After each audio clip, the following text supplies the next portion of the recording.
Hello, hello, hello, and welcome to the Citadel. Hope everyone's having a good day today. We are back today. Today we're going to the world of Encased. This is a new RPG that came out this week, I think. Um, really excited to be playing it. Looking forward to it.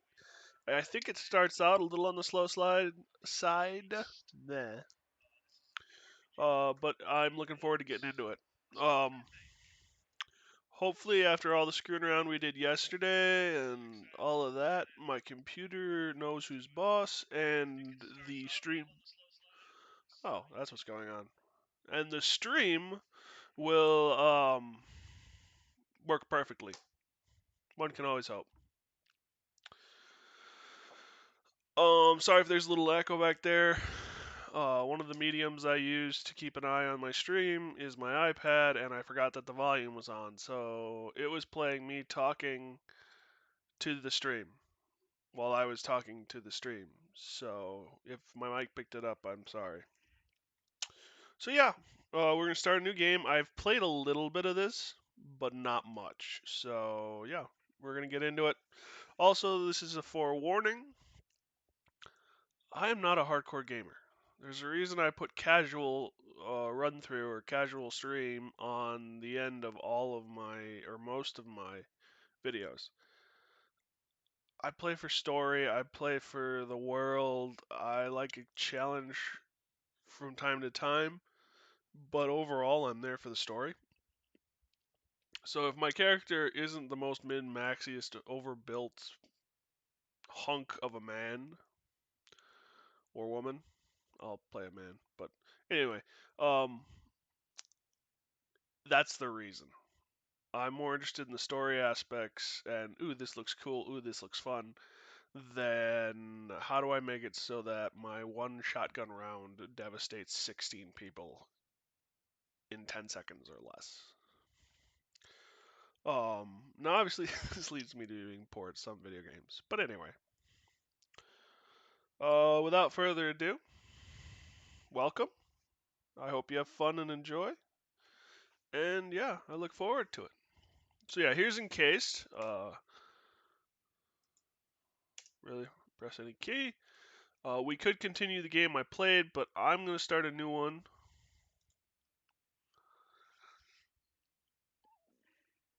We got story, journey, classic, and tactics. I do like it when they change up the names. It gives you an insight into the creators to a certain extent.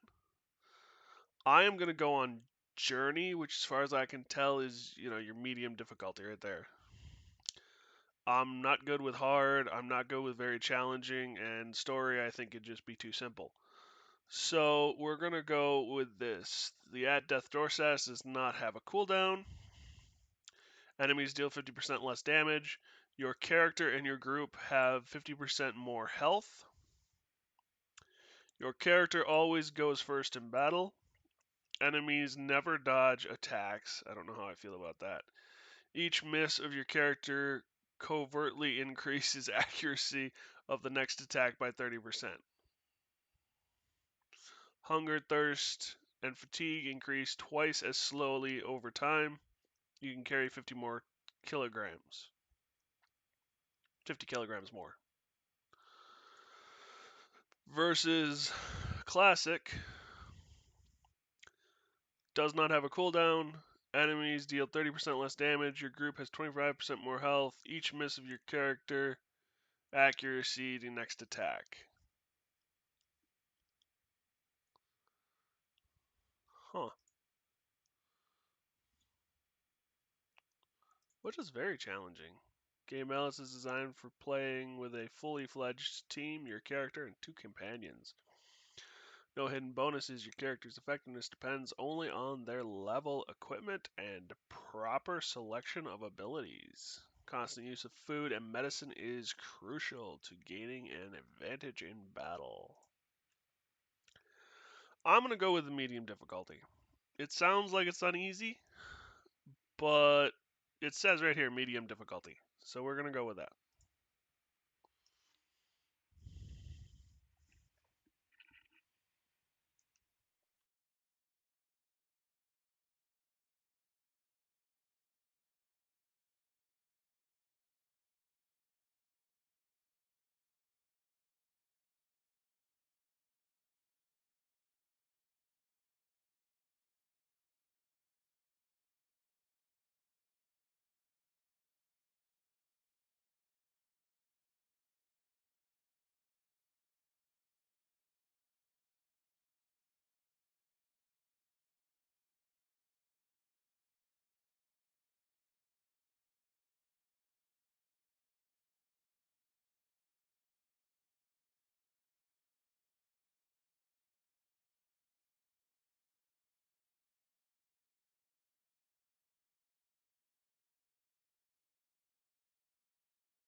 That's not ominous at all.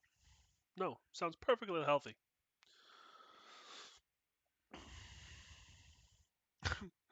Today in the world, it ended.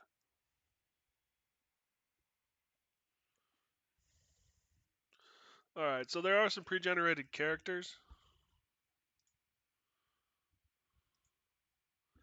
I am going to create a character from scratch because that's what I want to do.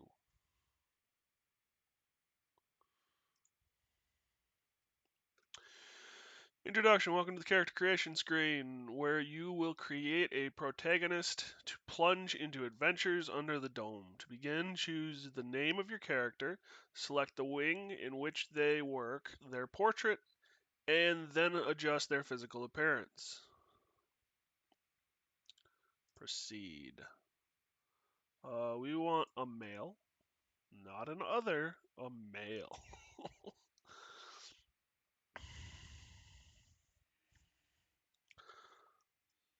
OX. LOX. WOLF. We're going to go with Lox Wolf. Lox is the name I use a lot these days. It's one of my favorite characters in a book. And um, Wolf, just because I like dogs. So there's my thought process. If you become part of the channel, you'll see Lox a lot as I use it in a lot of different things. Or I will be using it a lot in a lot of different things. I haven't played many games where I get to name myself. We're looking for a picture. I'm quite partial to facial hair, but none of these guys have full beards, so that's frustrating. He's got a nice mustache. No, no. You know, I like him the best. I kind of like the worker get up too. Age, I'm no. We're not doing 56. I'll be 30.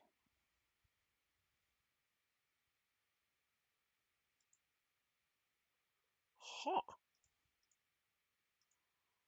Interesting.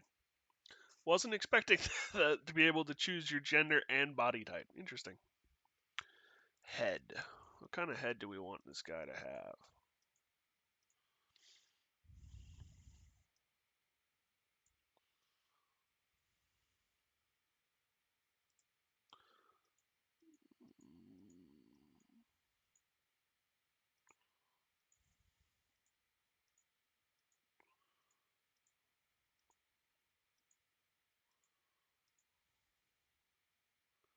He is beaten up.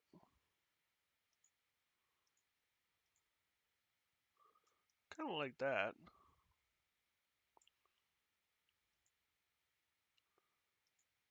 Yeah, we'll go with that.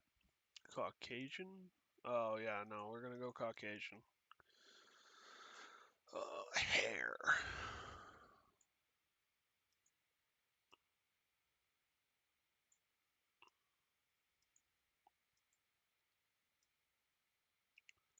It looks kind of like he's wearing a beanie.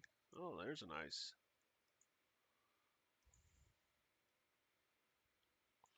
Oh, yeah, he's rocking that. There you go. And on the other end of the spectrum, I kind of like the casual swept back look. We'll go with that. Hair color.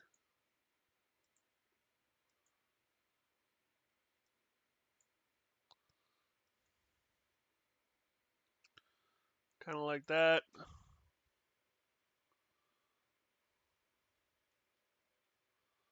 Uh, features. Oh,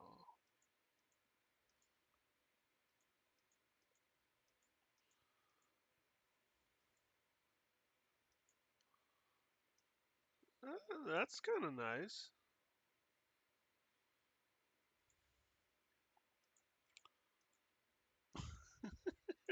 And you, sir, are right out of the Civil War. Yeah, we'll go with that. I like that better.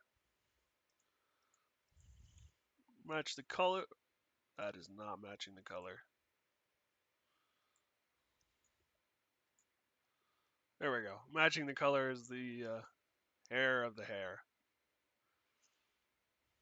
I like that. That's a nice look. So now we're going to choose our wing. Now that I'm done playing around with the character creator. The wing is the um, branch of service, for lack of a better term, in which my character hails from. So, Orange Wing. Every person deserves a second chance, especially those willing to make amends for their crimes by working for the betterment of humanity. Orange Wing was created especially for these people. Its employees are everywhere, providing every kind of domestic service, from cleaning and delivery to manufacturing and construction. There's a lot of work to be done, under the dome, and every employee of Orange Wing will be found will will be find a way to make their own contribution. Wings. Kronos is divided into wings. These 5 departments are engaged in different activities. Choosing a wing affects the background of your character, starting attribute values, initial equipment, and answers options in dialogues. Okay. White Wing. In It is often said that the time of great discoveries has now passed. Preposterous. Just like Galileo and Newton, White Wing employees are launching a new era of science. They represent the best minds of humanity working diligently in laboratories, equipped with the most modern tech to uncover the mysteries of the ancient civilization. Blue Wing. The dome laid dormant for centuries and came to life only with the arrival of people. Today, this region is a gigantic 30,000 square kilometers construction site with thousands of cars, snow white cities, and a network of motorways spanning the inhospitable desert. Kronos is rightfully proud of its world class infrastructure, built from the ground up thanks to the hard work and knowledge of the employees of Blue Wing. Silver Wing. Determine the first priority out of 1,000. Find experts who can suss out the best solutions to every problem. Equip workers with the right tools and ship the necessary materials where they need to go. Every base built and every successful expedition is a testament to the hard work and deep wisdom of Silver Wing managers. Yeah, yeah. Blackwing. Using the most powerful weapons and advanced military equipment, the employees of Blackwing protect humanity from the myriad hazards of the dome. Blackwing's command is made up of the best officers from the most highly trained armies in the world, who coordinate their subordinates to provide maximum security for everyone from every wing under the dome. So yeah, you've got convicts, you've got military. Well, you've got orange is your convicts. Whoops, wrong way. White is your scientists. Blue is your engineers. Silver is your managerial staff. And black is your brain work, damn it. Combat. Soldiers, policing.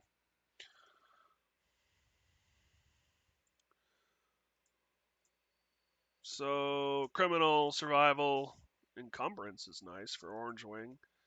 We'll keep going the same direction. White Wing, brains, high tech weapons, medicine, science, biochemical resistance.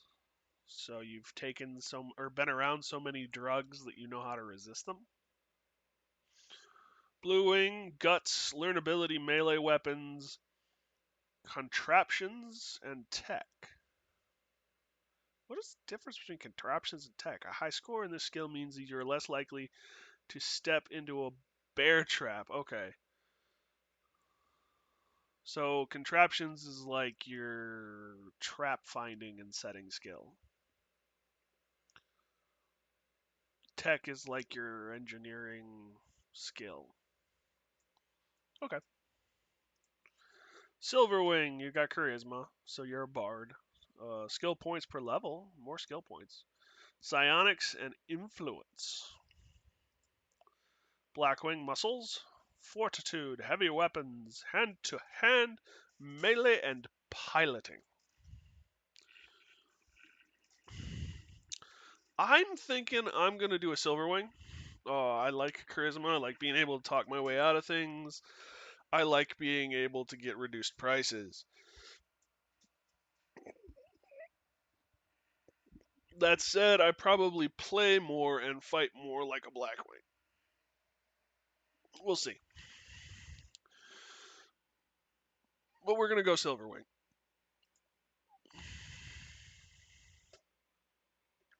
Attribute distribution. Each character in the game has a set of attributes, basic, physical, or mental characteristics. The higher the attribute value, the greater the advantage in certain situations, and the higher the initial level of secondary characteristics and skills associated with the attribute. After selecting your wing, attribute points are distributed automatically, reflecting your wing's specialization, but you can redistribute them by deducting points from some attributes and investing them in others. Um, Perception, muscle, fortune, psyche, charisma, medicine skills.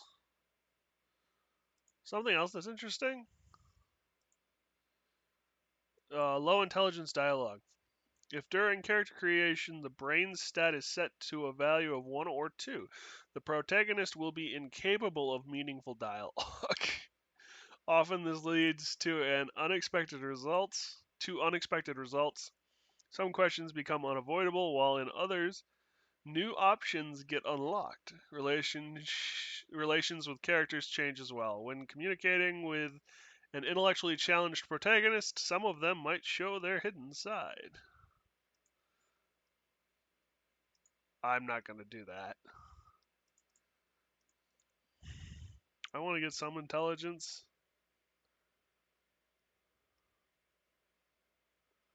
Save skills per level. High tech weapons, yeah.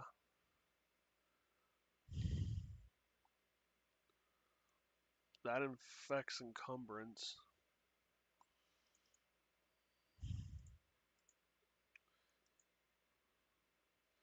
So yeah, you can just I watched it. The points went up. Deafness, hand to hand, criminal. So I like even numbers. So we'll put brains at 4, deafness at 2, fortune. Uh,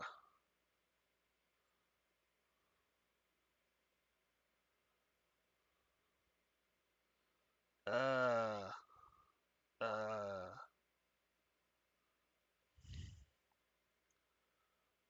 Overall health affects hit point regen.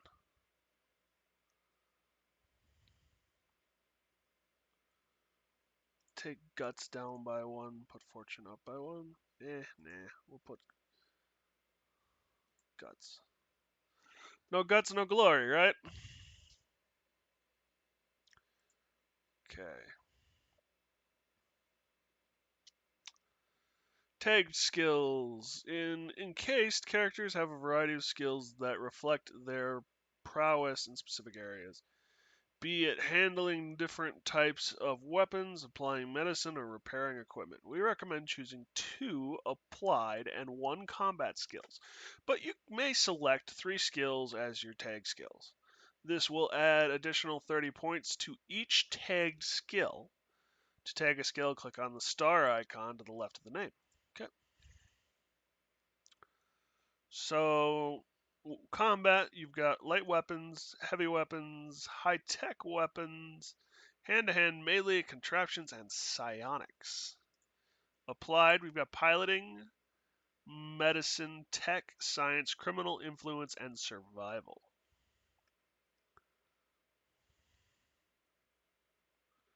And then these are like the, barter, passive ability, charm. Hmm. Different things unlock based on point values. Because I have a charisma over 6, the ability to elicit trust and emotional closeness from your interlocutor.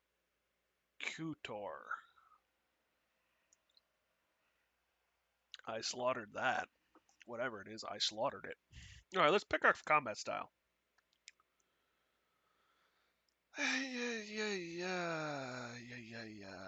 Psionics? Abilities of the mind, often thought of as supernatural. These abilities include the ability to make near future predictions, to sense the presence of nearby relics, and to interact with forefather machinery. So, we also got high tech. The higher the stat, the more familiar is the pew pew sound of wacky science fiction gear like laser pistols, plasma, and electromagnetic rifles, and so on. Base brains and perception. So I know that Silverwing's supposed to be kind of like a Scion base, so why don't we go with Psionics?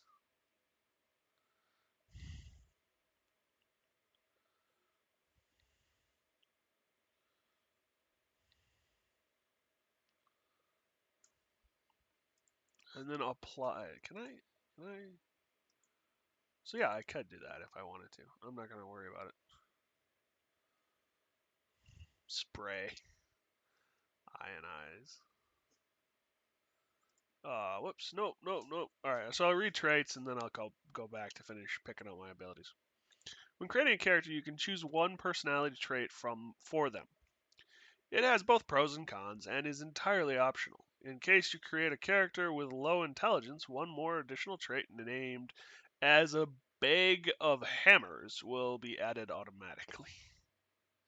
So we're going to go back here to abilities, applied. Um, Influence refers to how tongue, so I'm going to go with influence.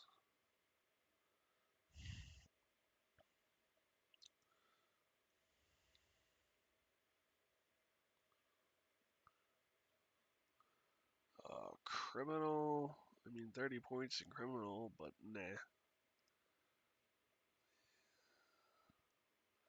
Skill driving various vehicles based fortune plus perception.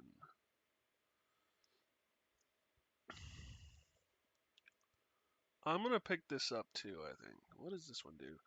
It's hard to overestimate the importance of the skill for those wishing to live a long life. The ability to assess danger and avoid it is as useful both in the wilds of the desert and in the mysterious catacombs of the forefathers. Base guts times 2.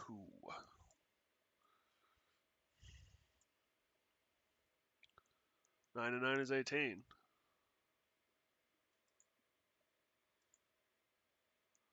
I'm going to take a point off of that and put it into fortune. Because I want to. And then that will increase my piloting by 1 and decrease by 2 and decrease survival by 2 or by 1. Increase it by 1. Brain is working of 150.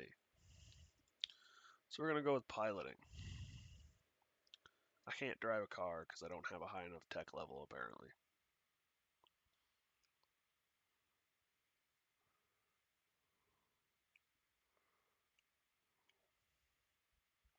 The ability to drive cars, scooters, motorcycles, as well as sweepers, other small vehicles. Ability to run over any living creature on the road without inflicting fatal damage to yourself or your vehicle. Servo shell piloting basics.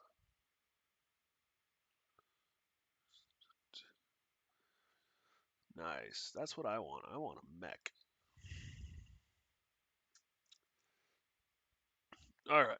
Traits. So these are different, like backgrounds. If you're familiar with D&D or um, Pathfinder or maybe Savage Worlds. It's been a while since I've been in the Savage Worlds handbook. Anyway, it's like your background. Um, okay, for Savage Worlds, it'd be like your pros and cons, your boons and banes, your that kind of a thing. So we got Gun Fanatic, Salarier, Patient 1,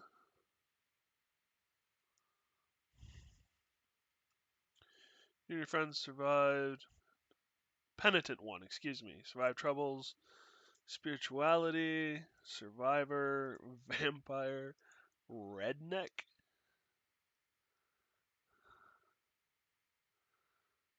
Levels to get the new perk points. Neanderthal. You can't wear pants and jackets. Dark Lord.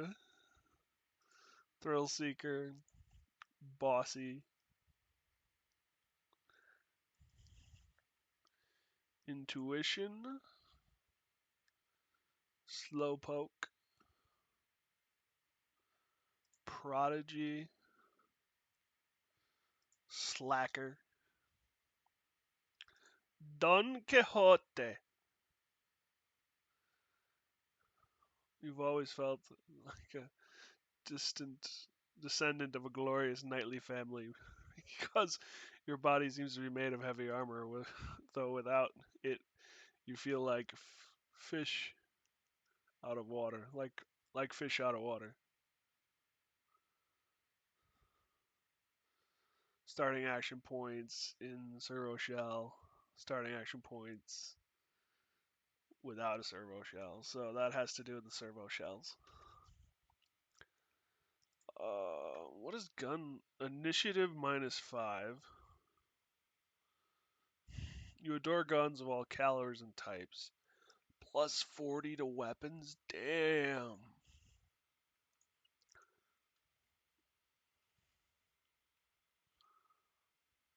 This is +10 to damn near everything.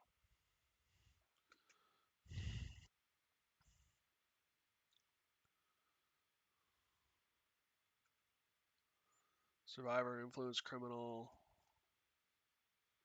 Incoming critical damage gets a +0.5. Huh.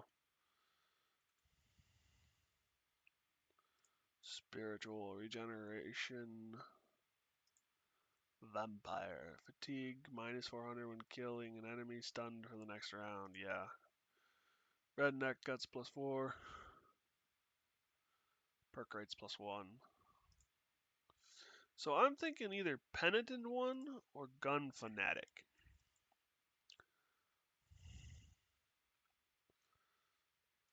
I mean, +10 to all of these skills. Attributes. I mean, piloting would get to 50. But 20s. I could put the weapons skills, high tech, heavy weapons, and light weapons up to 30 just right off the bat.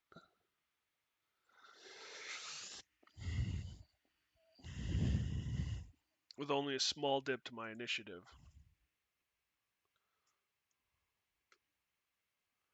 Piloting, psionics, medicine, criminal influence, survival.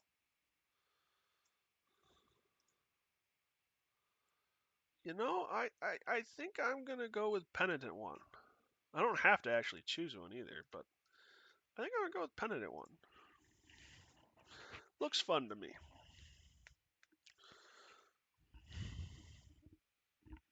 So, next up is the summary. Great, your character is almost complete. Now double check the data and confirm your choice. The dome and its many. Aha, I is smart. I just remembered that the audio is turned off for the computer. I've turned it on now. I only missed one cutscene. Yes. Oh.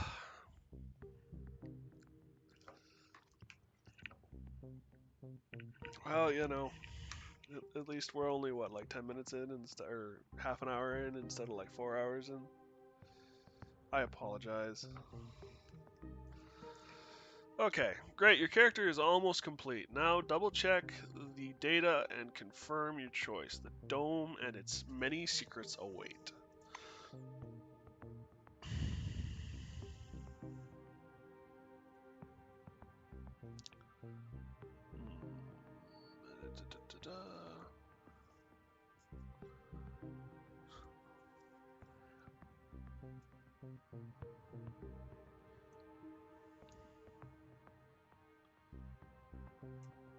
I'm gonna check traits. Gun fanatic. So then these don't change still. Okay. So we're gonna go with Penitent One.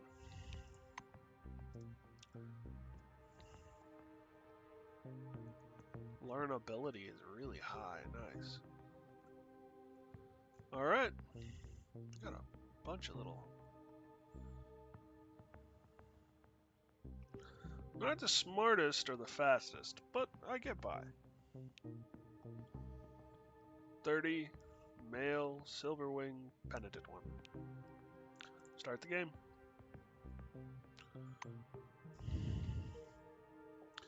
The Dome is an international product of unprecedented scale. I will go so far as to say that humanity has come all this way to get exactly where we are now. Wars, slavery, genocide, all of these efforts will pay off handsomely. Wait, a moment. Bad phrasing. Cut that bit out, will you? Interview with Kronos Foundation's deputy head of public relations. Yeah, you just lost your job, buddy. Alright, I'm going to take a real quick break before we jump into the game itself. I want more coffee, and yeah, I'll be back in just a little bit. And we'll get to the actual game itself.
Alright, I'm back. New cup of coffee. Checked on the dog. It's a good Saturday, I think. Alright.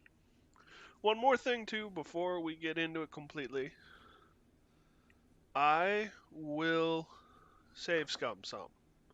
I'm not gonna do it for everything, but I will do it for some things.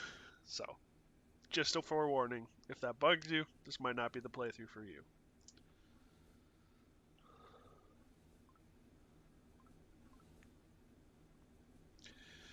Interacting with different characters is an important part of the game.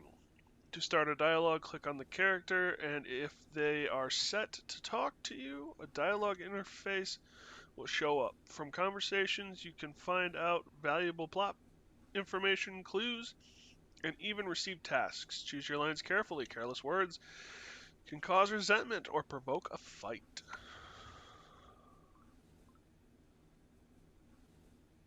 Oh, that's me. A guy wearing thick spectacles thrusts out a sweaty hand. Monty James, Silverwing. He glances down at your badge. Ah, it's you. I found your file extremely interesting. And your CV, wonderful. Inspiring, really. When I had the opportunity to look over the files of my future colleagues, I couldn't resist. I don't want to sound boastful, but silver level clearance has its advantages. Monty winks. Silverwing, say that since you're a silver, you would like to review the other employees' files. James spreads his arms regretfully. Ah, you misunderstood. I don't carry the physical copies with me, but I did get a chance to familiarize myself with them. Ask away. Ask him about the White Wing employee. Monty presses his plump hands to his chest, as if in Tamako Kimura from Osaka, a physiologist. She's young, but already has a PhD. James moves so close, his lips are all but brushing your ear. Just between you, me, and that lamppost, Kimura has an older sister, Ayaki. She's currently in jail, and Tamako herself spent 2 years in prison, but that is strictly classified. Ask him about Blue Wing. The silver smiles and pats the blue on the shoulder. As the man turns to him, Monty raises his fist in some kind of a weird salute. Gagarin, Sputnik, Cosmos, Mir, Druzhba, Krasin, SSSR, he says in Russian. The blue's mustache twitches and his face wrinkles with a beaming smile. Comrade Patanin is from the Soviet Union. He's a highly qualified construction engineer. Took part in planning the Spire. He's no spy. Supposedly. Monty explains, turning to you. Ask him about the Black. Elsa Olofsson, police captain, City of Stockholm. Former captain, to be precise. Dismissed from service because of a conflicting article. Yeah, conflicting. Let's call it that. The silver says in hushed tones. The black gives him an unpleasant look, but says nothing. Orange Wing. This is, Monty adjusts his glasses and peers closely at the orange's badge. Quentin Bisley. Grand Theft Auto 3 times and 1 B&E. He was about to go down for 12 years, so he filed for the Clean Slate program. And look at that. They accepted him right away. The silver shakes his head in disapproval and perplexity. Ask Monty about himself. Sorry, classified. Monty laughs. He's plainly flattered by your question. Harvard. Then I worked in the economics department at Supercolor. They produced a special television model for commuter buses. Did you know that? That was my research. What else? Well, I like sports. Water aerobics is a sport, isn't it? I don't smoke and never eat after 6 p.m. Just saying, these kinds of things aren't in the file. So saying, Monty abruptly falls silent. Okay then. The orange is dressed in a new jumpsuit. The shiny badge on his chest reads Quentin Bisley, laborer. He's side-eyeing the screen skeptically. Despite his tired, grim expression, his gaze is open and friendly. However, the general impression is unmistakable. There's something frightening about Bisley. Ask him how he ended up in prison. The orange's face stretches into a broad smile, bearing his dentures to the world. Like everyone, duh. In a black car, under guard. There's other guys, too. The ones who go through the front door. He nods at the black-winged woman beside him. Her nose wrinkles in displeasure, but she says nothing. Ask him about the bracelets on his wrists. Quentin raises his hands to examine the devices. They call them humane handcuffs. How about that? Truth is, there ain't nothing humane about them. They zap you real hard the moment you get your hands on a gun. But they sure look nice. Bisley lowers his hands again and smirks. Fun. Elsa A Olafsson. tall woman is watching an ad playing on the monitor, arms crossed. The polished to a shine badge on her black overalls reads Elsa Olafsson, Security Service. She glances at you and offers her hand in a businesslike manner. Greetings. Please take all necessary precautions. By that I mean, don't turn your back on him. Elsa nods at the orange. Ask her what's so dangerous about this orange. Olafsson eyes your silvery jumpsuit and snorts. Really? I thought you'd be the one to tell me about it. After all, your department has access to all the orders and personal files. Her gaze shifts to the silver standing opposite and then back to you before she turns indignantly to the window. I'm sensing a little attitude. I'm not going to take the handcuffs off the orange, I'll be honest. A man with a mustache and a blue jumpsuit is standing at the window, studying the construction site below through the occasional break in the clouds. His badge reads Igor Patan. The blue taps on the glass with one finger and gestures you to come and take a look. Seems like he doesn't speak English. Influence 20, talk to him. Using sign language, mimicry, and all of your artistic talent, you're able to communicate with the planner. Once he's sure you're watching, Patanin points up in the direction of Spire Station, from which you departed a few minutes ago. He sketches the outline of the station on a broad, foggy section of glass. Once he's finished, the blue turns to you with a delighted expression. I gotta say this. I hear about him drawing on the window, and all I go is, those fingerprints are never coming off. Maybe that's because I've spent too much time cleaning windows, but anyway. Ask him about the station's dimensions. The blue begins to mark up his diagram with a series of footnotes and numbers. Turns out the station's ring diameter is a bit more than 1,500 meters. Its height above the dome is 317 meters. And the total height of the spire, including the loading docks, is nearly 720 meters. Wow. That's, impressive. Ask him how the station functions. With a series of confident strokes, the planner delineates the capsule's movement scheme, drivetrain, and massive hydraulic brakes on the glass. Huh, cool. Ask him about the purpose of the station. This time, Igor is quite laconic. He pauses, then confidently writes cargo and personnel in block letters, and Draws an arrow pointing downward.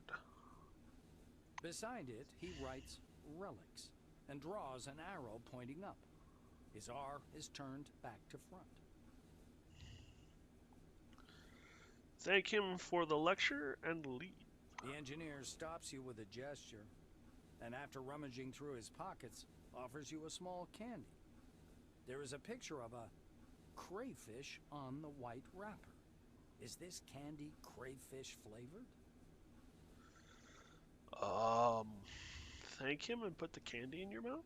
It's surprisingly spongy and tooth-achingly sweet. You can only wonder what it has to do with crayfish.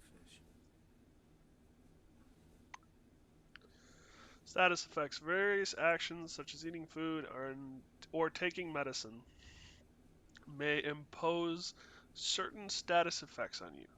They can last for different times and be positive or negative. Some attacks and abilities can also apply a status effect. Sorry about that. That changes the characteristics of the target. For example, bleeding or poisoning will gradually reduce health. So, I got this. Crayfish candy. Yum Yum +3 initiative for 2 hours. Wow, that's really long. The thin, pale young woman is sitting at the window, leaning against the illuminator. The glass is slightly fogged with her breath. She turns to you. Her shiny badge reads Tomoko Kimura, physiologist. We've crossed the border. No way back now. Even traveling by the funicular wasn't so thrilling. The white presses small hands to her blushing cheeks. You were thinking, why have no children been born under the dome? I've got a working hypothesis, but I'm not ready to share it yet.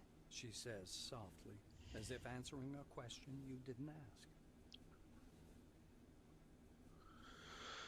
ask. Perception 5. Ask Kimura if she sees the dark stain on the outer surface of the dome.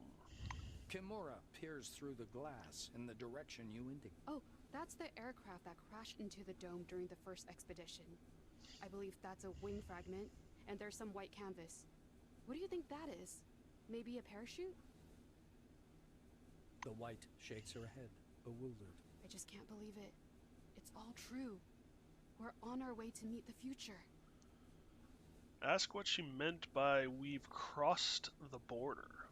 Kimura shoots you a surprised look. You're familiar with the details of the briefing, right? To put it simply, the dome is a selectively permeable environment. The white draws an invisible hemisphere in the air. Inorganic objects may exit the dome without difficulty, but any living creature dies if transported back to the outside world. That's why we're all stuck here for an indefinite period of time. Wonder aloud why things happen that way. Kimura is eyeing the dome's mesh, glittering in the sunlight. Supposedly, it's something to do with the atmospheric composition, but it's a weak theory.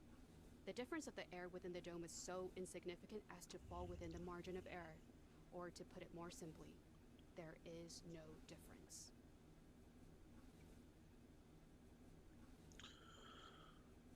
Now I'm gonna use my She mouse for a shoots little a bit. quick glance at the silver and lowers her voice. I heard a rumor, or a conspiracy theory, that we can leave the dome at any time. We've simply been told we can't. If you ever decide to test this hypothesis, don't forget to leave me something in your will. Charming woman.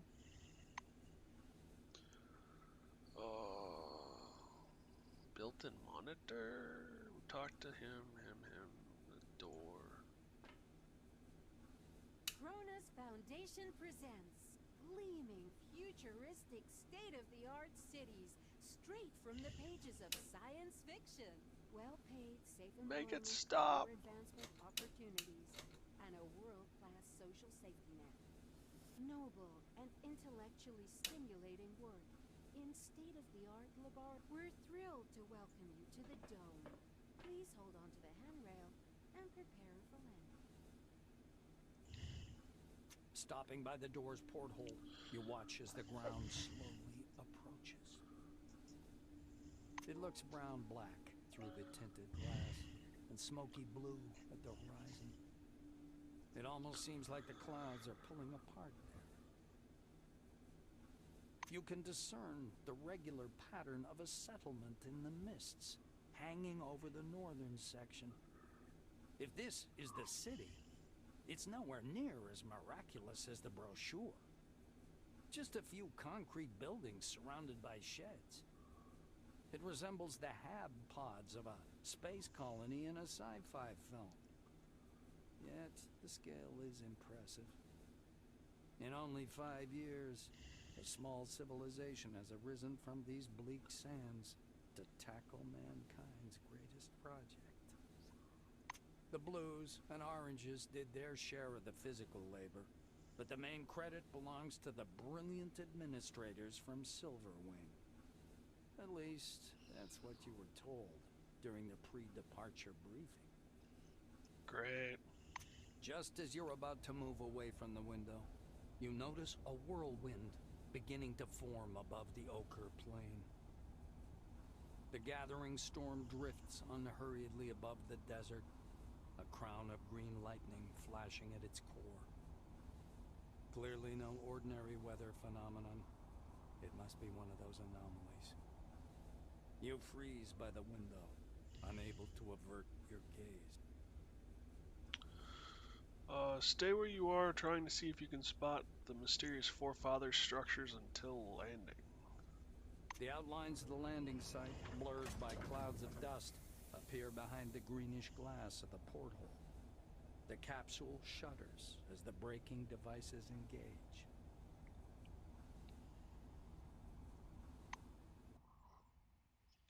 This is the end of the Cold War. The world economy now revolves around the dome and the study of its technologies. An effort shared among many nations, both capitalists and socialists. The world can rest easy. There will be no nuclear apocalypse, only collaboration in the interest of all mankind.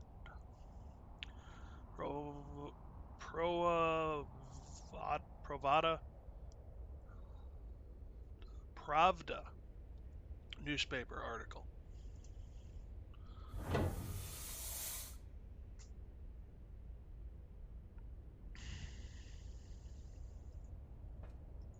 Open. Nice doors. Camera control. Zoom in and out using those. EQ to rotate. WAS to move. Tab to return. Okay.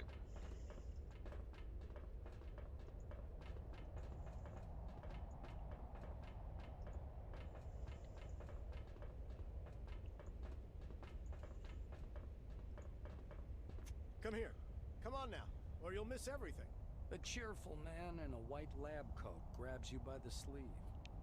A badge reading Ludovico Nuzzi, scientific analyst, export department, dangles loosely on his clean uniform, which still smells pungently of washing powder. Look over there.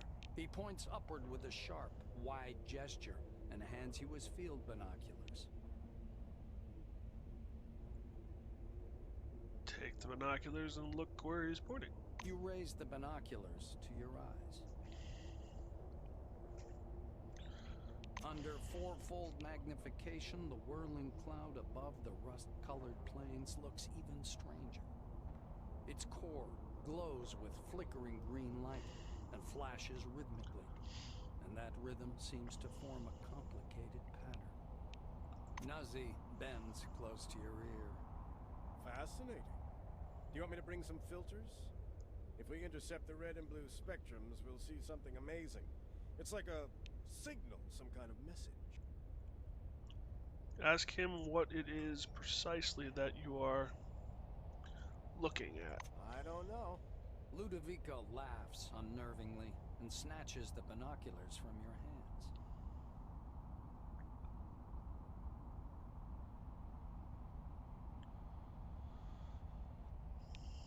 With the binoculars raised to his eyes, he minutely adjusts the focus. It's a massive whirlwind north of Concord, and not merely some desert sandstorm. That's an anomaly. I hope it lasts long enough for me to make a proper observation. Ask him what scientific analysis export department means. instruments. The scientist looks blankly at you, then down at his lab coat. Yeah, your job title, buddy. Ah, this? This? He lets out a blaring laugh. Ludovico points at the building behind him. I work in Concord Station, categorizing relics. My job is to classify them by rarity. Then the blues package them, silvers issue the documentation, and oranges move them to the cargo capsule. Just like the one you arrived in. Huh. Nazi points upward. Then the capsule takes the relics way up there, all the way to the spire, then to Crystal Sands by the funicular. They get auctioned off and turned into money. It's not like I endorse this, but we all like ourselves a good paycheck, right? He offers you his binoculars once again. Do you want to have a look at the spire? It's amazing. But then you can look at the spire anytime. Now that sandstorm, that's what's truly amazing. Tell him you need to go. Nazi looks from you to the capsule and to the landing terminal entrance. He flings his arms up. Oh, mi scusi. Excuse me, I'm so sorry. You'd better get going or you'll be late for check-in. Your colleagues are already inside, and the storm is growing stronger. Yeah, the storm is growing stronger. The white mutters in fascination, eyes glued to his binoculars, which is fixed on the spinning whirl of clouds. Leave. And I was starting to get bored. Lowers the binoculars. The maelstrom is getting even stronger. Isn't it marvelous? You'd better get to the station, and don't forget to register or they won't let you on the bus. He shouts over the growing howl of the wind. Come back again.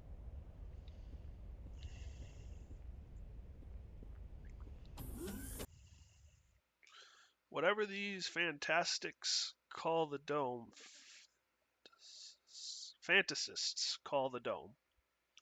an alien colony ship, a gift to humanity from another world, the remnants of Atlantis, a prison for dark forces, magical laboratory of the ancient Egyptians. Personally, I think the definition doesn't matter. What we are going to do with it, that's what matters.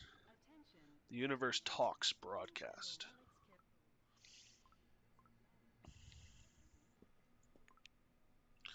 Quests. Throughout the game, you will perform various tasks, some of which lead you through the story, as well as others that reveal different aspects of life under the dome. You can always find out the task status and read the details of the data select section. L key. L key. Newcomer Concord. So this has got time limits. My story?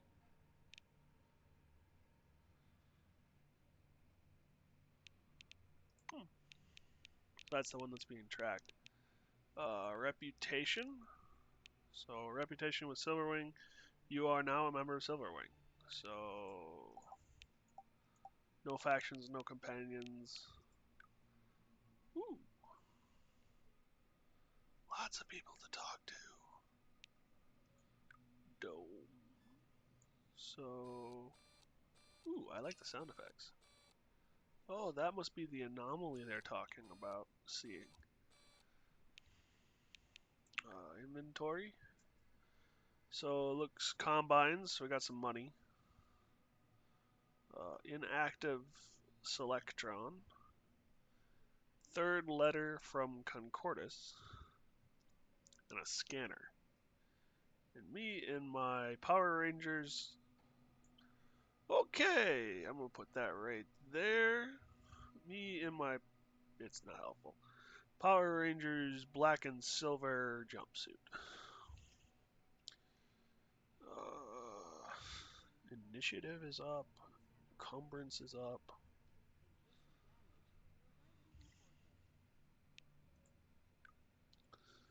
My skills.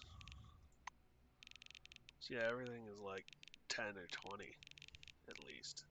Influence is at 78. Dang.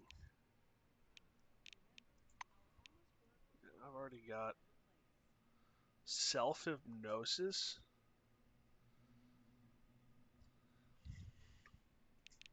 Interesting. Perks. Penitent 1. Employee of the month. +1 to charisma, psionics. Status. Oh. Nice.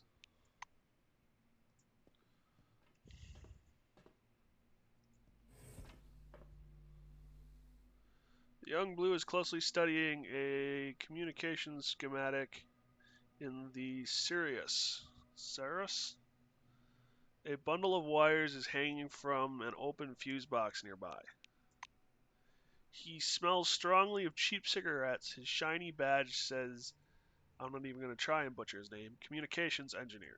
What do you want? He looks away from his screen, offering you a hand. Hello, can I help you? Ask what he's doing. He taps lightly on the screen. I'm trying to calculate the optimum route for telecommunication cables. These cables connect the entire dome here at Concord. Here at Concord, they form a hub and run up to the spire. He turns his face turns very serious. This cable is the only thing connecting the dome to civilization, and if it happens to break, the engineer looks at you meaningfully. Therefore, my mission is to ensure a stable connection and secure line, which is impossible without proper documentation. The way they're doing it here is a shame. Sham. Shame? Shame. A person could do time for that back where I'm from. Say that you don't see the point of his complaint? Ask what about it is a shame, in his opinion. The cables are laid improperly, and various factors are negatively affecting the signal strength. Wild animals damage the equipment as well. With the developed professional culture and quality control system, most of these problems could be solved in short order. Ask what animals he's talking about. They don't tell you new ones much. I suppose it's because of some security order, but in my opinion, this whole thing reeks of sabotage. And in theory, some silvers should be imprisoned for that. Sorry, I got distracted. You were asking about the animals? Whelpers. Huge, bold shrews. Very unpleasant creatures. Can I help with anything else? The blue adjusts his collar. Ask his opinion about Concordia. He tugs on the blue collar, cutting into his neck. The idea itself is impressive, but the execution suffered some failures. It's obvious the capitalistic system is obsolete and cannot support such grand-scale projects. Okay, we're attacking capitalism now. Say you've learned everything you want to know and won't be bothering him anymore. Thank you for understanding. I'm not used to getting distracted and sloppy, especially on such an important issue. He returns to the calculations. Ooh, garbage can. What's in you? Absolutely nothing. Though I can store my money in you. Empty beer bottle? Okay. Maybe it has a use.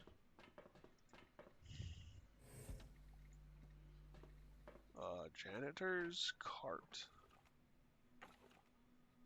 Soap. Disinfectant. And a mop. Take all of that. Sink. Thirst quenching. Toilet? Oh. Simple lockpick. I'm gonna search toilets.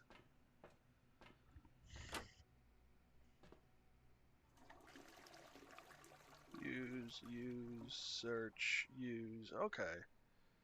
Use. Use.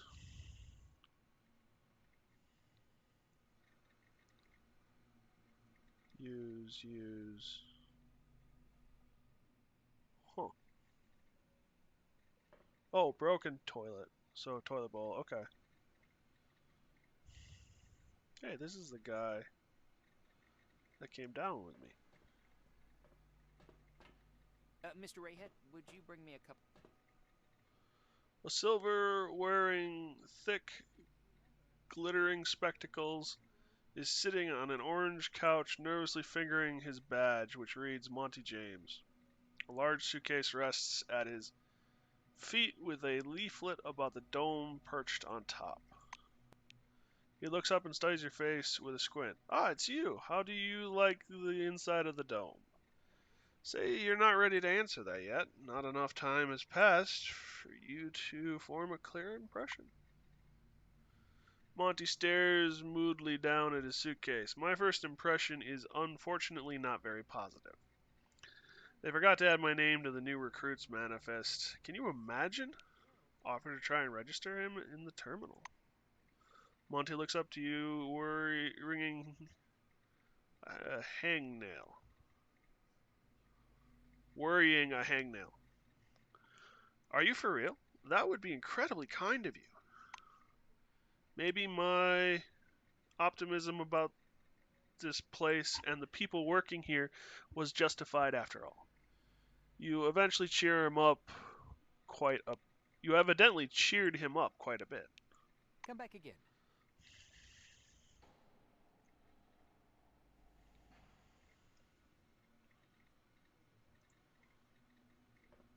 Hello, come up to the desk, please. A tall receptionist watches you from behind his desk with a bored, haughty look. He waves impatiently at you to approach. I'm gonna quick check the settings. Text, voiceover, subtitles, difficulty. It's nice you can change the difficulty.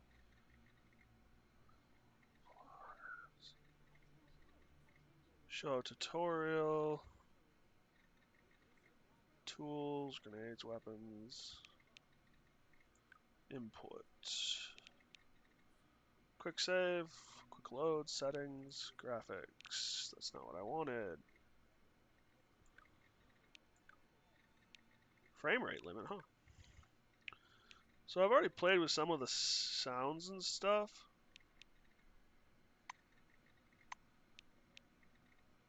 Hopefully that will make it so that the dialogues and stuff can be heard better.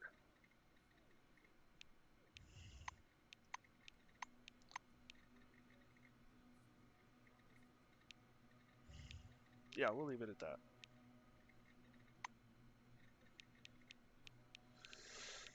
Hopefully that'll work better. Continue.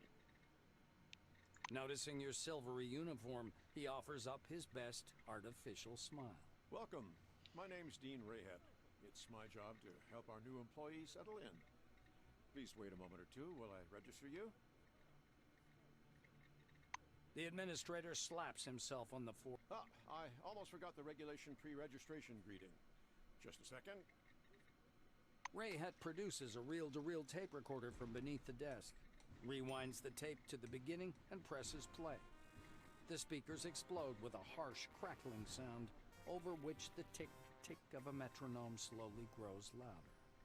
Solemn music begins to play, and the administrator's face takes on a serious expression. Dear employee, on behalf of the Cronus Foundation, I, Administrator Dean Rayhead, welcome you to your new life under the dome.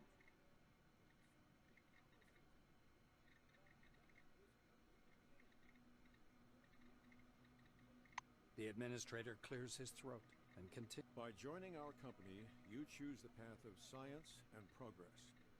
You are among mankind's best, and we ask that you live up to this. Dean squints down at the monitor. Deserve this title. Do your job honestly. Obey the law. respect your colleagues, and... The music fades, and the administrator finishes his speech. And together we will build the best possible future for all mankind. Dean puts the tape recorder away. Now that we're done with the official greeting, I'll register you and upgrade your Selectron. Okay?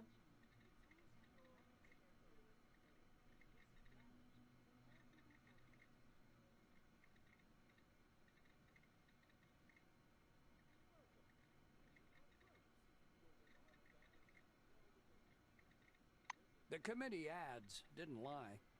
The interior of Concord Station looks just like the glossy brochure.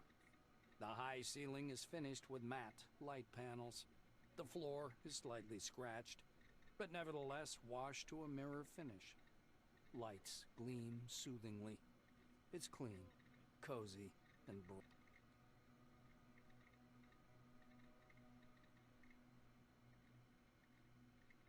Whoa. Sorry, I muted myself along the way. I do apologize that the audio cuts out every once in a while. I'm not sure what's going on with that. Dean taps his pen on the desk to get your attention. Time is money, my friend. Please keep your mind on what we're doing until I get you registered. I do love how this all screams propaganda. Dean's hands hover over the keyboard. He gives you a note. Dictate your information to him. You spell out your first and last names and specify your wing, profession, and test results. The administrator's fingers fly across the keyboard as he enters your information into the Cronus data. Rayhet scans the computer screen. So your position in the waiting list was 63,784. You've been assigned to Magellan Station. A special bus will bring you there after a series of briefings. Please pass me your Selectron so I can update the firmware. Dean snaps the docking port of your pass to a recess in the casing of his computer. The administrator returns your Selectron. So, colleague, you now have first-level clearance, which gives you access to the archives on the administrative level, the warehouses, and basically everywhere else except the secure facilities. You also have admin privileges at most terminals. Cool.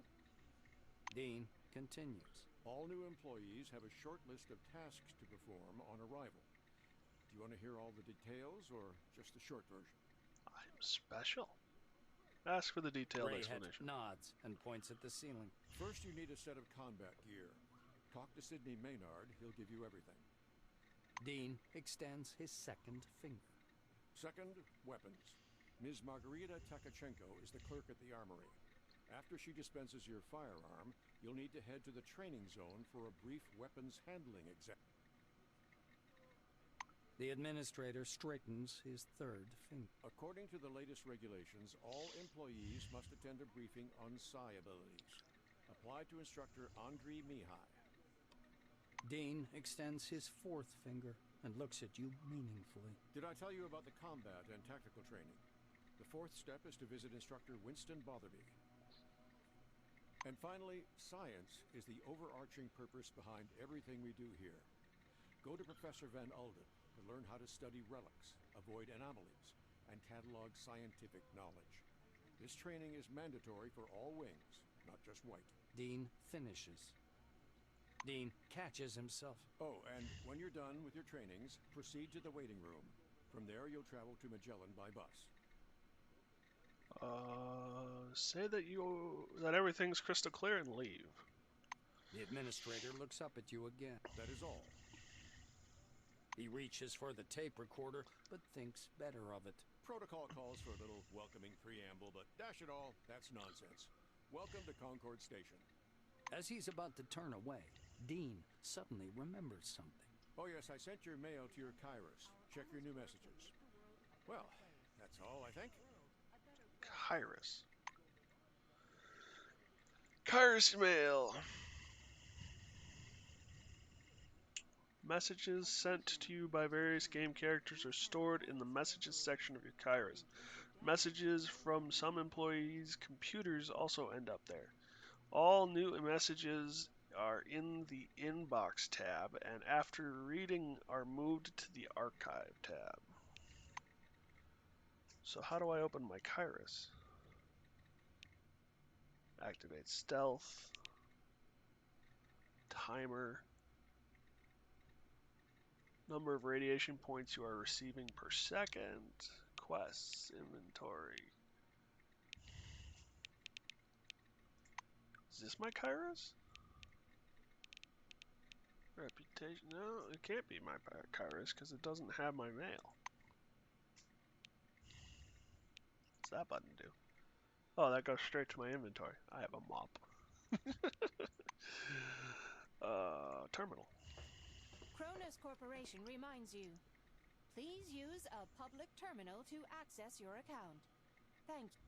Throughout the game, you will often have to interact with various computers. Terminals contain useful information, allow you to turn on disabled mechanisms and open locked doors. If you accidentally or intentionally kill one of the main characters, then information on how to progress further in the game can almost always be found in their terminal. Well, that's nice.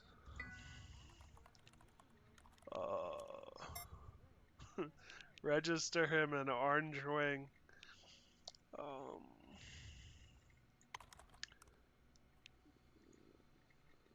You enter money data. Once you double checked your input, you press send with a beep. The system, blah, blah, blah. News. Stat.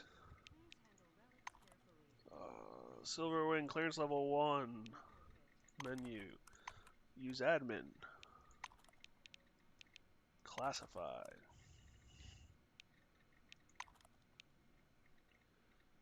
Kingsley. 2 days after I assigned these tasks, I still have no data on the scope of the event. Neither did I receive a report from medical staff. Warhol. My fault, Mr. Kingsley. The reports aren't ready yet, but the GP did inform me of something curious. This may not be the first time expedition members have exhibited these symptoms. Dalexy? Dalexy. The ring?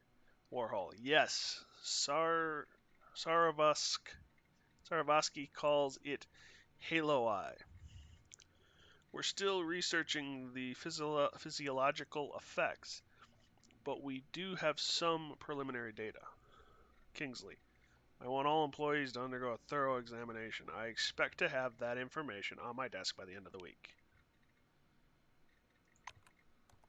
Yeah, log out. Excuse me one moment, I gotta blow my nose.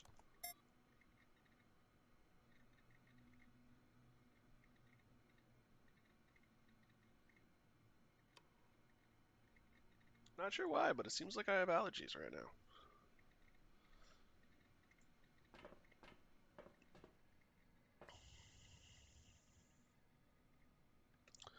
Monty is sunk deep in thought and also in a cushion. You approach. Tell Monty you added him to the database. Monty takes off his spectacles, rests them on the cushion beside him, and envelops you in a big hug. He puts his glasses back on. Thank you for such an impressive example of cooperation with a stranger. Perhaps the dome really is a special place.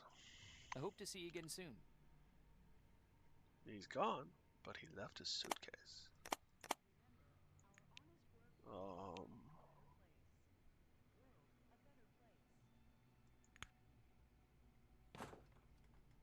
You kick it all right. Some money, a leaflet, and folded clothes.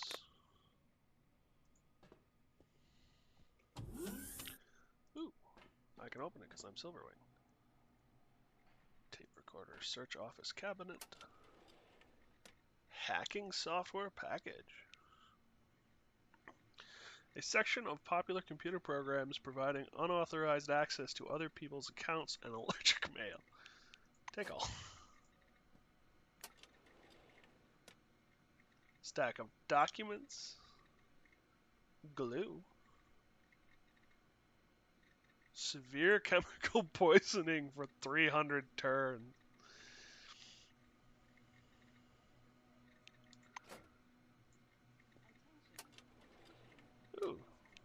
2 combines. Pile of papers. More stacks of documents. Oh, nope, I want to do this. Terminal. Establish connection manually, reboot, give the housing a punch, leave.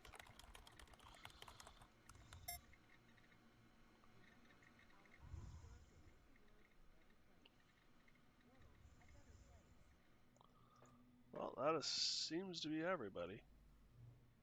Attention, attention. Please handle relics carefully. In case of damage, your life will be forfeit.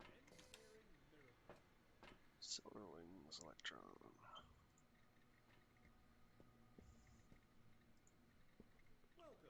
Good day. You see a slim, chic, bony silver woman with a red warning lamp in her hands. On the label of her professionary perfectly ironed suit is a badge that says Anna Laurie, Administrator. Girl waves her lamp in the air, trying to attract some attention. Valued employees, according to the administrative order of September 14th, 1976, the waiting area may be accessed through the regular staff corridor. Please be advised that this rule does not apply to newly arrived employees. She pauses and begins to cough. Crap, I should cut down on the smokes. Good day, new employee. Silver nods like she's depressed. She seems to have just noticed you. Ask if you can go through the hall to the waiting room. Gives you a gentle poke on the chest with her warning lamp, forcing you to take a step back. Am I speaking gibberish or what? The rule does not apply to newbies. You need to go through the training, and she begins coughing. Move away. I want the training anyway. Maynard. He was one of the guys I was supposed to talk to. Behind the storage counter, you see a small, neat guy. His gingery hair shines with something like brilliantine. His badge says Sidney Maynard, storekeeper. The silver perks up at your approach.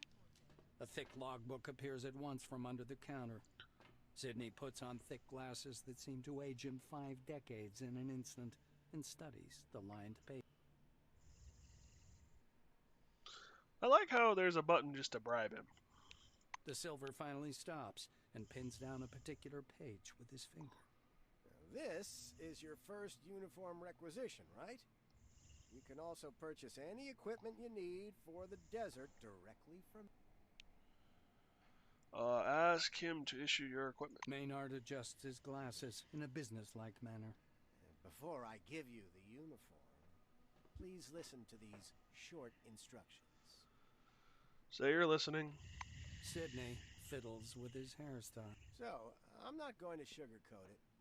Life under the dome can be dangerous. You may get shot, spill acid on yourself, get electrocuted, or suffer the effects of a dangerous anomaly. You may also freeze to death or get fried. Happy. That's why it's important to wear protective equipment when traveling outdoors. Of course, in hazardous situations, the equipment will get damaged, and the more it's damaged, the more often one has to repair it. The silver steps back from his counter to indicate the repair kit boxes piled in the back of the warehouse. He points back at the shelves behind him. We've got repair kits for this gear. There are Blue Wing specialists ready to help you at any large base, of course, but they're not always available. So, you'd better learn how to use repair kits and workbenches on your own. It's a useful skill. Sidney rests the logbook on the desk. That's all the instructions. Now, I'm going to issue your uniform. The silver disappears into the back for a while and returns with a small package. Unfolding the package, Maynard shows you a brand spanking new uniform. A silver suit jacket with coal black shirt and dark trousers. Sidney studies the way the light reflects from the cloth as he lovingly smooths the jacket with one hand. The Silver Wing uniform is fit for field conditions, just in case. But something this fine, you should treat with care. He raises a finger. One more important thing. In accordance with Order 16-225, helmets and gloves are not issued, but they're available for purchase from me. Please bear in mind that a full set includes headgear or a mask, jacket, trousers, gloves, and boots. Sidney hands you the package. Here's your uniform. Enjoy. Say that you're interested in seeing what he has for sale. Sidney adjusts his glasses. Sure, I'll show you what we've got. You know, Excuse me. we're pretty well stocked here in Concord. Take a look. Trade is an important element of Encased. While playing, you will meet characters who you can trade with either by choosing the related dialogue option or by clicking the barter button in their dialogue interface. Proceed. Oh, it's the bribe button. Take a look at the goods. Sidney scribbles something in his logbook. Please come back anytime if you need something. So something I learned when I was playing through this that I think everyone needs to keep in mind, just because I say want to sell the mop, it's worth 12. He will buy it for 12. I can give it to him right now for nothing. If I hit the equal sign, he puts 12 Concords on the desk.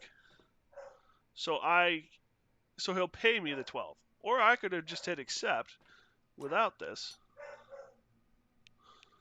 Transfer all. And he'll give me nothing and I just give him a mop. I lost a whole bunch of stuff real quick because I did that. I wasn't paying attention. So, something to keep in mind. Empty beer bottle. It's worth a credit.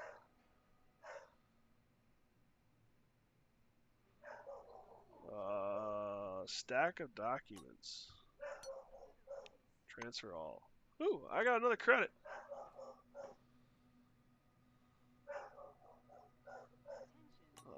Leaflet. Yeah, I might as well get rid of it. I don't really need it. Stack of clothes. And underwear. I'm going to take this opportunity to take a quick break. The dog is barking in the background and I don't know why, so I should go check that out. I apologize. I'll be back soon.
forfeit.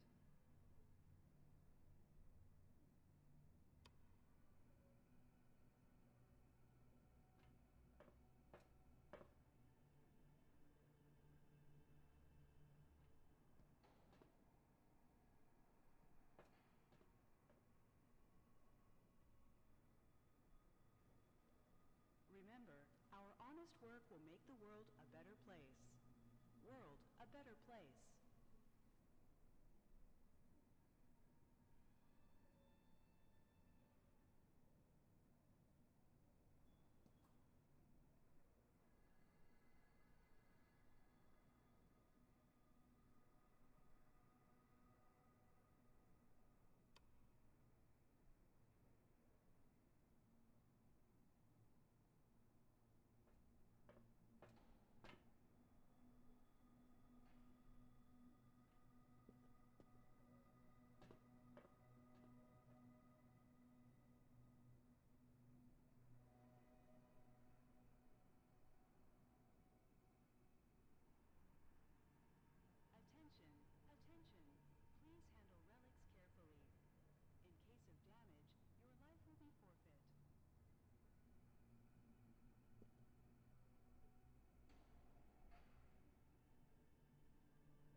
Attention, attention.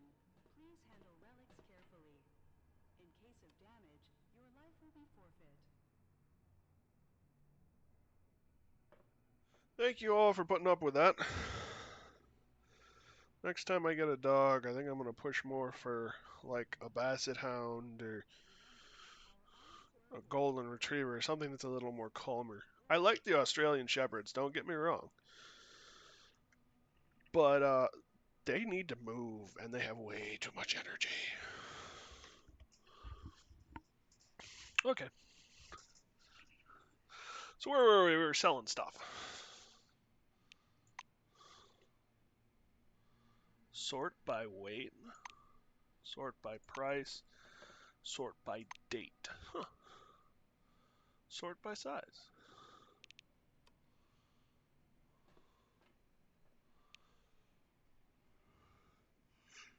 Oh, is there anything I want? Transfer all. Glue is worth 40.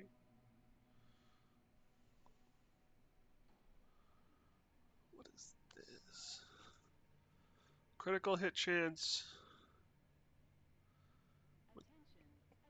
Mechanical resistance, energy resistance, biochemical resistance, heat resistance, chrono resistance. This device is designed using Forefathers technology. Gamma connects to the pocket computer and displays the image of the transparent panel in front of the employee's eyes.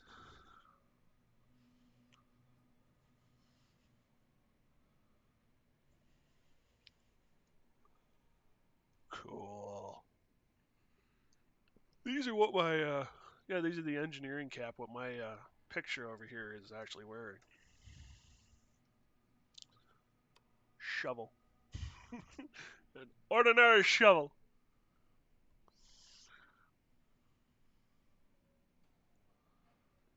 Lab belt, soldier's belt, encumbrance, initiative.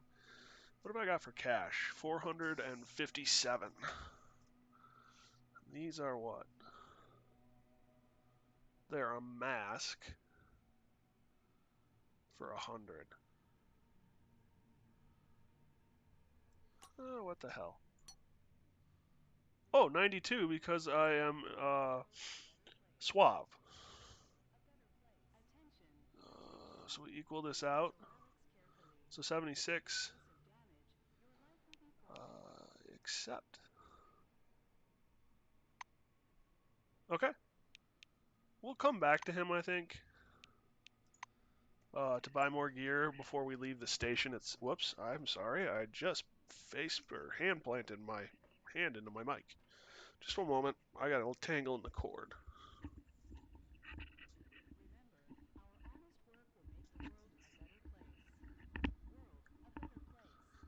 There we go. That's better. All right, back to what I was saying. We'll be back here before we move on from this place, because I probably don't want to buy stuff from this vendor the most. But while we're here, let's get dressed. So, office outfit.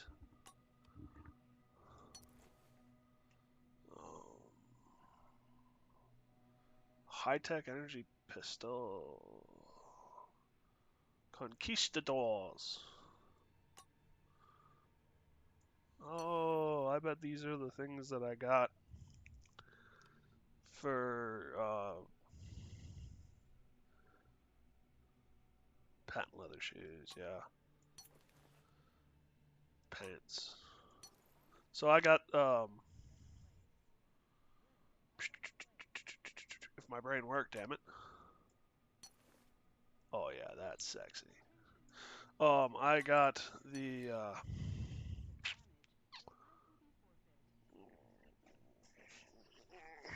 supporters pack or whatever it is. DLCs, and I bet that's what these are from.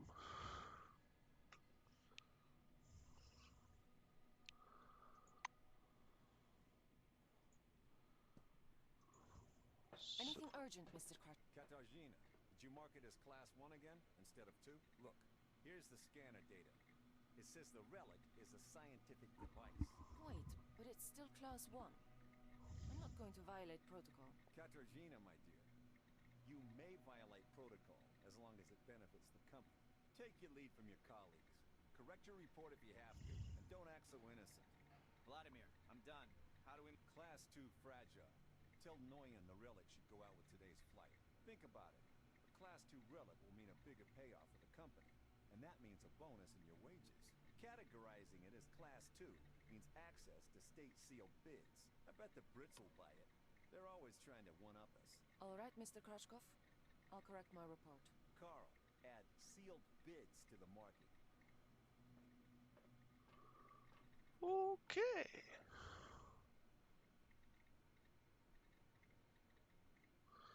So holding Alt opens up everything that you can interact with. Ooh, there's a trash can over there.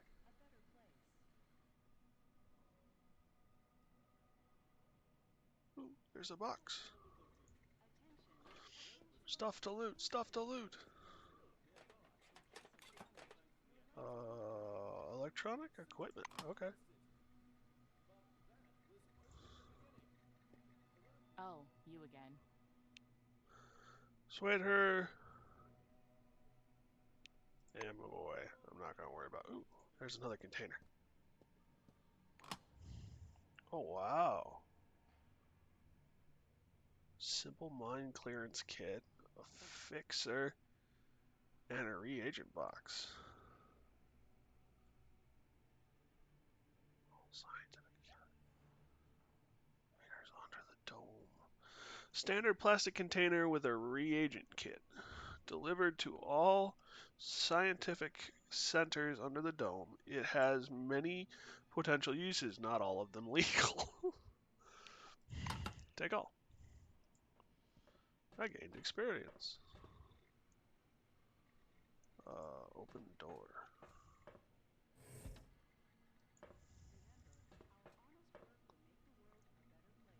Trash bin. Ooh, I get one combine.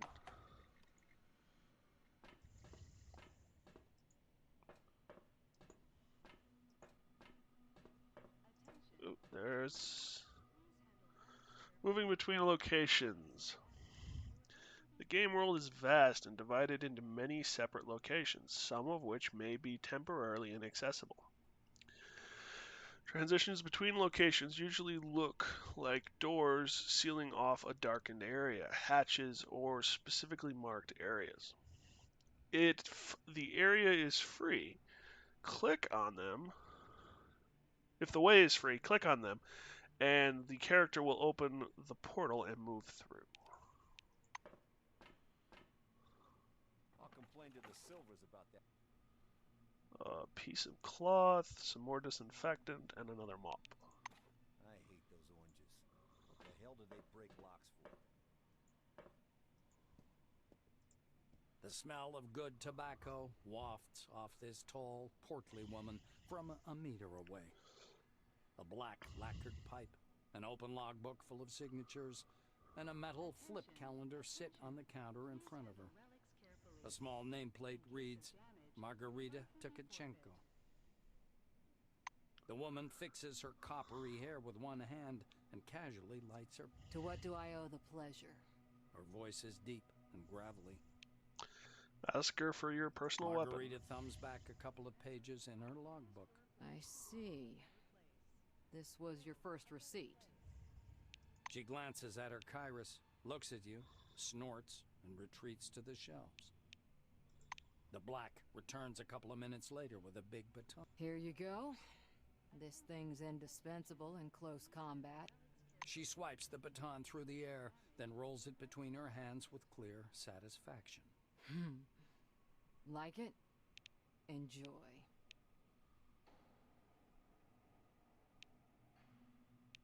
Tell her you don't need a baton if you could get something better. Unperturbed, the black covers the weapon she's just put on the counter with her large, soft hand. No, it is then. What would you like instead?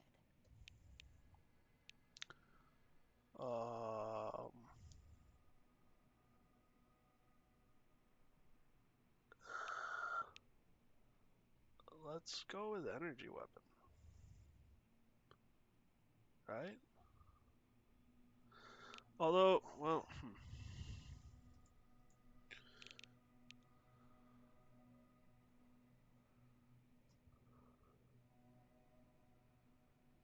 I'm sure I can find a baton anywhere. Hell, I can use the mop.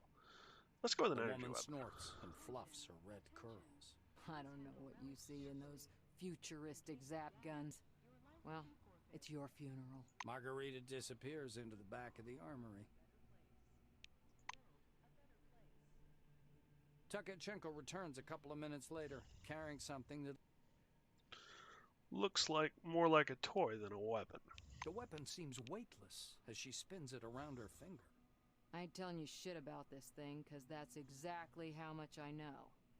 Laser, schmazer, cadmium battery, fiberglass body, blah, blah, blah, blah, blah. You probably know more about it than I do. Here. Accepting the firearm carefully with the barrel aimed downward like you were Margarita trained. drags on her pipe and releases a puff of thick yellow smoke. I see you know the rules and won't cause problems. Ask about the weapon's drawbacks. Tkachenko bites down on the stem of her pipe. Are you kidding me? I'm a different breed. One that doesn't understand toy guns. What if it turns out to be radioactive? Sorry, but I can't help you out on this one. Servicing the black weapon. regards the Andromeda suspiciously. Fuck it. If it breaks, bring it back and I'll trade it in for another one. There was a little cloth in the box it came in for cleaning the lens. That's all I know. Thank her and The leave. armorer shrugs, puffing indifferently on her. It's the least I could do. We have a requisition list from the Silvers. For free, you receive only rubbish.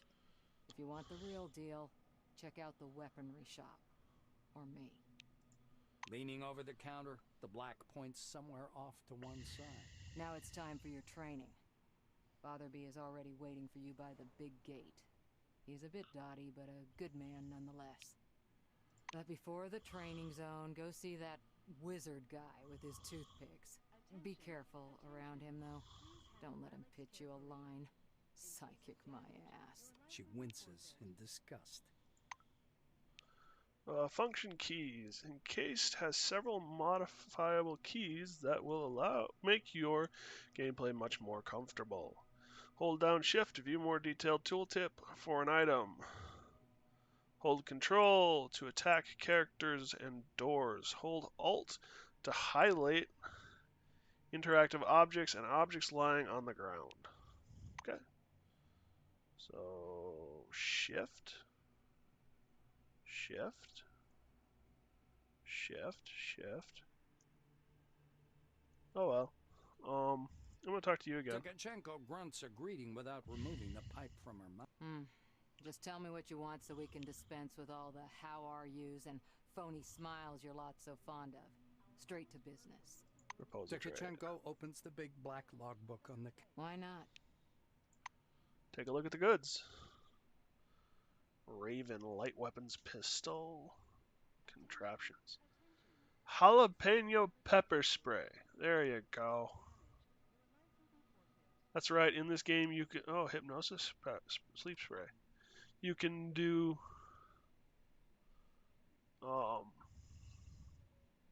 complete non-lethal if you want. 110%. Oh, 10% non-lethal. High-tech weapons dart gun. High-tech weapons energy pistol. Biochemical 1213. Energy 16. And I got this guy. Arbiter. 4-8. 15M range. 14M range. Crit fire 600%. Ugh. Shock grenades. Stun grenades. Huh. Well, I'll sell you my mop.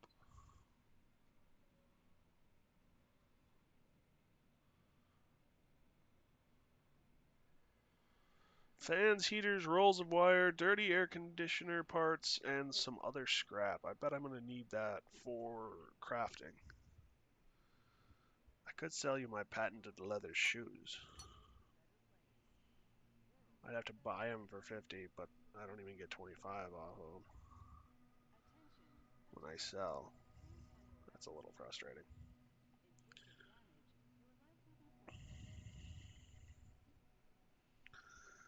Piece of thick fabric. They make blue uniforms out of it, as well as padding for tool bags.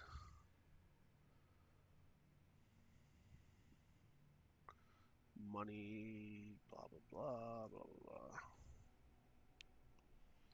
Books and magazines.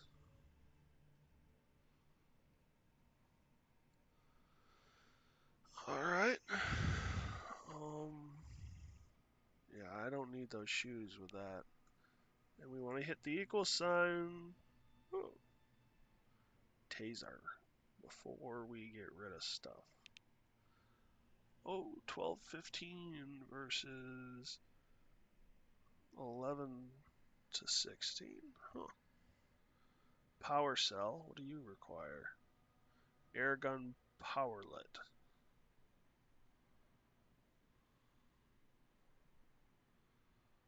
Daracon. Heavy weapon machine guns. Attention, attention. All right. Please handle relics carefully. In case of damage, Accept. your life will be forfeit.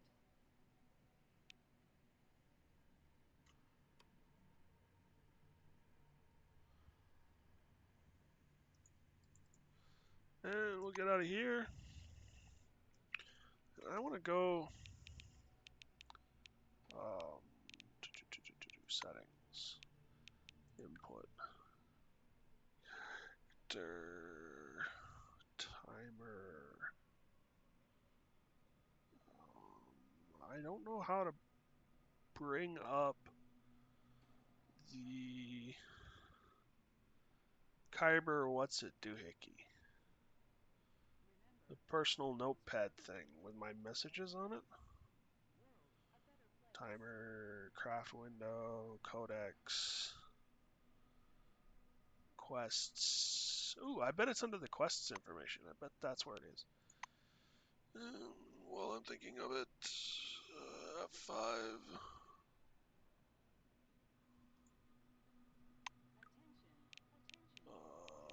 Data. Messages. Here we go. Instructions for newcomers. Good day, employee. We've received information that you placed an order for self-defense kit that includes the Arbiter pistol and Conquistador boots. We are sorry for the delay. The kit has been delivered to the warehouse and is available for receipt, Mr. Kingsley. Instructions for newcomers. Acquire a uniform. Blah, blah, blah, blah, blah. Miscellaneous. Control camera. Oh, these are all... Okay. Against all protocol.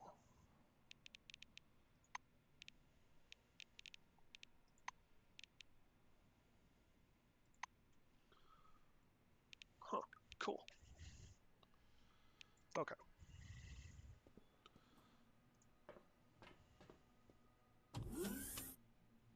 Search the flower pot. You're a natural. Yes. Ooh, money. Sit, sit.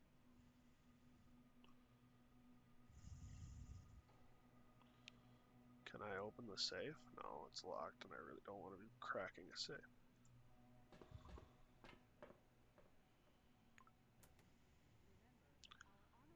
Energon.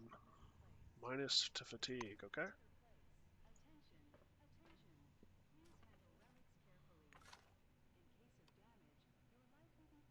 Inactive black relic.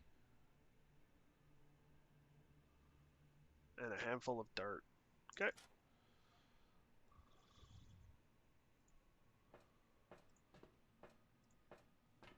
A lean silver with thick black hair and a huge cigar clamped in his teeth is sitting in front of you. As you approach, he flashes a sly grin and slowly raises an outstretched hand above the table. Something really weird happens.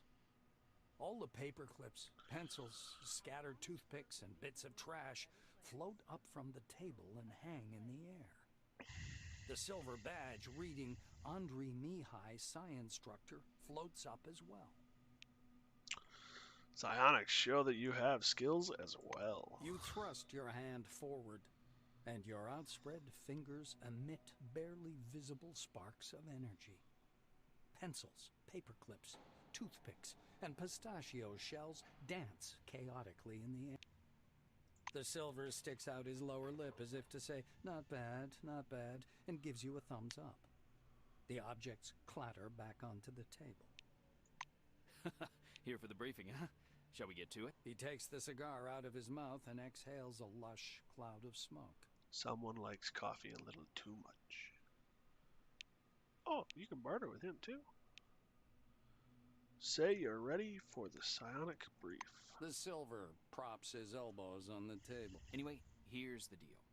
It's more profitable for people with a high psyche to study psionics. Give me your hand.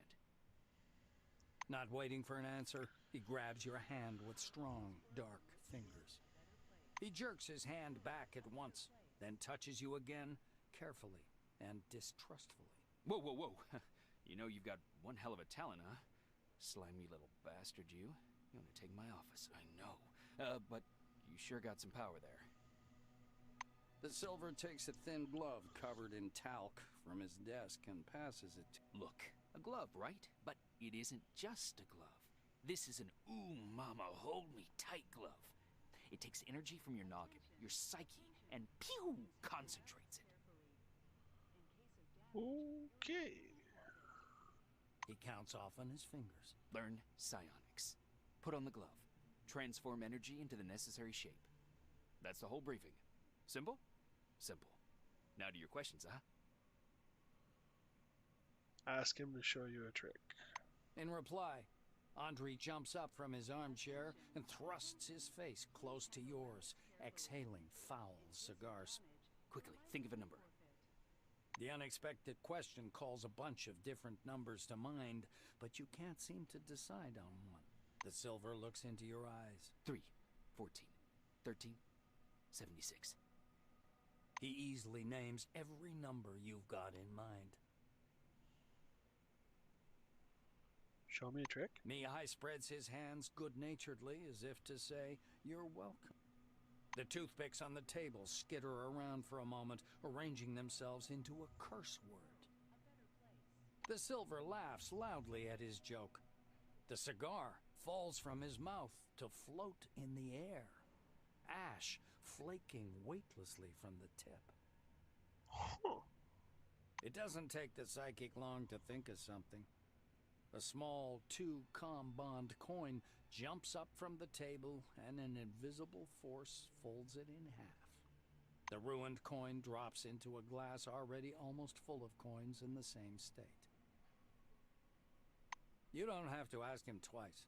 Mihai picks up a light bulb from the table, gripping the base in his hand. The filament begins to glow faintly. Soon enough, it comes to full heat and glows bright orange. He's a walking power outlet. In a little over a second, the bulb is shining with a steady white light. The silver laughs contentedly. Mihai shakes his head wearily. No, enough tricks. I'm exhausted. Psionics it requires strength, drains you. Remember that, huh? Aww. Ask him to tell you about psionics and its The origin. silver takes a pull at his cigar and releases a self-important puff of smoke. Psionics. It's a gift for all of us. The forefathers took off someplace. Poof, gone. Only the dome remains. And this. Psionics, huh? He rocks back in his armchair, puffing on his cigar. The toothpicks again slowly rise up from the tip. Mihai spreads his dark hands. Toothpicks hover around his head in a kind of halo. Scientists say everyone has an organic skill called psyche. You have it, I have it, everyone has it, huh? Big psyche, you got talents.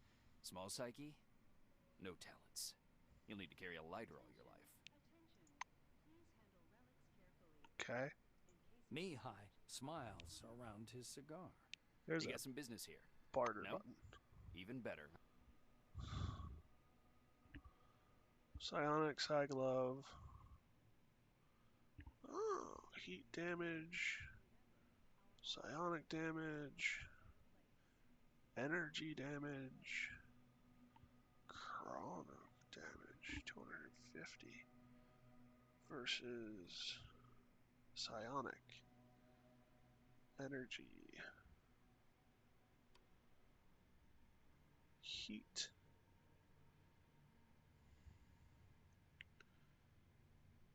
Cryogenic. Torpedo. I'm gonna go with that.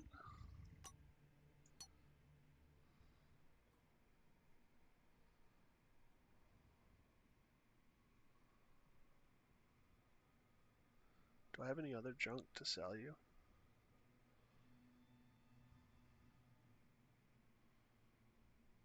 Simple lockpick I want to hold on to. Dirt? I don't know.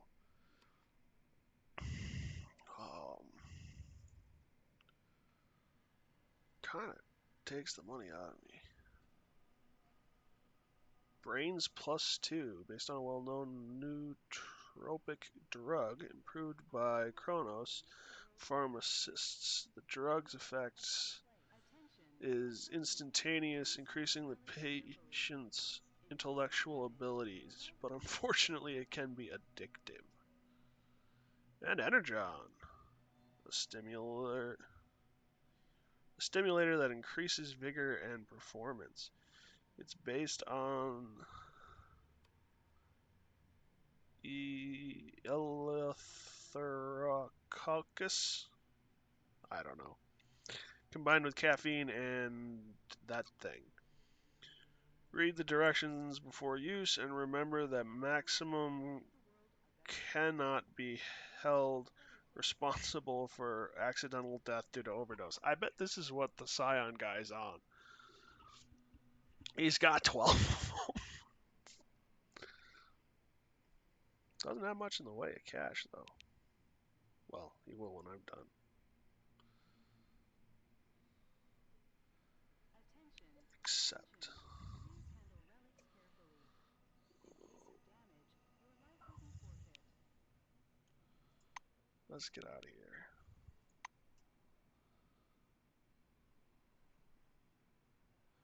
Anything else to loot? Armored door.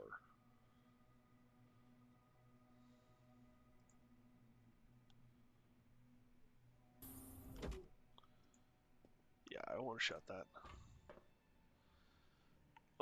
Let's see here. So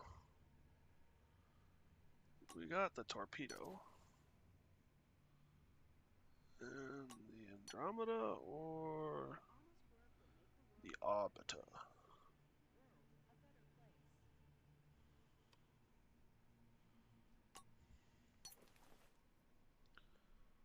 Torpedo.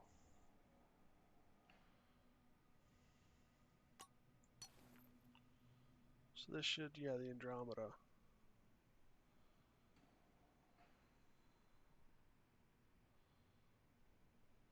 Precision is up. Energy damage is down, though. Attention. Attention. Please handle relics carefully.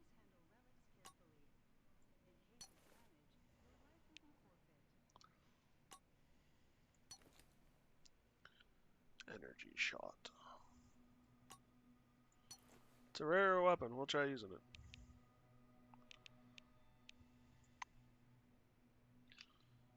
So reload.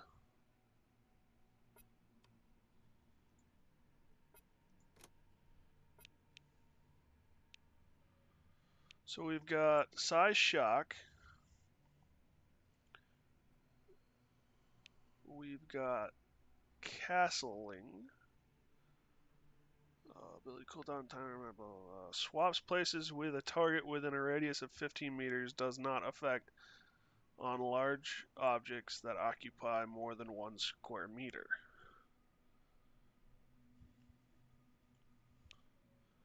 And then energize. Strengthens the targeted ally if they are within 10 meters, increasing all damage they do by 25% and giving them 2 extra AP for 3 rounds. So it's like a support ability.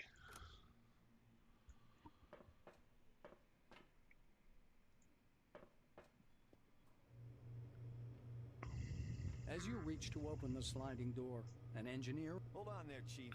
It's out of order. See? An engineer in a bright blue jacket stops you.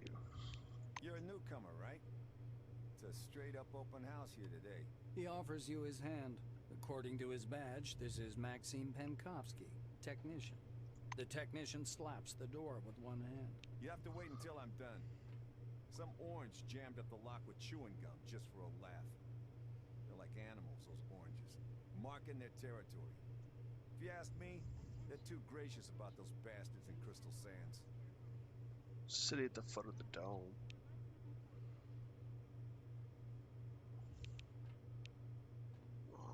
Ask him whether he can open the door. Penkovsky grunts angrily.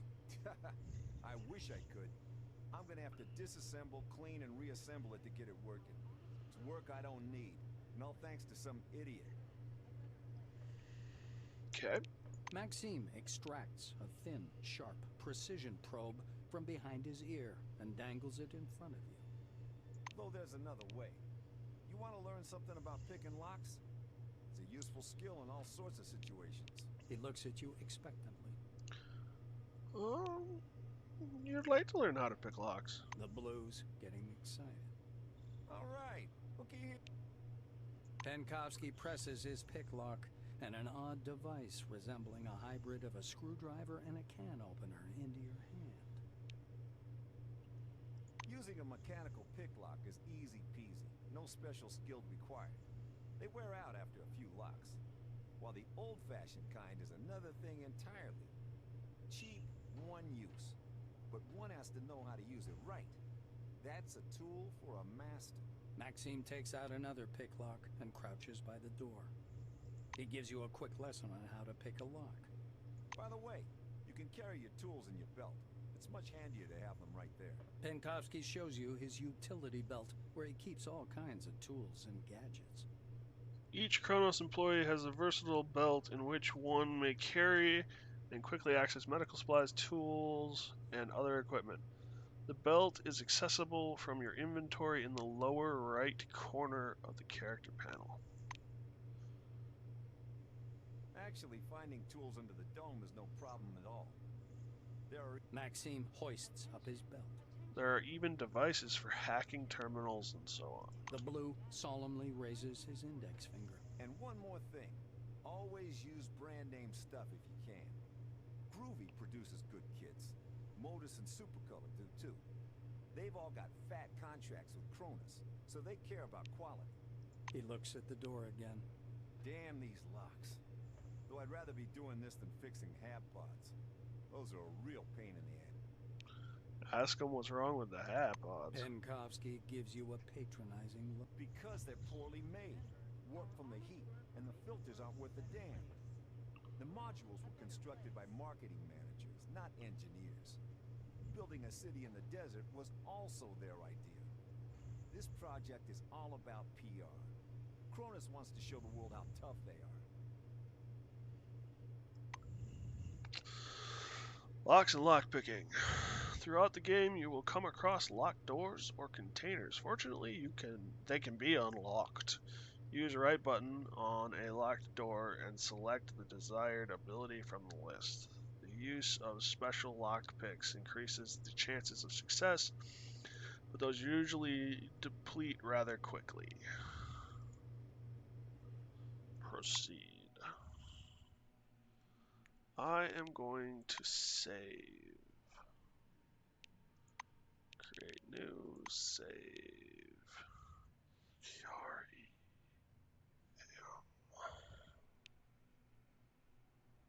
Sure, we'll go with that. Attention, attention. Please handle relics carefully. I repeat, get a lockpick and attach it to your utility belt. And then, apply it to the door. Yes, apply is the proper word. Apply it to the door. Lockpick. Simple lockpick.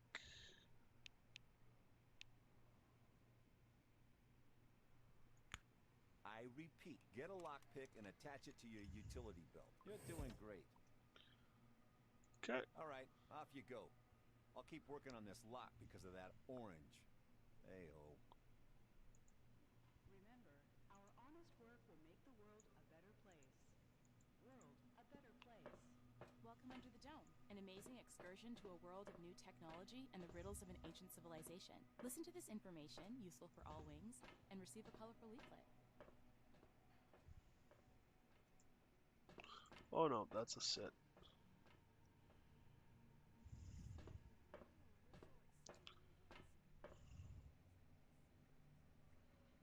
Ways Welcome under the blocked. dome, an amazing excursion to a world of new technology and the riddles of an ancient civilization. Listen to this information, useful for all wings, and receive... You see a tall scientist in a white lab coat, bathed in the dim lamplight. He almost appears to be hovering above the laboratory floor. The man turns at your footsteps. He's holding a paper clipboard and a pencil. His shimmering silver badge reads Sebastian Van Olden. He glances from you to the glittering watch on his wrist. I want us to respect one another's time. Please speak loudly, clearly, and to the point. You must be the newcomer I was told about. Nice to meet. Finished with his unusual greeting, he offers you his thin hand. Greet him and say that you're here for the briefing. The scientist puts the clipboard aside, raises his watch for a closer look, and sets the timer. He shows you his watch dial. According to the rules of this briefing, I have to touch on a large number of topics. Therefore, I will do so very briefly. Do not interrupt me. When I'm finished, I'll answer your questions within regulations. Of course. Sebastian produces his handheld and clicks some buttons. I checked your scanner. It's working and it's connected to the Minerva database. Everything you scan will earn you Kronos or Forefathers knowledge points. The instructor watches you with displeasure. Are you listening? Scan everything that might be of scientific interest. First of all, anomalies. They could be dangerous. Make sure to always have medication with you. He places a canvas pouch in your hand. This pouch is full of bolts. You can temporarily discharge an anomaly by throwing a bolt into it. It's primitive, but reliable. Van Olden pushes a button on his stopwatch. So, my oral briefing fell within the allotted span of time. Any questions you want to ask me? Yeah. Sebastian snorts skeptically. Oh, great. You're even ignorant of the basics. Minerva is a mainframe located at Magellan Base, where you'll be going soon, by the way. The Minerva disk stores the database containing every piece of information about the Dome and the company's employees. It is thanks to this scanning that the database is constantly updated. Are you ready for the second part of the briefing, or do you have any more questions? The instructor looks at his chronometer again. By the way, chronometer is a very fancy word for a watch. Ask what these knowledge points are and what the difference between the two kinds are. The White scowls in annoyance. Do you know anything at all? What did you come under the Dome for anyway? You get knowledge points for scanning objects. For scanning anomalies and relics, you receive Forefather points. Scanning the company's property and employees, living or dead, earns you Kronos knowledge points. He explains with a sagacious expression. You can exchange knowledge points for medication and equipment as part of the volunteer research program. Are you ready for the next part? The clock is ticking. The instructor taps his watch meaningfully. Ask him about how to more details about how to scan objects. Sebastian pulls a scanner from his pocket. I will demonstrate this only once. To switch on the scanner, press the button on the right side of the manipulator housing. The scanning beam is narrow. It's intended to focus on one object at a time. Van Olden turns on the scanner and continues. My advice is to scan anything that might be of scientific or statistical interest. Relics, Forefathers objects, automatic doors, vehicles, vending machines, deceased employees. He turns the screen so you can see it. The scanner automatically transmits data to the Minerva system, and you receive knowledge points. Do you have any questions, or can we proceed to the practical part of our briefing? Ask for a list of useful medications for researching anomalies. You'll need some one-use stimulator injectors, bandages to stop bleeding, and anti-radiation agents and radio protectors, including ARAD-3. The White ticks these off on his fingers. He produces a black-capped, transparent plastic jar out of his pocket. According to protocol, you should have this medicine. I'll give it to you as soon as we proceed to the practical part of the briefing. Are you ready, by the way, or do you have any questions? Ask him how exactly you can discharge an anomaly with a bolt. The researcher winces. Why do I have to spell out every single thing for you? Take a bolt, throw it at the anomaly, and it goes off. Any more questions? No more questions. Ready to proceed. The scientist glances at his watch again. You're within the time limit for questions. The next step is training in the artificial ecozone. He rests one finger on the button in preparation to start the timer. You're going to go downstairs and scan relics. I will be monitoring your progress. Please note there are several radioactive anomalies in the ecozone. These are the same conditions you'll be working in the field. Radioactive zones and relics are quite common under the dome. He smoothly extracts a jar of yellow pills from his pocket. Here's your ARAD-3. And one more thing. Just a moment.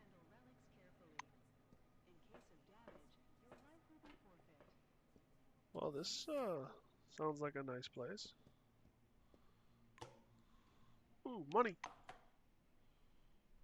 And some experience. I won't complain. So if I go over here, scan object.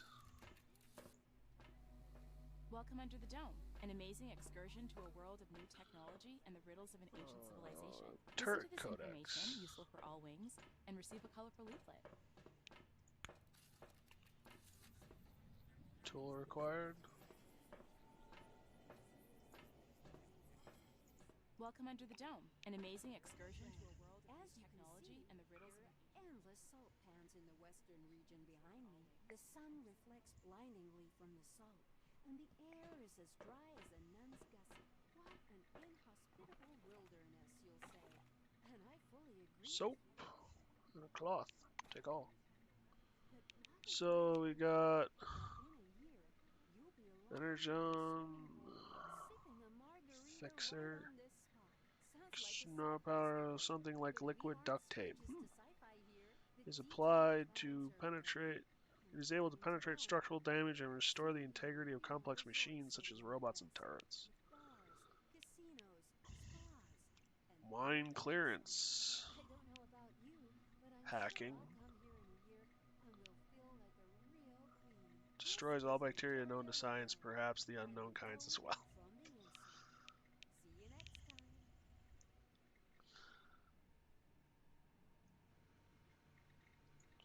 Trash bin. Attention, attention. Please handle relics carefully. Aww. In case of damage, your life Ladies will and be gentlemen, forfeit. this Power pop. is the Dome from the Inside with me, Victoria LeGrand. As you can see, Money. there are endless salt Welcome pans under in the the dome, western an region amazing behind excursion to a world of new technology and the riddles of an ancient civilization. Listen to this information, useful for all wings, and receive a colorful leaflet. Hospitable wilderness, you'll say. And I fully agree with you. But what if I told you that in a year you'll be lying by a Please stand by for sipping a decontamination to margarita right end. on this spot? Sounds like a sci-fi story. But we aren't Oh, strangers to here we go. sci-fi here. The Lockpicking. detailed plans are ready. And according to them, there'll Arad soon be 3. a Energy resort city in resistance. the west, Biochemical resistance. bars, casinos, Radio spas, protector. therapeutic zones. I don't Launched know in the about summer you, of but I'm sure 73. I'll Was come here based in a on year and will feel like a real queen. This is activator. Victoria LeGrand, Inactivators. and the dome Nucleic from acid. the inside.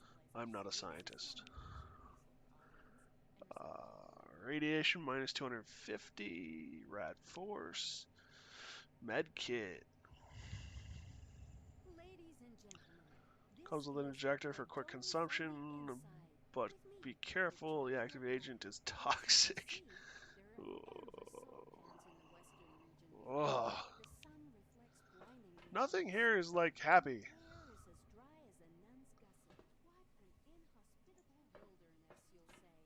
And I fully agree with you. But what if I told you Scanning. You have the scanning ability to perform scanning. Select the ability sipping a in the margarita right on panel this and then spot? click on the object you want to scan. For each successful scan, database stored in your Kybris.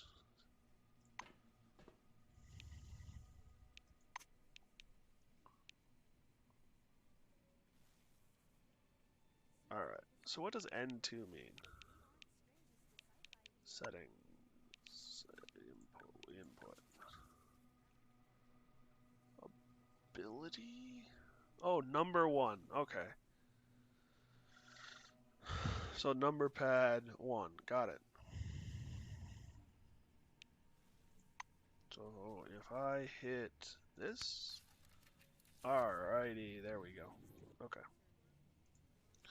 And the escape key ends it. That's helpful. Rad Force.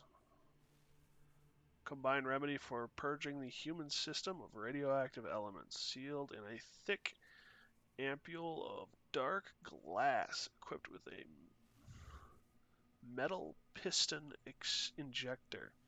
Simple and effective, just like the rest of the military aid kit contents. Aguilar capsules. Perception up and deafness up. Steroid drug with mixed effects promotes increase of blood flow to muscles and brain for a short period of time, increases reaction rate, and sharpens perception. Caution, do not use during the recovery period. That sounds like fun. Med kit. And RAD 3. Take all.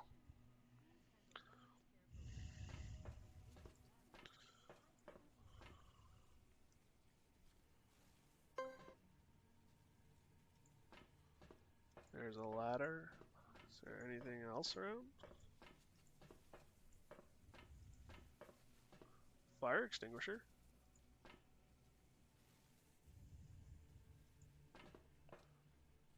Craft something. Airgun powerlet.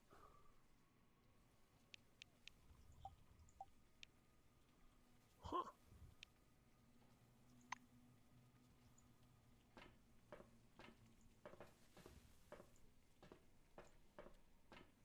Boxes. Flower pot. Reagents.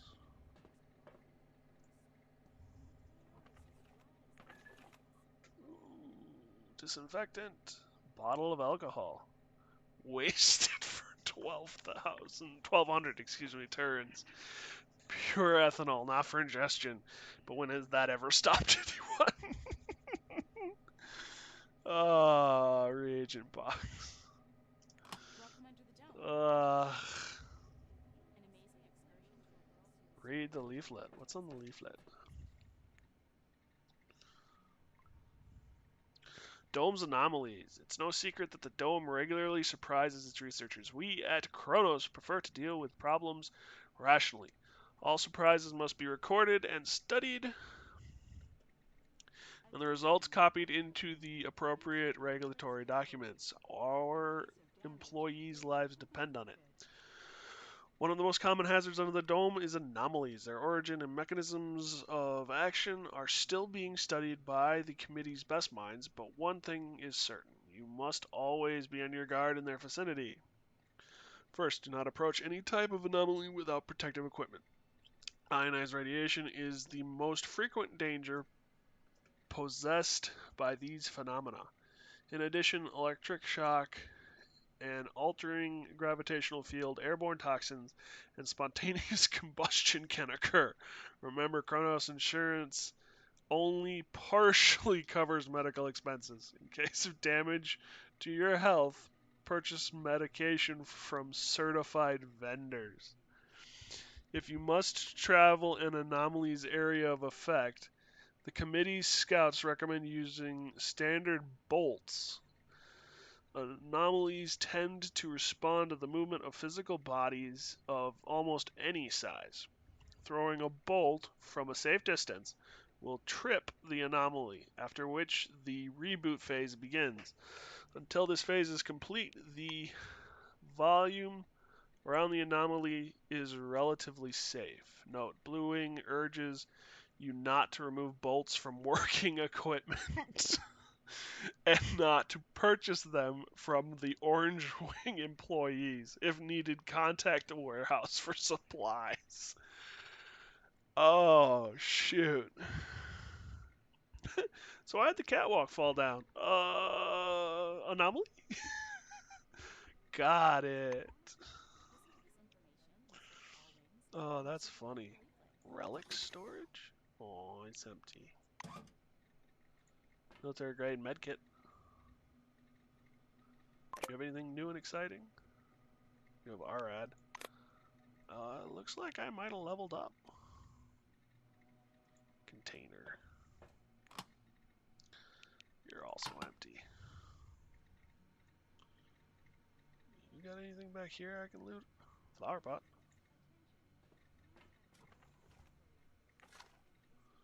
I'll take the dirt. What have you got to say? The White Wing employee is whispering something. His eyes lifted to the ceiling. He doesn't even notice you. His coat is covered with multicolored stains and paint splotches. Even his badge reading Gregor Zarnis is blotted with something pink. The professor jerks his head up and squints nearsightedly. Yes, are you looking for a scientific curator? You've found him. I can exchange your scientific data for incentive rewards. Remember, our honest work Tell will make him the you world want to a better know what place. forefather World points a better place. reflect on the screen of your handheld are. Zarn looks at you with an extreme surprise. He's certainly good at this expression of absolute puzzlement. Shuffling his feet like an old man, he comes up to you. Are you not ashamed of your ignorance? This is a revolutionary program launched by the corporation. You should know these things. Say you want to know all the details about this program. Zirns proudly puffs out his chest. Well, you've come to the right place. I am one of its creators. The program was created to support and motivate explorers. The white takes a communicator out of his pocket and turns its screen to face you. Numbers are appearing on the monitor, apparently information about total uploads and volumes of data, of transferred data. And it works perfectly. They come here and seed the database. Sometimes they scan the most curious things, but not without a material incentive, of course. Here, look at this. The professor taps on the screen lens with his crooked finger. You see, you scan, you get forefather points and Chronos points. You take those points and exchange them for medicine, chemical agents, and everything else useful. Soon, a network of curators will be placed all over the dome. They'll reward explorers for their scientific data. Ask him what exactly you could get in exchange for these points. The professor spreads his hands. That depends on the person you trade with. Typically, they might give you medicine, but it could be a weapon or armor. Some people might even give you experimental gear. Different things, all kinds of things. He sticks out his skinny chest with pride. Just so you know, not only I did invent this program, I participate as a licensed vendor myself. You and I could make an exchange for your reference. Tell him you've made sense of it, and you want to exchange your points for something useful. Which points do... Gregor takes a perfectly clean Kyberus in a leather case out of his pocket. Which points do you want to deduct? Chronos points. I don't have anything. Forefather points? I don't have enough either. Haven't decided yet what points to use and refuse to trade. You should be more diligent. You know what they say, none but the brave deserve the fair. Deserves the fair. What else can I do for you? Move away. An amazing excursion to a world of new technology. Terminal screen system's locked down.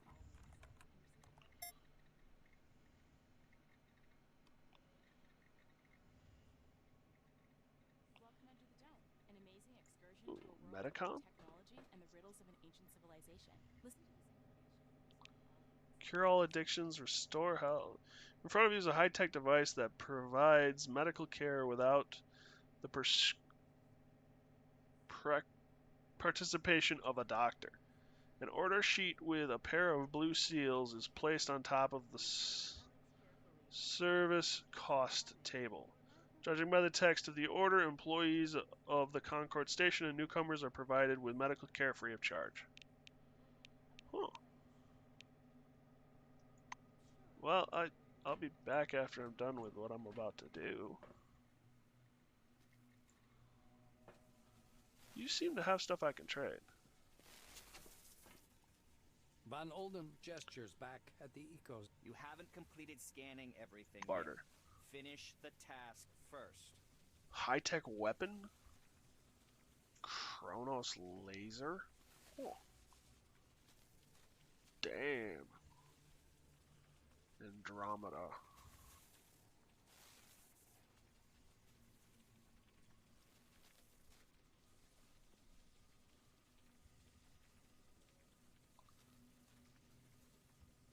Cryo laser.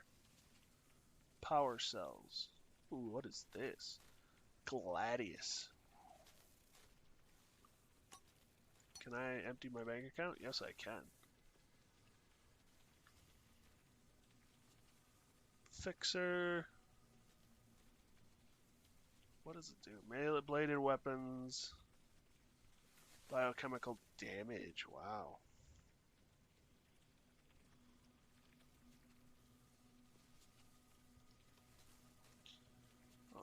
bolts.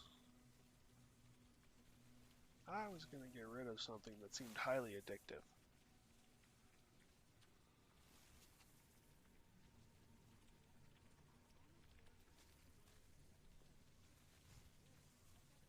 Medkit, disinfectant for 130. Yep. Value of 20. Oh. So all of it is a value. Okay. But I'll only get that. Case of fire uses directed.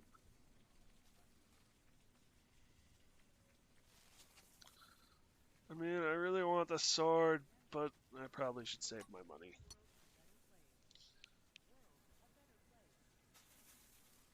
Oh, I suppose I could get rid of the... What is this going to give me? 62. Yeah. Oh, that's right.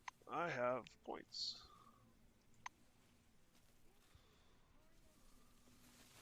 Character.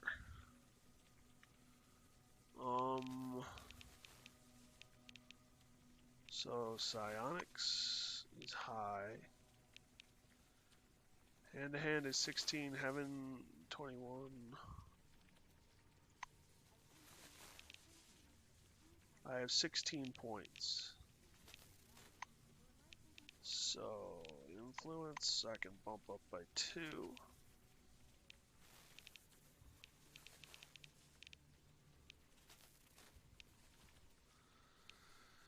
30 seems to be the base like setting. High tech. I'd like to take that up to 30.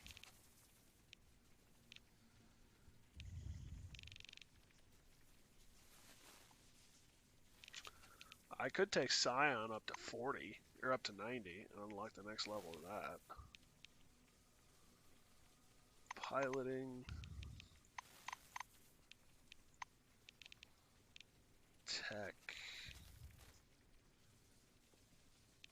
Medicine. Criminal. Survival. If I don't put some points into it, it'll never get higher to begin with. So I might as well put some points into it.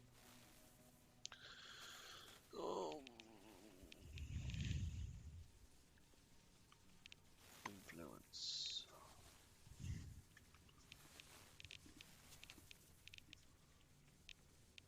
Piloting. High-tech weapons are to 30. Oh, melee's at 22. Versus 21. So it's off by 1 point. That's why they offered me a baton.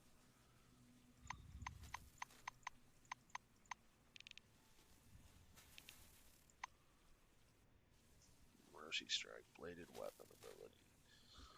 High-tech weapons ability. Desperate attack. Wear down.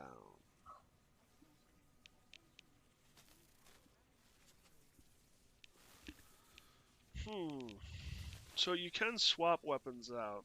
I'm thinking, I mean, I got the high-tech weapon. But I've also got my psionic abilities.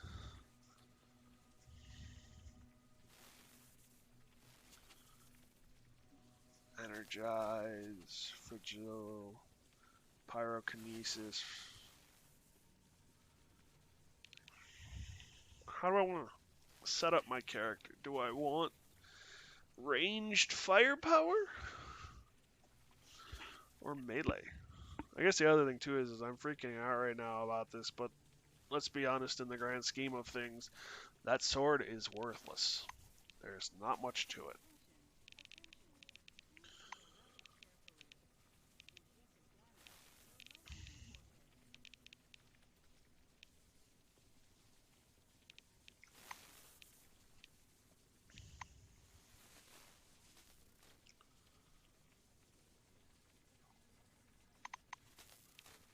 I guess I can put the remaining 3 points in piloting. What's the difference between tech and science? You never know, the ability to clone a hamster may come in handy. But there's no doubt that a passing knowledge of biology, chemistry, computer science, and physics can make life much easier. The modern human being is surrounded by mechanical and electrical devices, whether it's a toaster or a teleportation device. Knowing the secrets of the mechanic ways provides an undeniable advantage. Save.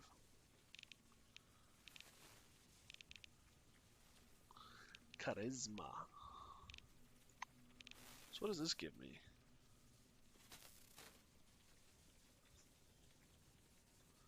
Not very intimidating. This is the one that's, yeah, for each skill point.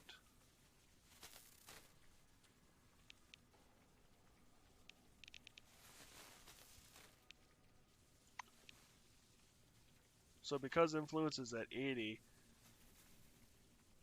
I get what, 8%?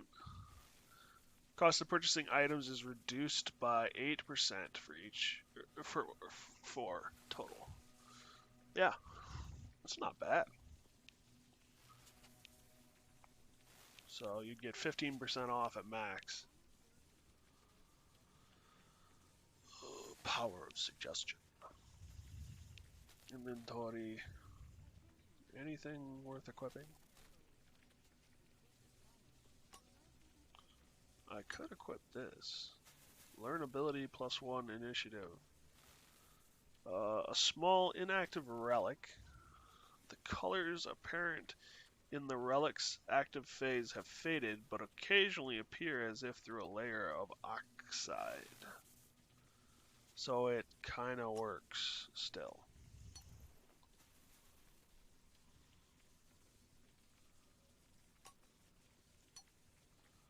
Yeah. What is learnability? Modifies the amount of experience gained. Base 80 plus 2 times perception and psyche. Okay.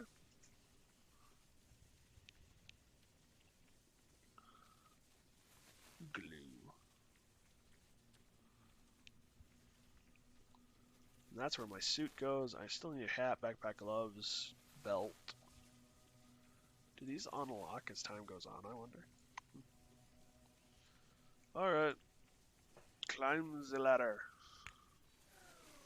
Oh, whoops. I pulled out my gun. I don't want to do that. Sheath. Holster.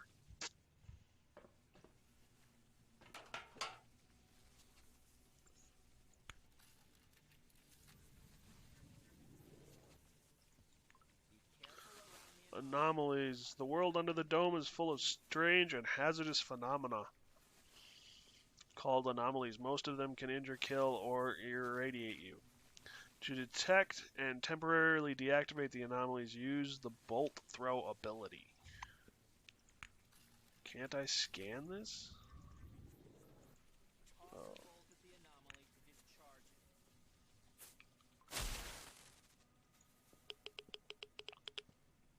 Okay, radiation is high.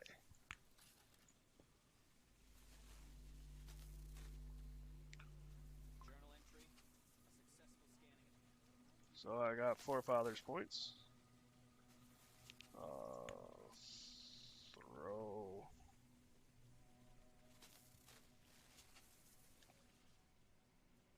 Throw a bolt here. Come over here.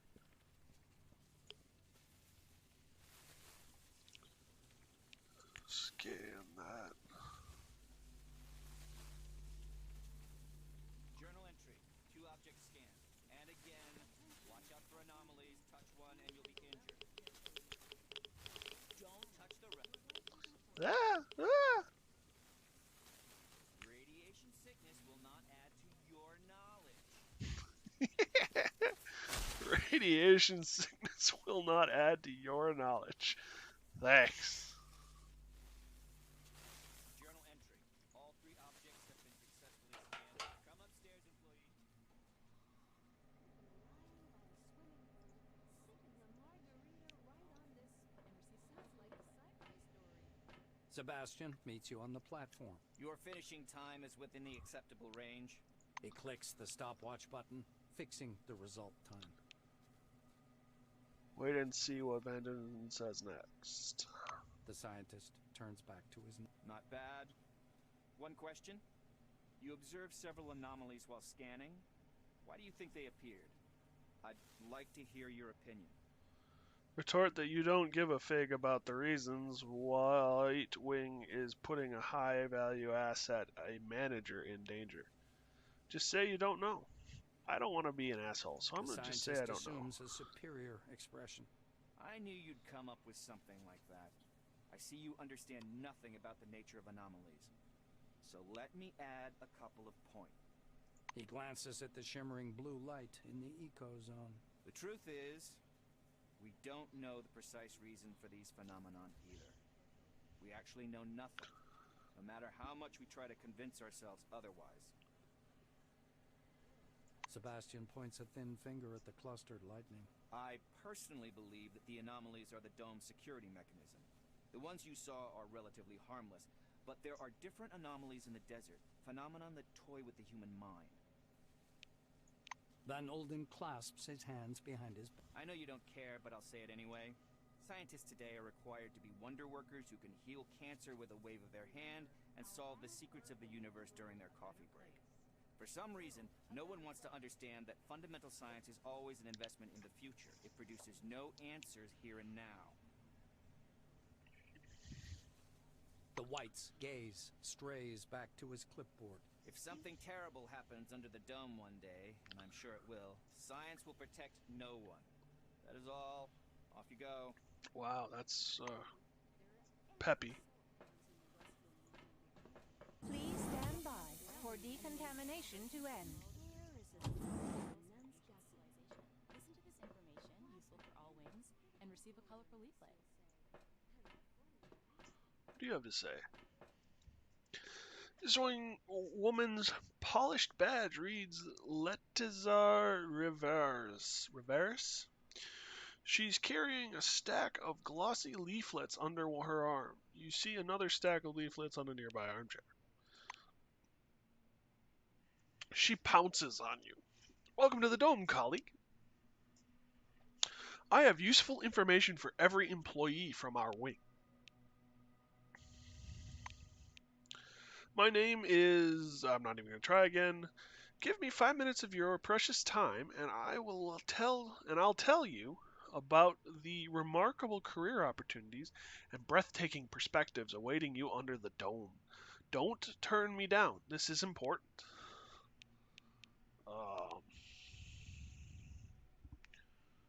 Agree to listen. Great. Take a seat, please, and I'll tell you about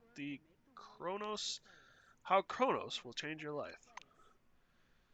Puts her hand to her heart in a pompous gesture. Dear colleague, you've been entrusted with a great mission of being the best of the best, providing an example of justice and discipline and being a role model for the other employees. Today's Kairos employs around 35,000 people, forming an active, hardworking, and united society from a broad variety of national, cultural, and social backgrounds. Your job is to maintain balance and stability within this society, ensuring its efficient operation, and enforce the principles of equality, labor, and law. Silver jabbers. She's apparently rehearsed this spiel many times. She smiles, seemingly offers her hand as if helping you up onto a podium. If you're talented and self-motivating, the Silverwing career ladder will become an express elevator of upward mobility just for you. Thank you for binding your life with Kronos. I don't like the term binding. The silver finishes expressively. She looks at you expectantly. Influence. Note that her speech was good, but you know how to improve it. The inane smile never leaves her face. I will be thankful for any feedback or remarks regarding my work, in written form, of course. You want to leave feedback, don't you? Say no and explain what's wrong with the speech. You explain in a few words that a person who's just arrived under the dome might feel a bit lost, and that a promotional text needs to be presented in such a way that it jibes with the listener's expectations. Once she's targeted those expectations, she should create the need for a solution, and only then propose the solution to the listener. Listens avidly as you talks. I'm a bit lost. Expectations? Solutions? I suppose I get the gist. She finally seems to get a stroke of insight. She nods confidently and belligerently. Yes, exactly. They don't know how to solve their problem. Well, I do. So that's why my speech should be about. What my speech should be about. Thank you. Cheer her up by bellowing, "Who's the best employee? You're the best employee," and leave. Give her a hearty clap on the shoulder and leave. Wait, you're leaving already? It just occurred to me. The girl offers you a colorful booklet. If you were honestly interested in the speech, maybe you'd like to look through the leaflet. The dome is your new home, and exciting read for the entire family. Take the leaflet. You take the glossy leaflet with colorful pictures on the cover, white pink houses, palm trees, and luxurious cars. You can't actually find all these things under the dome, though. The picture is beautiful. The instant the leaflet is in your hand, offers you a couple more. How about a few for your friends? No? Well, alright. Bye-bye. Wow, lady. Hey, first day under the dome? Holographic table? Worried about rats? This desk is a bit different from the others on this floor. It's covered with a thick layer of cellular glass treated with... yeah. Every little point of the surface emits a weak yellow light. Some of them glow brighter, some dimmer. The workshop has a huge built-in... The work table has a huge built-in digital display. Rows of glowing points from a dilapidated versus detailed. There's a big difference. Detailed map of the area under the dome. You touch the screen with your fingertips, and the static makes the hairs on your arm raise. Look to the north. The image pans down and zooms in slightly to display the Northern Territories. This is the most developed part of the dome. 3 highways lead from Concordia to Magellan Station, the observation deck, and the city. The D11 Brahman, C13 Cincinnati, and C12 Nashville objects are also located here. Look to the south. The desert to the south is colored a bright brick red. Something huge and shapeless, resembling a poorly drawn star, casts its disjointed rays across the sand. Nearby, the site designation O10 Ankara glows blurry white. Yeah. Look to the west. You stop the display over the pale lands of the west, which consist mostly of milky white patches of salt marsh. The west of the dome is amazingly empty. Look to the east. You gently pull the tight fader slider to the right. The eastern section of the dome has several unfinished facilities and abandoned buildings. Paved roads are almost absent, all but a lonely, fractured highway dusted with sand. Look to the center part. You have a bird's eye view of Concord Station. The main structure, built into the rocks, is a harsh white against the backdrop of yellowish sand. Turn on auto guide. This is Concordia. Oh, okay. The first of the most. This station is the artillery, so that's what this does. The auto guide laughs nervously. It would be a shame if something happened to Concordia, wouldn't it? Okay, so I should have hit that for every single location, but I'm not going to worry about it. We're Silverwing. We know what you need. Norman Potter. The sturdy black's face brightens upon your arrival. Norman Potter is written on his badge. There's a plastic peace sign next to the badge in violation of regulations. Come on, don't be shy. Hello, brother. Did you know that 2 out of 7 Corvus employees die violently? We House of Kindness activists want to change that. He gives you his hand. He's sporting a couple of friendship bracelets. He slaps his pockets. Alas, I don't have any more leaflets. But don't worry. I'll tell you about non-lethal weapons and how to defeat an opponent without killing them. Say you want to know more. Very good. This will change your life, he smiles.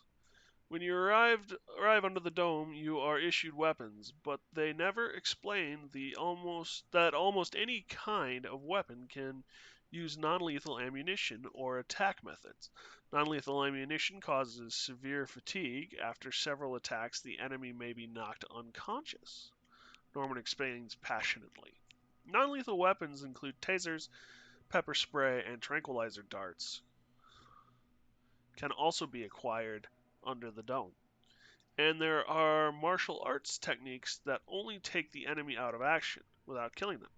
Remember the main thing, if you want to win without killing, you have to exhaust your opponent. Ask what the House of Kindness is. This is a commune. We practice meditation, walk on coals, don't eat meat, and are trying to give up plastic. Explains proudly. Wonder why a hippie is serving in Blackwing. It's my mission. I chose Blackwing to prove by example that military service without violence is possible. He proclaims theatrically, his hands on his peace sign. Move away.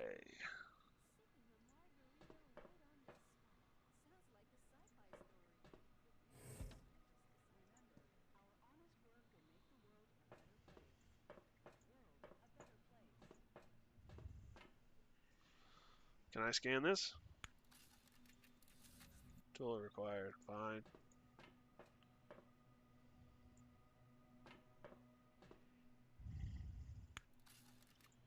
Ooh, I can scan that.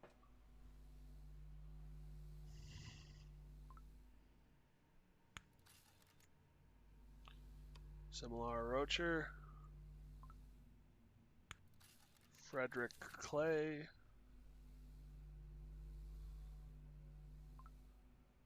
And I gained technology points. We're gonna quick save.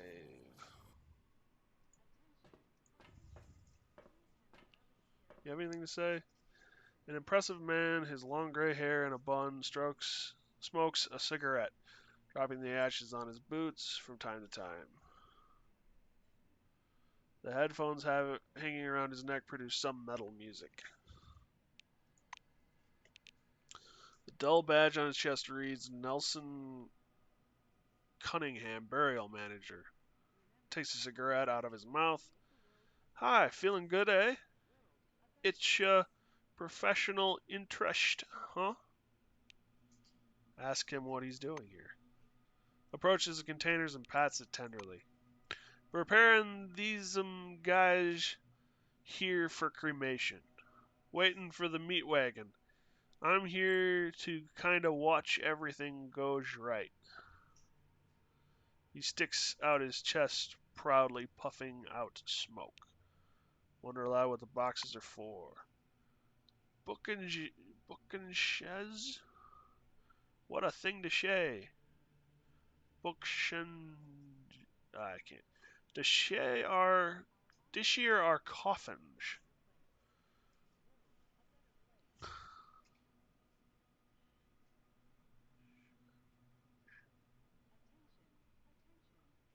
Nelson reacts as if you've insulted him deeply. He approaches one of the containers. These are the best coffins I ever seen. Here, a window to look at the dead. Want to open or close it? Can do. Here's a latch to stop the lid from falling. All right, technology. Cunningham swings open a coffin lid. Fortunately, this one is empty. Soft, comfortable, it's soundproof, can sleep in it all white. Want to try? Ask Nelson to lie down in there himself. The blue spreads his hands. Shut yourself? Shoot yourself. I personally do like lying in one of these sometimes. He lies down inside the coffin, rolls back and forth a few times, and gets comfortable in the velvet cushioning. She all good. I hide from the bushes here sometimes, 'cause the lid, and go to sleep. As if to confirm his words, Nelson shuts the lid. Lock the latches on the lid. Wait for him to climb out. A couple minutes later, the lid pops open from a powerful blow, and the blue rises from the coffin, roaring, his arms outstretched. Like a zombie! Alright, yeah? Ask permission to look at the cadavers. Just don't open them. Their windows slide would open and look. Their windows. Slide them open and look. Alright?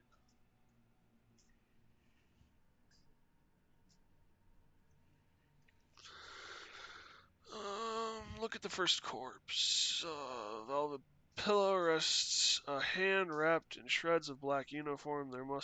This must be all that remains of some soldier. Look at the second corpse. The coffin is occupied by a beautiful, coiffed, middle-aged woman wearing a silver wing uniform. Look at the third. A pale-skinned orange with a purple face is lying in the coffin. His neck has a rope burns. Step away from the coffins. I'm done. Nice chatting.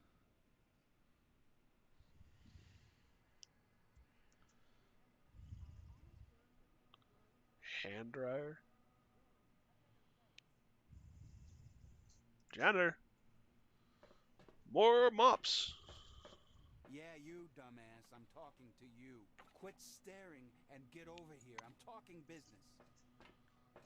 What do you want? Before you see a large hairy orange with funny round little glasses. He has a pack of fresh snacks in his hand, and he dips his fingers in it, carefully fishing small pieces out. Derry Gilmore, loader, says the badge on his chest.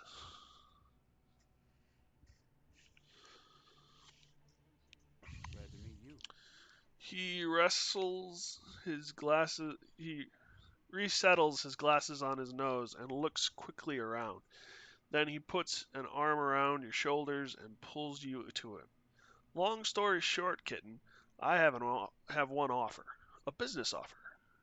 You smell what I'm cooking? Okay, here's the thing. Do you see the hall behind my back? I've just returned from there. From shipping. I've been moving some crates. They weren't sealed for transit yet, so I checked a few of them out. And looky looky. There are these relics inside. I thought they were rubbish at first, but no. These are solid relics. Category 2. Hold on. Darley scoops a handful of orange-dyed crumbled something out of his pack and puts it in his mouth. He chews and swallows and then goes on. Anyway, I can't get to those crates. There are guards in there now, but you look like the sort who easily blends in. Would you sneak in like a ninja and grab something that's lying about? Don't forget about me, of course. Continue. The orange crumples his packet and rummages around for more snacks. Fresh out, sons of... Yeah. The main thing you should remember is to go quietly. Don't get caught on camera, and don't let the guards see you. It's gonna be okay. So stealth. When moving stealthily, you are much slower, but also much more inconspicuous. This is a useful skill that helps you easily get where you are supposed to enter. While moving in stealth, try to stay in the shadows, avoid getting in the guards and camera's field of view. Remember that any noisy action, be it a loud step or a shot, will immediately blow your disguise. I'm not interested. I'm not a good stealth guy. You should at least think about it, kitten. Bye-bye. Stealth mode with the H key allows you to steal and move without being detected by your opponents. While in stealth mode, watch the detection indicator displayed above the character. Once the indicator is full, you will be detected. You can go into stealth mode only if no one can see you. Press caps button to display the visibility areas. So, if I hold this, if I go over here, and I hit H,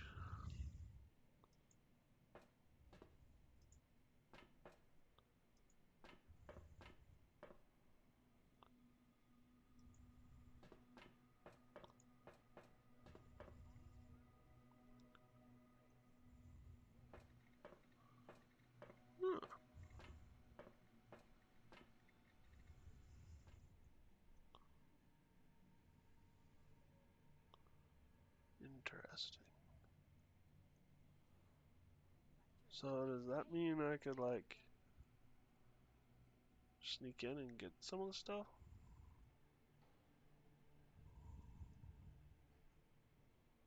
Oh,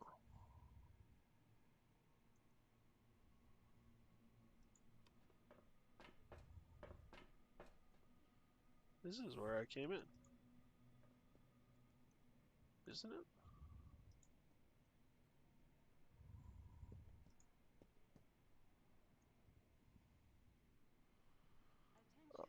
We're gonna quick save. I'm gonna get out of stealth. Loading track 1. Where are you going? Gate 1 is restricted area. Come on, get out of here. Okay. So if I stealth, does that change anything?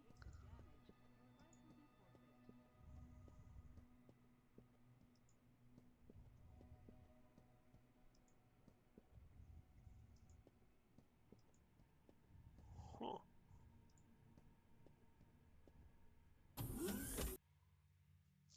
This is the end of the Cold War. I already read that one. I'm not going to read it again.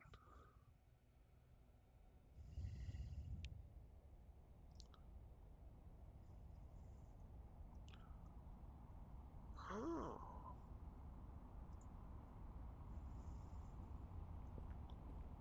Interesting.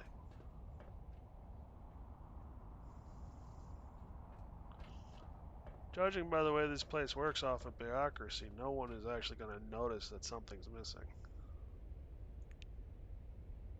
Tool required.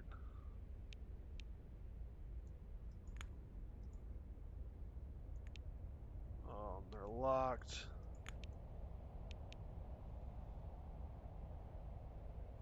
Condition 1 of 1.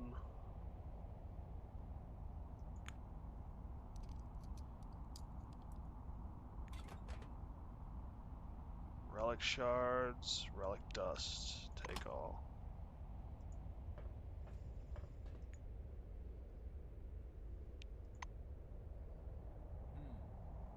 Horizon seems to be clear. What have you got, Ketch? Landing zone is clear. No idiots. Over. Copy, Ketch. Launching the cargo pod. Call the workers. The black moves on, oblivious to your hiding spot behind the pile of boxes. The payload pod Releases its brakes, rising slowly to the edge of the glass tube, and shoots directly across from you. The doors open. Enter the pod to return to the spire. Stay in Concordia. Maybe all this talk about the dome's impenetrable border is nothing but a scary tale to keep employees on site, but risking your life to verify this theory is not on your agenda. The workers who loaded the pod will be here at any moment you exit the cargo zone in a hurry.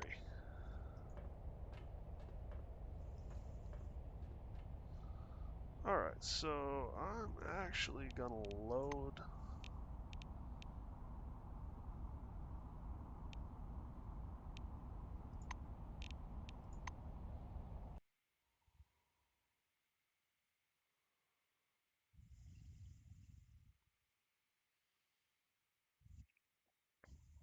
Am I supposed to check the cargo pod?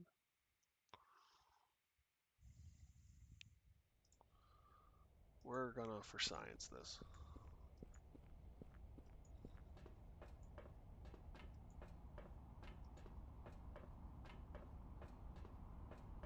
Examine.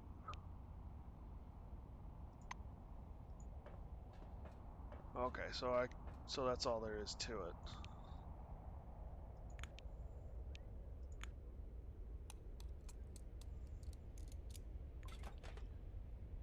Take all.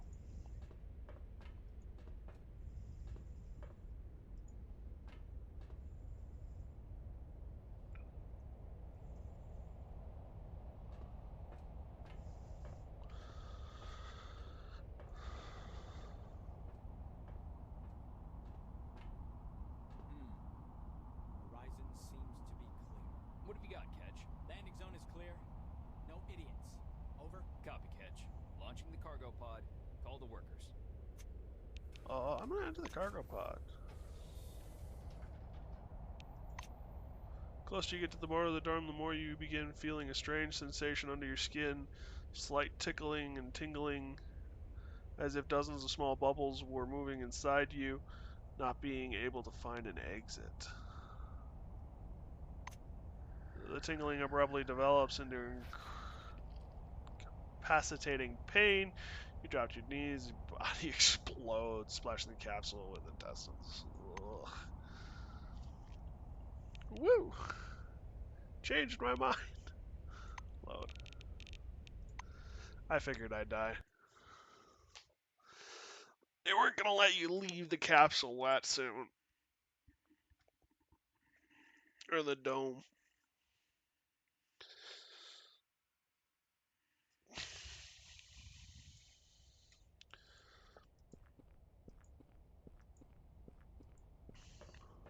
So stealth in here is actually not that bad.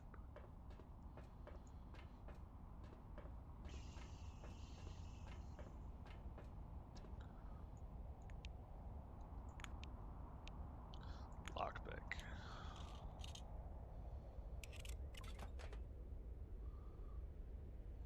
These broken relics have lost their primary function, but may still prove useful. Rapid forefather relic extraction inevitably comes at a cost. These tiny fragments and particles of forefathers' relics still retain their usual properties. It was revealed that the dust somehow locally distorts space-time in a small area near itself, thereby slowing down time for those who are inside the cloud of these relic particles.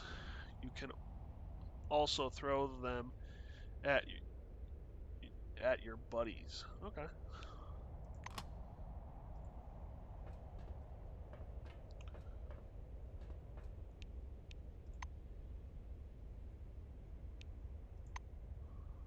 Yells, attention all employees, clear the landing zone.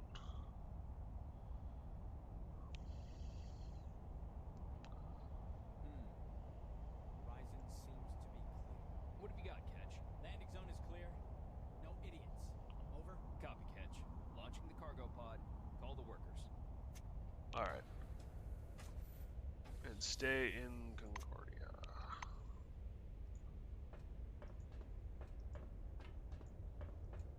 I want to know how I snuck by this guy to get out the door. Not that I'm complaining, but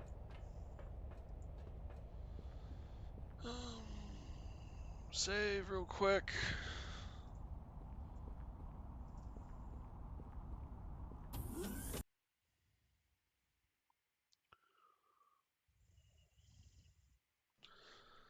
Alright, I'm going to take a quick minute here to take a bio break and refill my water. I will be back shortly.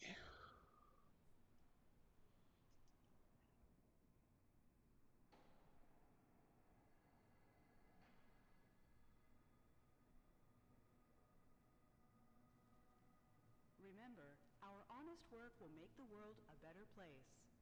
World a better place.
Attention, attention. Please handle relics carefully. In case of damage, your life will be forfeit.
Attention, attention.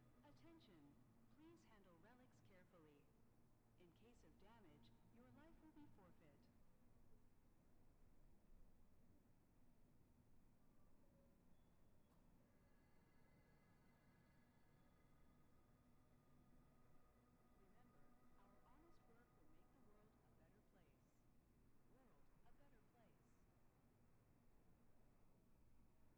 World a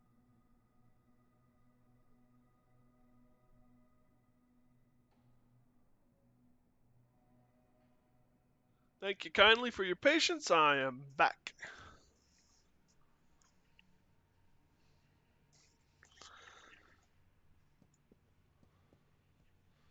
Oh yeah, I should probably take this off at intermission.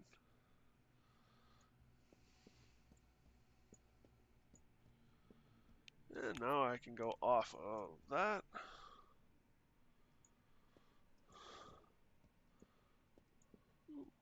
Is there stuff over here? No, just the door. Shh, no one will know.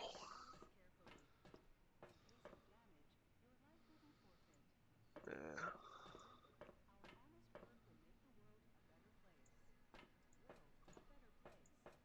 What's in here? You're at it again, asshole. Okay, you got me, Butch. Old habits. You know that. Clearly you've interrupted some kind of game. Three oranges freeze, their arms outstretched, staring at you perplexedly. Ask what they're playing. I'm all ears.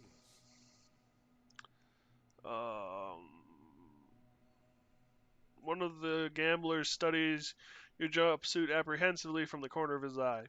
Why no, boss, no gambling here. We all know, don't we, that games are prohibited? That's the rule.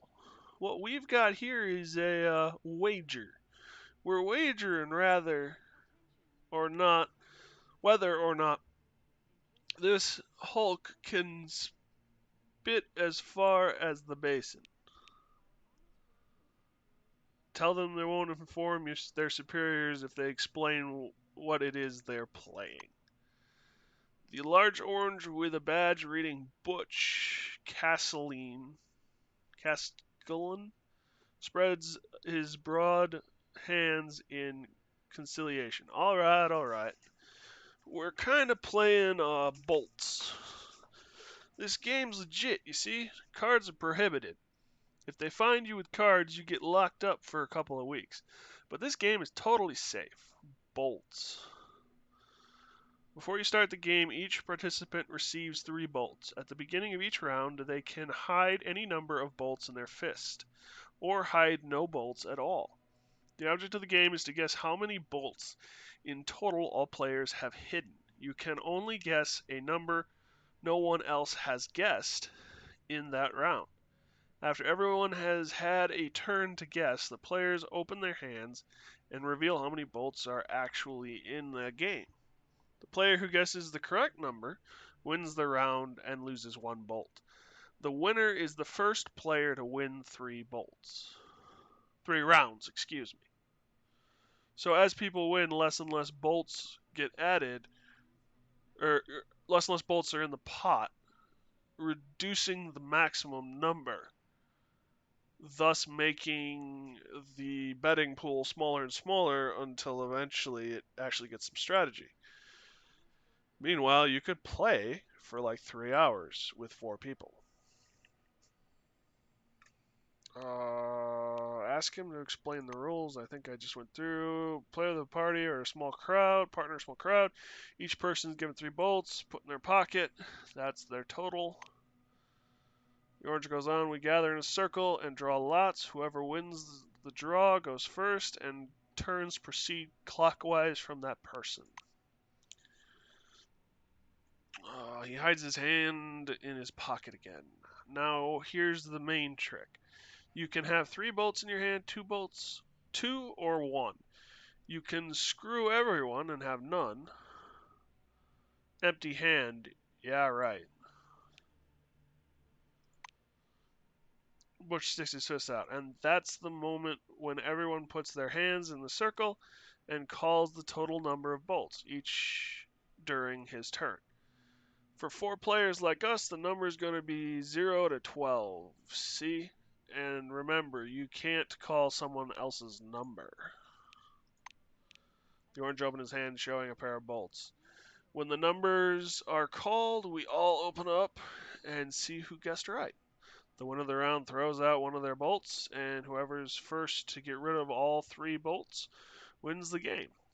The bid is 12 cabs, and no petty forging, you dig? I'm gonna move away. I've been in this area long enough. I don't need to. Poof. Really, it shakes the whole room. Wow. There's no need to be here even longer. Cloth and soap. Toilet. Toilet. Broken toilet.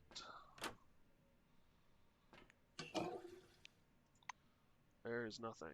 Toilet. Broken toilet.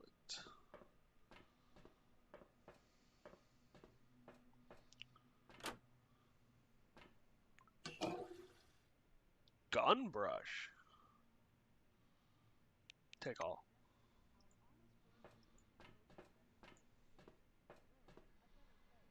We're gonna wash our hands first. Oh, so vigorous. Get 'em, tiger. Heat resistance. Dry and warm. Huh.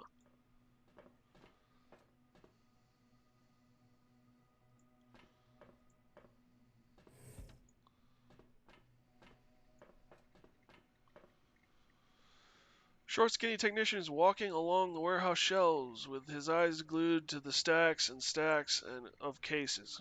He's frantically writing something in his notebook. His badge says his name on it. You clap him on the shoulder, but he just hisses in your direction without looking.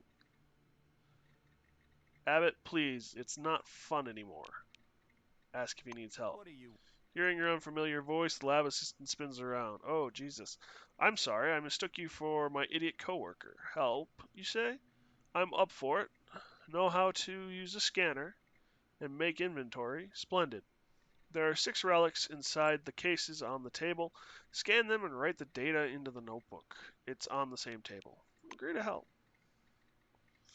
Gives you a friendly pat on the shoulder. Thank you. We've only met 2 minutes ago, but you're already better than Abbott. Amazing. He turns back to the shelves. It was nice chatting. Scanner.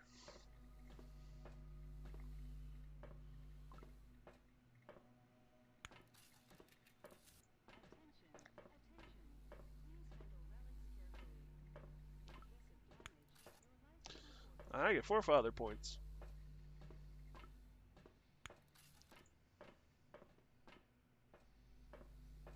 And experience.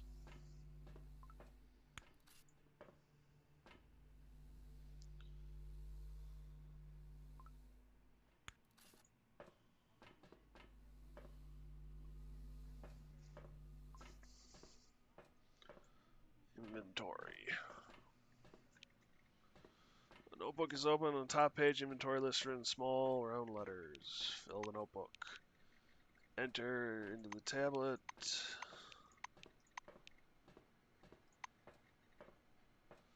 So all fields have been filled in. You put the notebook back.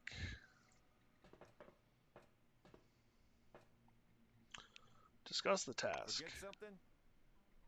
Tell him you're finished. Picks up the notebook and studies the records carefully. He makes a few notes with his pen and gazes up at you. Yes, excellent work. I'm surprised. Even I'm not accustomed to people who actually do what they're told. Thanks for your help. You step aside, looks back at you, and waves affably. Come back again. So I got experience, but I also think that it might have helped my reputation. Nope. Silver ring only. Data. 21 hours still. Okay, let's see. Is there... Oh, wow. There's a trash bin I missed.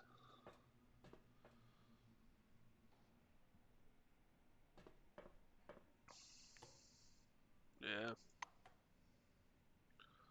Dryer, mirror, janitor's closet, doors.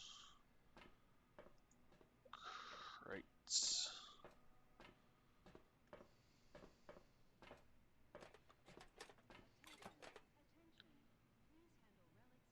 Nula beef noodles. Hunger, thirst, healing. Packaged water.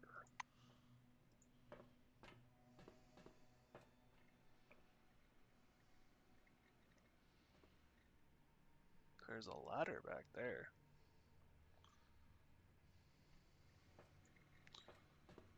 Metal locker. Terminal. Crates. Item crafting. For crafting ammunition, food, medicines, and other devices, the residents of the dome have equipped special workbenches with the necessary tools. Chemists, gunsmiths, cooks, etc. have their own workbenches. Most of these workbenches are located in workshops, warehouses, and military bases.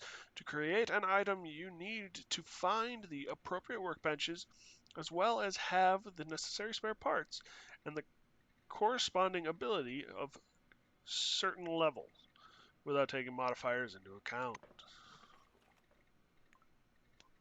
Ooh! Take more shotgun shells. So, gunsmith's workbench.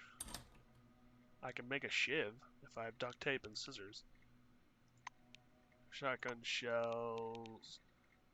40 millimeter grenades. Fuel. Soap. Canister and reagent box. Okay, so there's a point to keeping that. Energy cells. Plastics and high capacity power cell.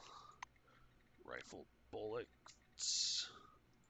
Oh, and I need gunsmithing.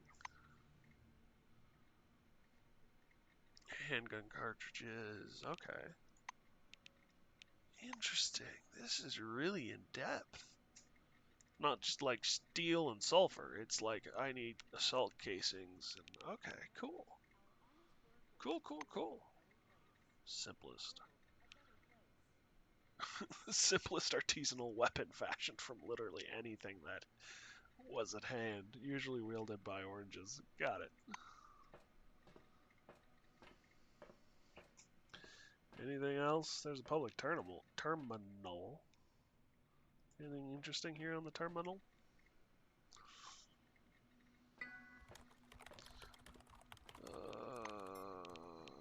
Technician cook.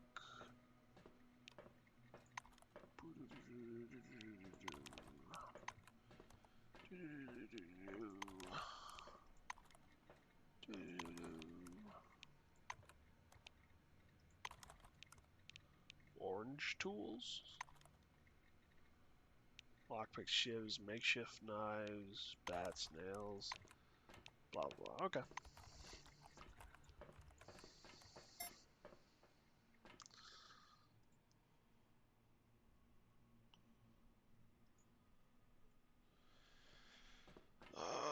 quick save. Talk to this guy.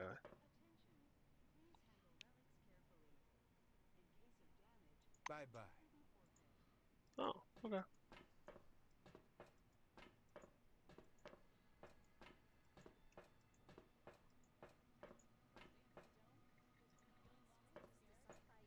The detailed plans are ready. Oh, that's empty already. There will soon be a real resort city in the west, with bars, casinos, spas, and therapeutic saunas. I don't know about you, but I'm sure I'll come here in a year and will feel like a real queen. A middle-aged black is sitting behind the counter with his hands in his lap. The buttons and zippers on his uniform are polished to a shine, and even his badge, Winston Botherby, instructor, has been Has been buffed so much it hurts to look at. Botherby frowns as you approach. Your first act is being late for the briefing. You going to be late for your funeral as well? Say you received a mission. Receive military training. The black looks you over.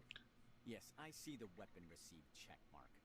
Looks like you are fully prepared to disappoint me.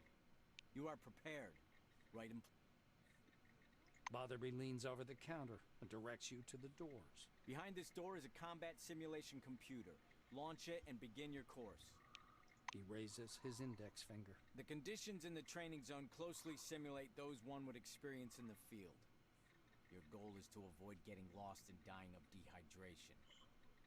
And try to aim the barrel away from yourself when shooting. Pulling a notepad from his pocket, the instructor jots down your name. Your goal is to hit 3 targets. I'm going to monitor you and advise as necessary. And try not to burst into tears. That's all. Go ahead. Shout, sir, yes, sir, and leave. This is the dome from the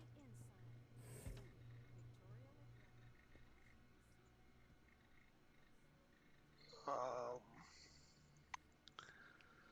So, wow, I've collected a variety of things.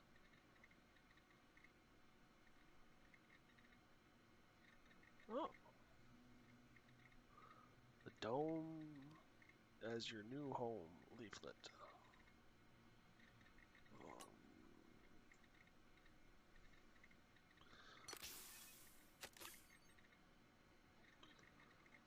So 40 power cells, shotgun shells, bullets.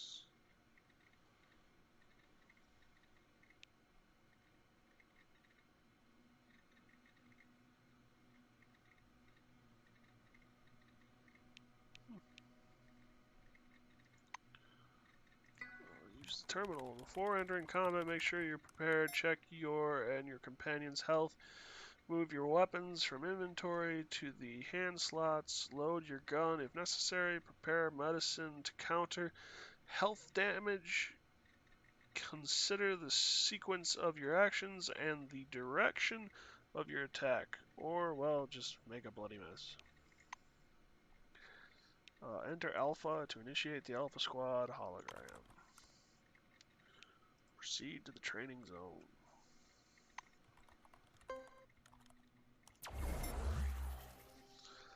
Encased has a turn-based combat system. The move sequence of your opponent's allies and yourself is determined by initiative. Action points, AP, are spent on moving, using abilities, and attacking. If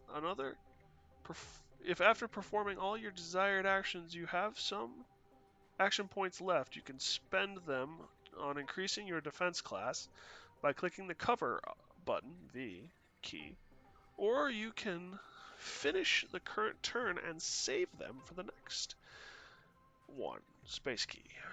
Proceed. Okay.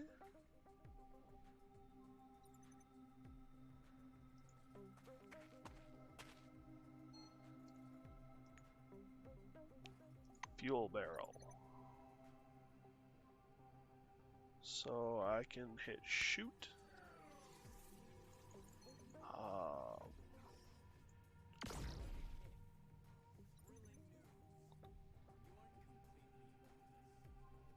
I didn't do much.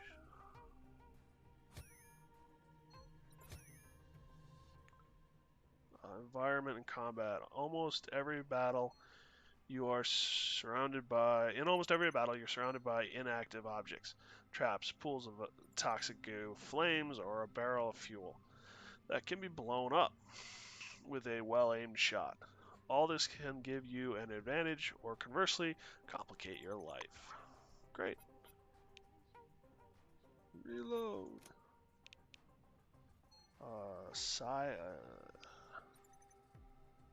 Castling?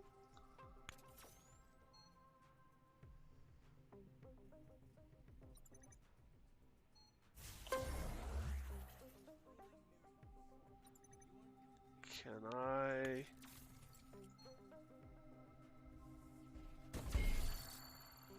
Neat.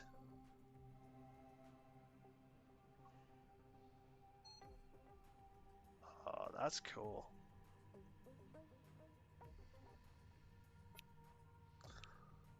Castling.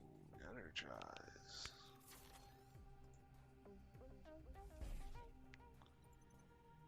Still up. Oh, I only have 3. Okay, interesting.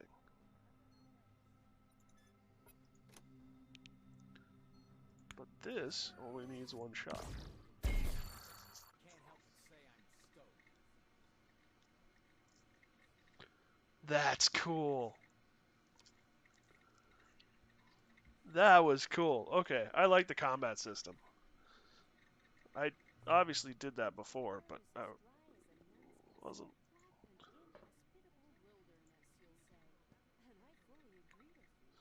Dialogue with weapon drawn. Make sure you don't have a weapon drawn when you start talking to someone. Nobody likes to have a gun poked in their face. Unequip the weapon isn't necessary. Just left button click the weapon icon on the panel at the bottom of the screen, and the character will holster it on their back or their belt. So that holsters it.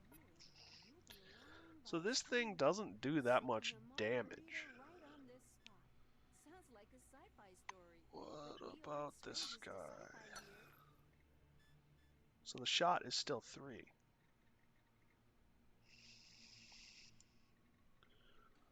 Okay, why don't we do that? Castling is cool. Botherby nods grandly. You made it through training without making a total fool of yourself. Congratulations. I'll send a report up the chain about your completely unanticipated success. You're dismissed, employee. Thank you. This is Victoria LeGrand, and the dome from the inside. See you next time. Your future salary.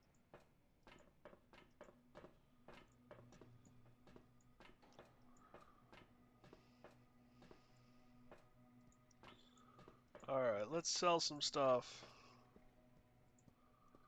Because I just Maynard puts his glasses on again. You again? Ask Pretty sure you got your uniform already. Ask why the uniform set doesn't include gloves and The a helmet. silver assumes a serious expression. There's nothing I can do about that. It's a result of the recent cost optimization order. Luckily, you can purchase these items from me. At market price, but yeah. Agreed to Sidney trade. scribbles something in his logbook. Please come back anytime if you need something. What is this going to give me? 94. Hold on to it for now. I'll get rid of the mop.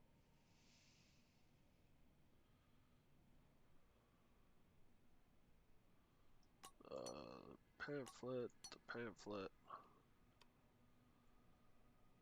I assume the ammo and stuff's all going to be standard pistol round. 0.0999999999 kilograms. Nice. Piece of cloth, glue.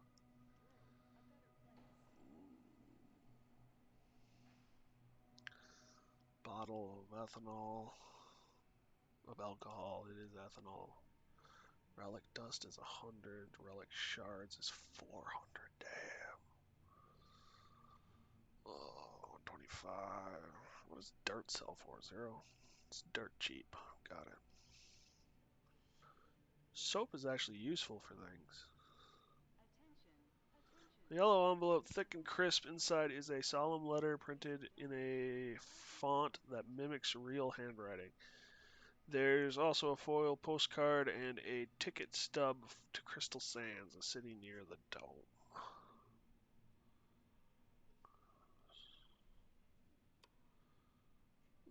Okay.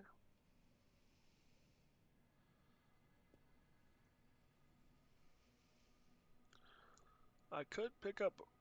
What is this worth to me? 184. I could pick up the backpack. I have the goggles. Do I want anything else? Pair of gloves would be nice. Light weapons, contraptions. Soldier's belt gives me initiative. Worker's belt gives me encumbrance. Why don't we pick up a worker's belt? There's a gas mask here. Work gloves, tech +5, initiative +1. Melee weapons and contraptions, tech weapons, science. Researcher's gloves might be the way to go.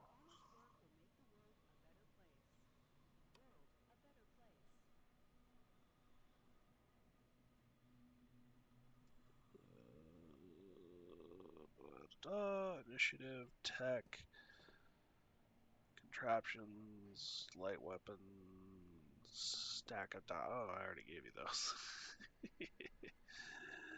Tech, initiative, yeah, so biochemical resistance, high-tech weapons, or melee weapons and contraptions. Let's go with the researcher's gloves, because I'm using those types of things.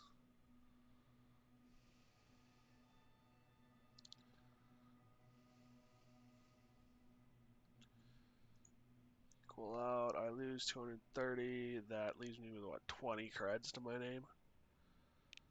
Attention, attention.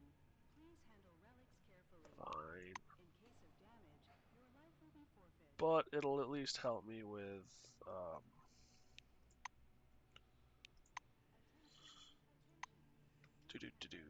stuff. Carrying stuff and whatnot. It's 22. Does this drop it? No. So stuff I wear still counts for weight.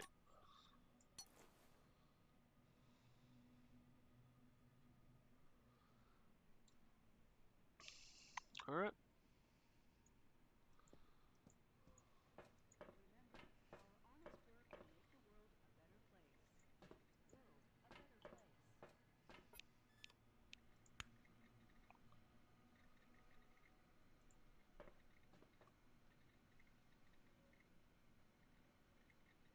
Oh, it's locked.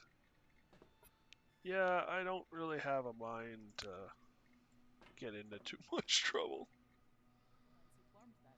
And now I'm offering you a solution. Listen to my brief educational lecture and receive an illustrated leaflet. Don't worry. Hey, first day under the dome? You feeling lost and scared? Worried about ravenous forefathers in the IRS? You need something Milo to Randall. Slovenly bald man with a dull, bug-eyed look and 3 days stubble is sitting behind a table covered in with papers. As you walk by, he pokes at your elbow with a pointy finger, causing you to stop. The silver smiles, revealing crooked yellow teeth. Hey, buddy. The name's Milo Randall.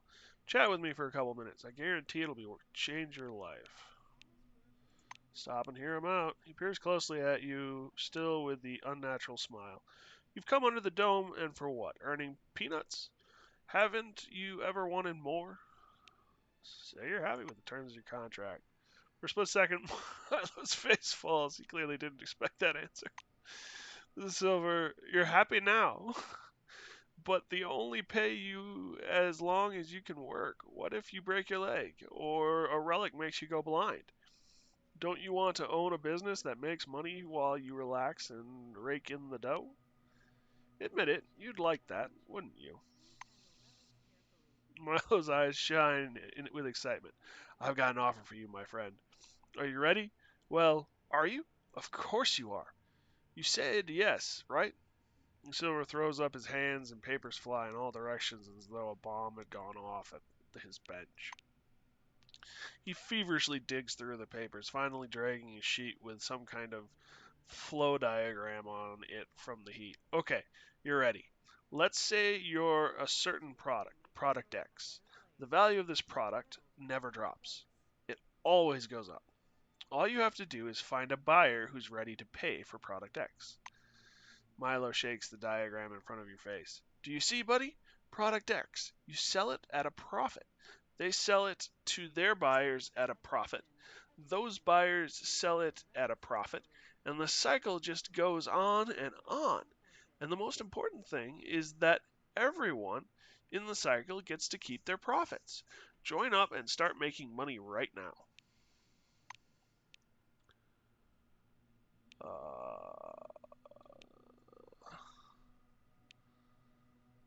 Randall calms down slightly. He returns the diagram to the pile and resumes his frightening, unnatural smile. And now I'll answer all your questions about Product X. So you can pay your membership dues and join my system with complete confidence. What is Product X? Liquid relics, the Silver declares proudly, then lowers his voice.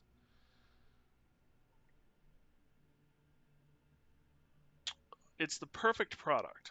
Nobody knows how much they're actually worth, but every person in the chain can sell them at a higher price. That's why everyone in my system is guaranteed to make money. Where he gets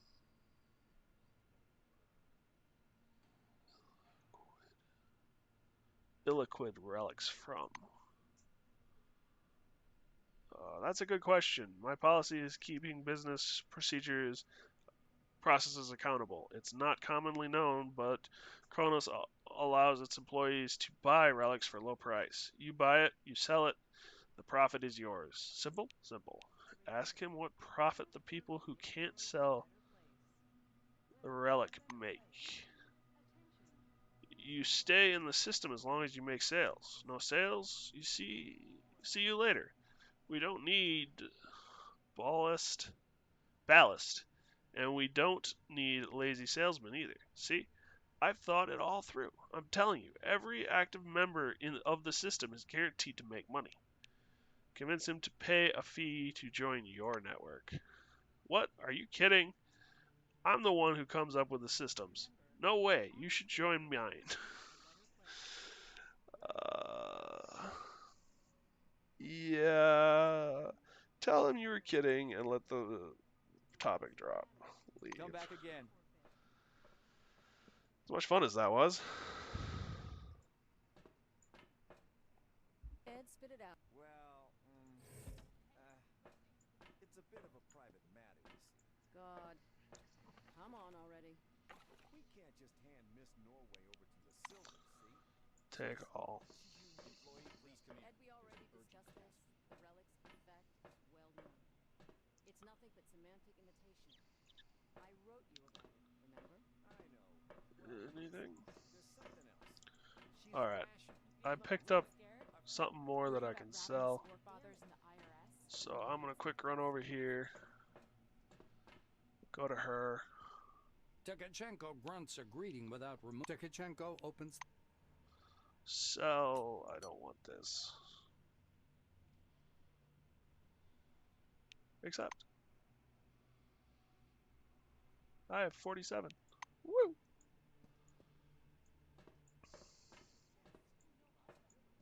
Hey, first day under the dome? You feeling lost and scared?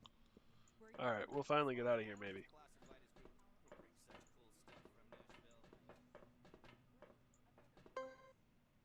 Ooh, secret discovered. Inactive relic and report on stolen relics. An official form neatly filled by a firm hand, judging by the stamps and signatures. It's been certified by a top Blackwing official. Take all. This is another inactive relic.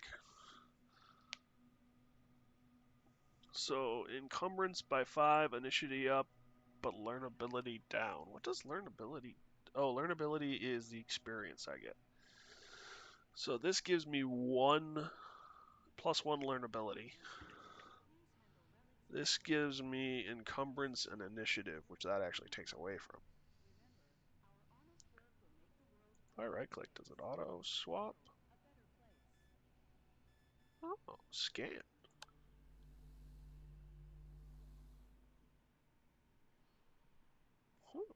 First class relic. Kid's toy. Huh, cool. Scan.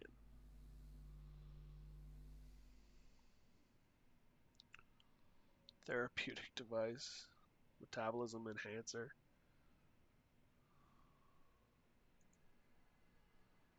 Overview. So there's not much information on it.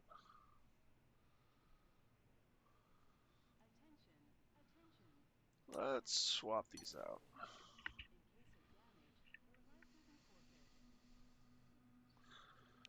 And we'll go, ooh, forefather technology.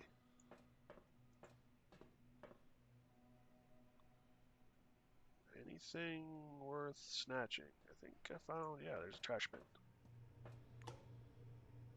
We got a tin can. And some money and dirt. I'll take that. What have you got to say?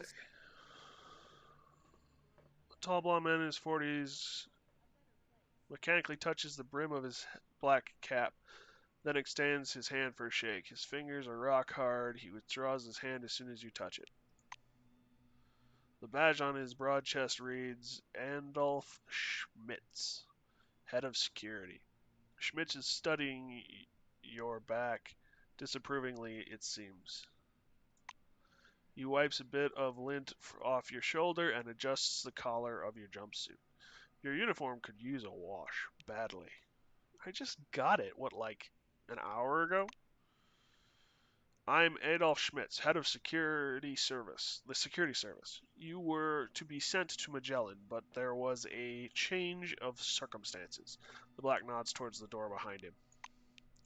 I've got an urgent order for you. Your help is needed at a nearby objective. Mr. Kingsley is waiting right now to give you your assignment. He'll tell you everything himself. Adolf steps aside, glancing down at your boots. He shakes his head morosely. Ask why he needs you, but not the other silver that arrived with you. Looks at you amused. Another silver, you say? That's strange. There weren't any other Silverwing personnel on the new arrival manifest. Most of the documents must be a documentation problem. Agree and proceed to the guard room. Schmidt steps aside, inviting you to enter. Come in, please. The video phone is on the wall over there. Continue.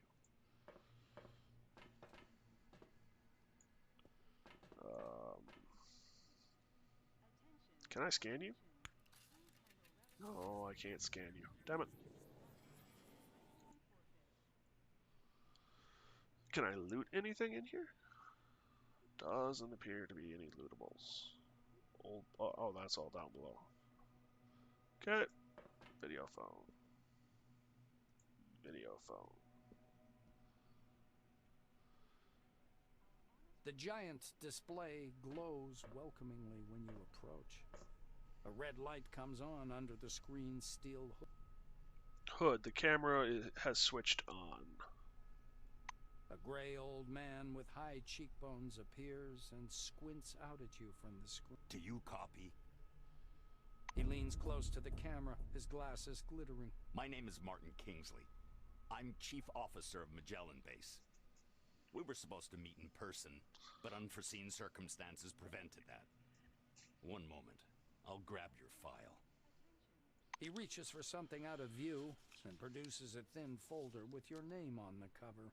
Apparently, your file. Kingsley opens the folder to thumb through the pages. He marks one of the pages with a pencil. Silverwing. Colleague, I'll be honest with you. It's crucial for me to know my managers. So I'm asking you straight. Why did you choose a career in our division? Sidestep the question. Confess that you enjoy having power over other people. Answer that you are interested in auspicious projects and challenging tasks. Explain that it's all a matter of ambition, of your wish to make a lot of money and live a prosperous life. I'm actually curious. Auspicious projects and challenging tasks. We'll go with that one. The administrator jots down a word or... All right. I put that down. He sounds as formal as you. Kingsley closes the file and folds his hands in front of him. Thank you for your reply. I learned a little more about you. Now I want you to learn a little bit more about us. Keep in mind, this is not a rehearsed speech. The fact that he has to say that concerns me that there are going to be a lot of rehearsed speeches I'll be encountering. He assumes a serious expression. When the dome was discovered in 1971, it became a scientific and media sensation, a worldwide phenomenon, and likely the most significant discovery in the history of mankind. Kingsley drums his fingers on the unseen desk, his gaze focused somewhere beyond. I see. You were enticed here by radio advertising, telefilms, and all those interviews, billboards at every turn. Cronus wants the world to see the dome as a stage where something merry and fascinating is going on. But now that you're actually here, I want you to see the real picture. Okay. You can't make out his eyes behind the glare on his spectacles, but he seems to be staring directly at you. Here's the truth. Nobody was waiting for us inside the dome. It's neither a treasury of technologies nor a cemetery of the ancients. Perhaps what we're doing now is defusing the world's most complicated bomb. Will our mission thrive? I believe so. If we work together and everybody does their part. He looks back at your file. I say, do what must be done. Because that's what the concept of the 5 wings is all about. Kingsley points at the camera. You're from Silverwing. Special requirements are imposed upon you. You must direct others whilst having no real power. You must provide an illusion of might and well-being, and be honest and wise enough to reconcile your actions with your conscience, no matter that one clashes directly with the other. You know, at least he's blunt and honest about it. Putting the folder aside, he sits back and stares at you in silence.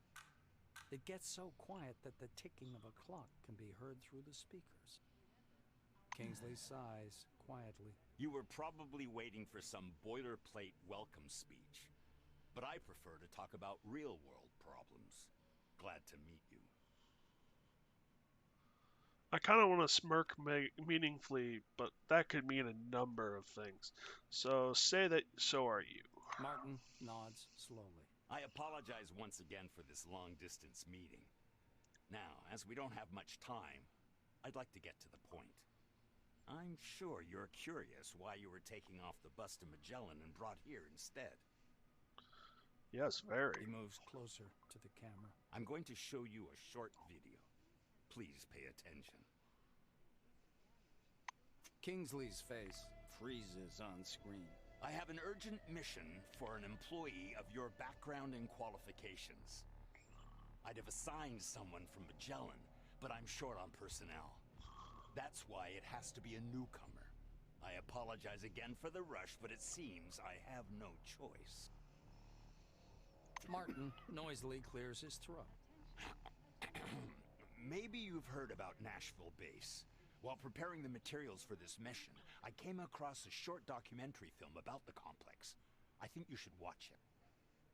Okay. The speakers produce a hollow click. Purple, gray, and black spots flicker on the screen. A blurred title, The Cronus Archive 1971 to 1974, was used in the production of this recording, appears at the bottom. Okay. Watch on. The shadow of an airplane flies across a faded yellow desert. A cheery voice fills the room. Every day, our researchers uncover more and more of the dome's secrets. There is no doubt the underground structures, so-called objects, are organized according to some pattern. Though early on, the importance of the relics to scientific research was considered insignificant. Okay. The desert dims into the black of a chalkboard. White lines drawn by an invisible hand begin to sketch a schematic of the dome.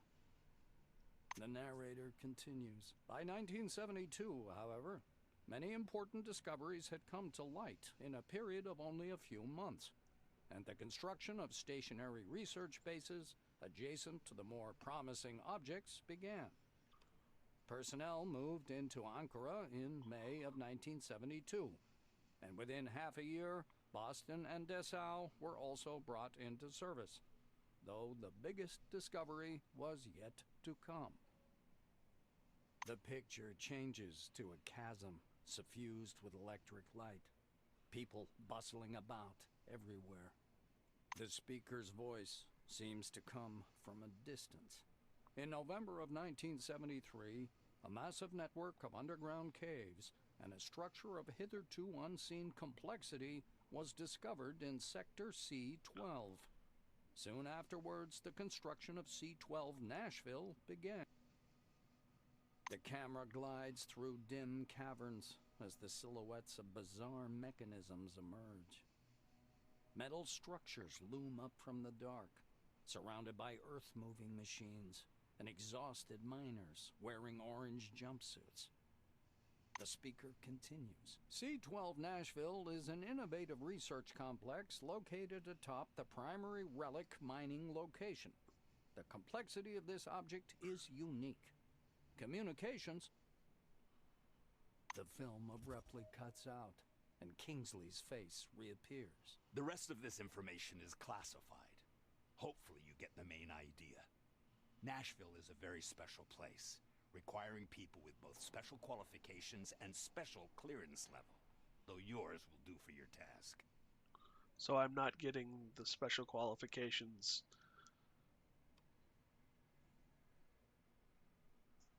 Or clear, clearance level. That's unfortunate.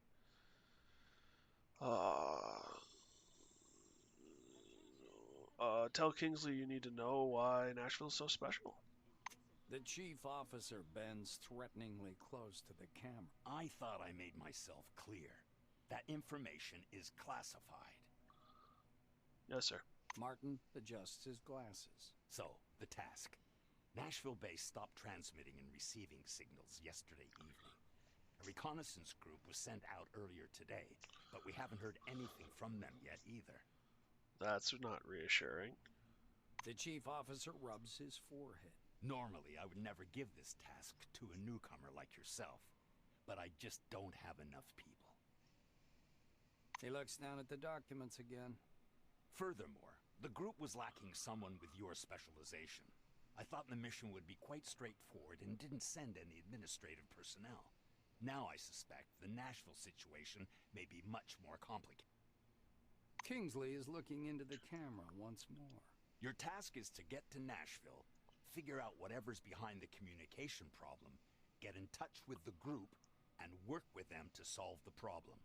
This sounds way above my pay grade and way above my classifications and abilities. Can we talk about maybe sending someone else? The chief officer carefully returns the documents to the folder. You notice his hands tremble slightly. Go downstairs. The truck must be waiting for you in storage. This task is urgent, but a small delay is acceptable if there's anything you need to settle here first. That is all. Any questions? I have questions. Say you have... Ask him to repeat the task. Say that you have no questions and are ready to get started. I have questions.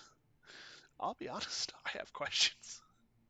This sounds like throwing me in on the deep end, and while I, in real life, do that quite a bit, it is not a good way to live your life, trust me.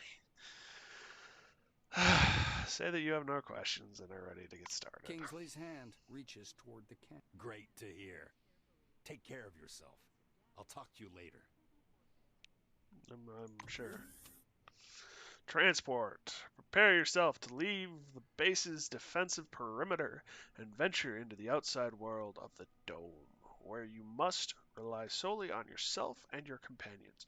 Check your gear one last time and go to the orange truck waiting for you in the large garage, on which you will continue your journey to Nashville facility. Later in the game, you'll be able to acquire your own vehicles, which will act as your mobile base of operations and give you unprecedented freedom of movement. Proceed. Is there anything? Can I scan this now? Will you let me? No. Darn. Fine. Can I scan the armored door? Oh. Actually, I've got a bunch of forefathers points. Silverwing. We know what you need better than you do. Let's go over here. Maybe I can trade them in for something useful before I get started. Maybe it's a reaction to the Lost and scanner? scared? Worried about ravenous forefathers in the IRS? You need something but don't know exactly what it is? Please stand Contact by us. for decontamination to end. We know what you need better than you do. Ladies and Yes.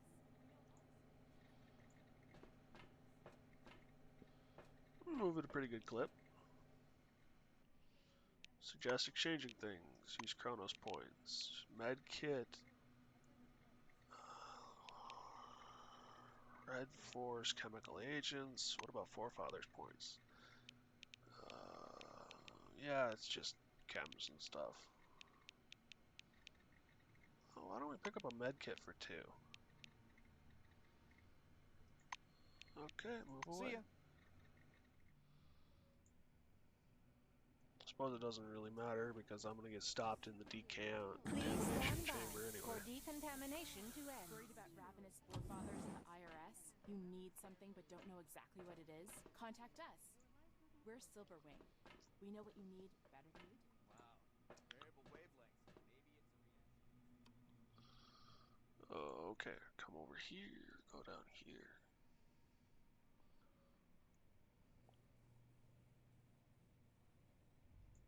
Use for 3 points.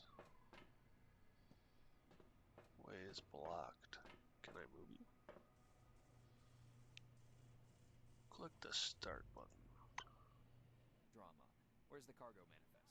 Oh, I know what it is. I know it came from Campbell, but I can't accept the cargo Search. without the manifest. Manifests. Always manifests. electrical components. You're a cold man, Ulf. You're heartless.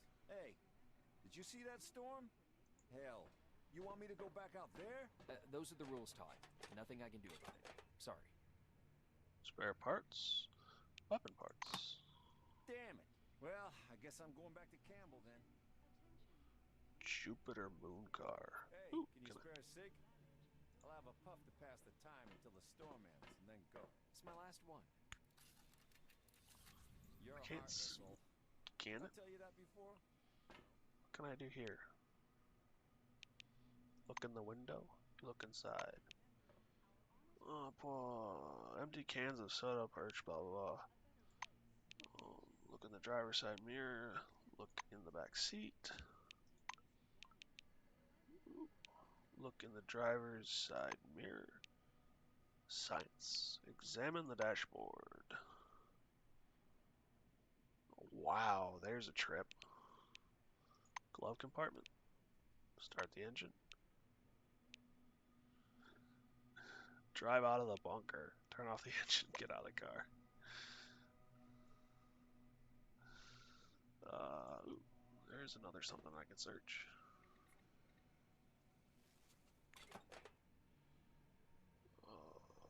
Ore and case. Doohickey. Search this.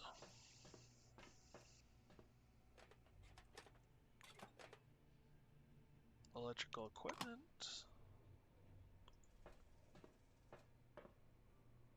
It is locked. Force.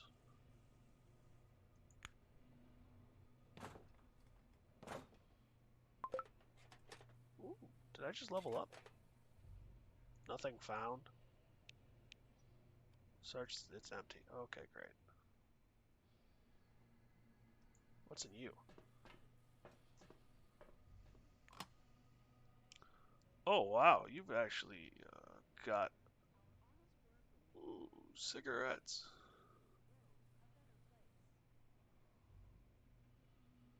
The Anarchist's Digest issue. Temporary. Clandestine but very popular magazine about subdivision techniques.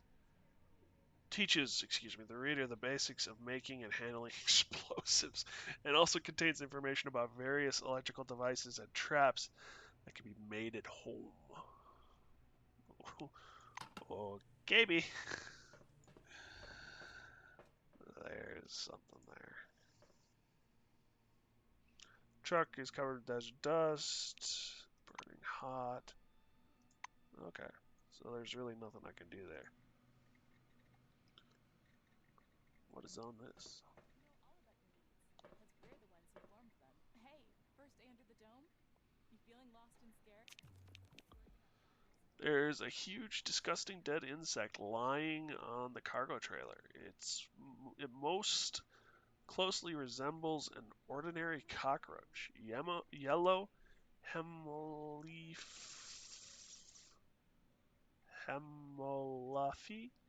I don't know. Goo flows among the tarpon's folds and mixes with the acrid. Yeah. Leaving bleach stains on the cloth. Study the insect more closely. Perception allows you to notice lots of small details. There are numerous ragged holes in the chitinous shell. Close examination, they're bullet holes. The mandibles are covered in dried blood. Someone else's, assuming that, like regular cockroaches, this one doesn't have blood. A soldier emerges from behind the truck in a black uniform. Noticing you, he charges direction at once. Call him closer. Why the cockroach is still in the truck? Ask him whether the report on the fulfilled task is ready. Demand a report on spent ammunition. For a laugh, ask the soldier whether he filed out form number 27.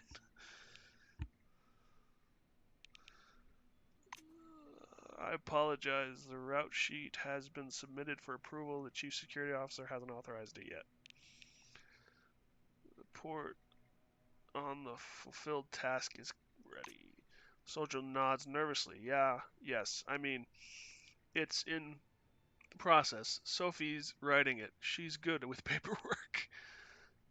Demand a report on spent ammunition and weapons and equipment depreciation from the mission. The black turns pale. Look, if it's about the automatic rifle we lost, I can certainly explain that. Tony, the cockroach. Don't worry, it'll all be in my report. It's the science complex. Soldier nods seriously. Yes, Administrator. Don't worry. It's already in process. Just tell me, please, is the dead insect for the location research group, or should it be transported to Magellan or Swan?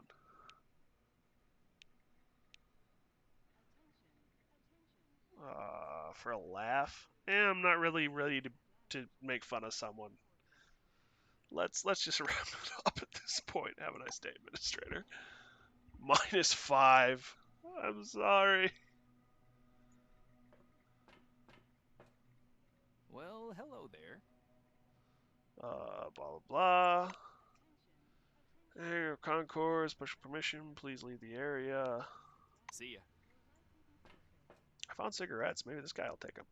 I can get promotion points. I'm all ears. Todd Gibson. What do you want? Being sent on the road too to Nashville. Maybe he'll listen to you. Your coworkers, after all. Who cares that I've got no papers? Well, my bad. Shit happens. What am I gonna do now? Go back just so you can know? Just so you know, there's another storm out there. Sympathize. Real terror is apparent in Todd's summer face. To where? Nashville? In this weather? I'll tell you, they must have gone completely. Bah, there's no point to this. Their papers are more important than people I see. See? He awkwardly claps you on the shoulder, then leans in closer and whispers, "Take care of yourself on the road. A dome storm is not for nothing."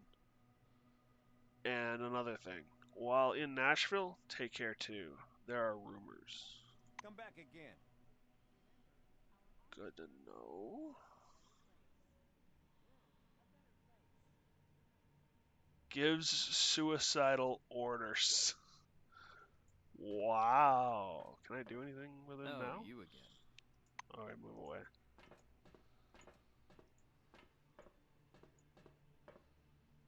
Examine. Oh, it's a level 1 turret. Heavy weapons. Can I scan you? Can I scan you? No. Fine. Okay, I'm guessing this is the truck I'm supposed to use to get out of here. Right, before I do that, let's check the crafting. Fire post. See if I can craft something.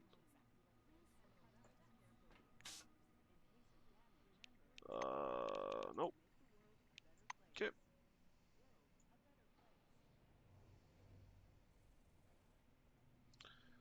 And I don't see anything else. Empty boxes. The car.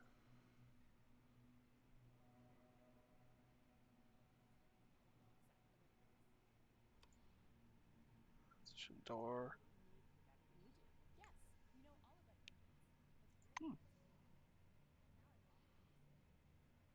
Okay. Oh, I almost missed lockers. There's some money. Take that. Take that. What's new? Some more cigarettes. And grease.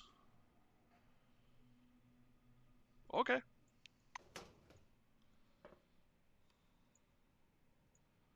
And now I'm gonna do a real quick save. Oh, before we do that, let's level me character up. Because I gotta level up.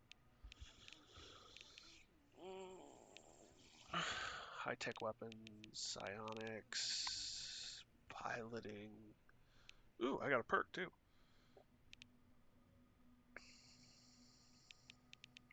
Medicine, tech, science, criminal, influence, survival. Piloting, so I got 16 points. For 6 of them, I can take it up. And for 4 more, I can take survival up to its first level. 3, I could take him up. What is my science normally? A 22 plus 5.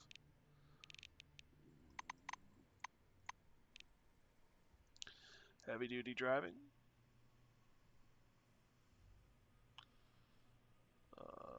Servo shell targeting system. Passive ability. That could raise my influence up.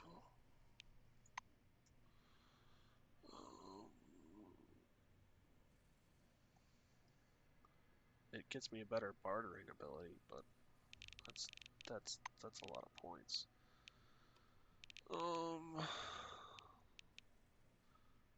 30 plus the 5, 22. Heck. Decisions, and those are things I'm not good at. Raise tech up. Oh, gunsmithing is at level 30. So if I want to build or repair stuff, I should raise tech.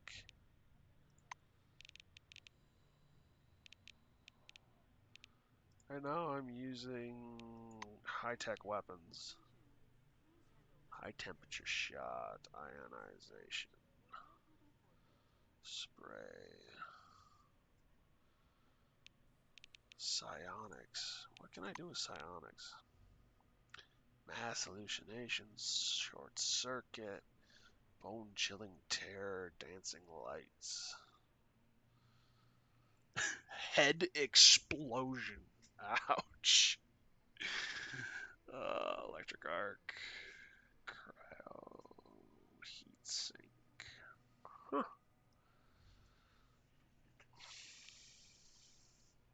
Psionics are kind of nice. Piloting we've already increased to 60. Tech I've been increasing. What can I do with survival? Allows to strip inventory items for parts. Allows to remove useful parts and components from certain objects. Cooking. Variety of... Oh. So cooking will increase survival. +1 to initiative is just nice.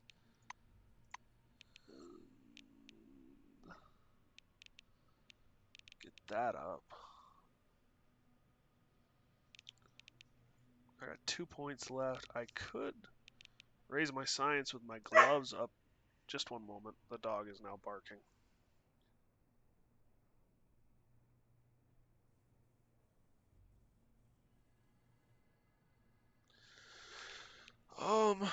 We're gonna drop tech by 1, and I'm going to increase science to 30 so that I can... Oh, these don't unlock until...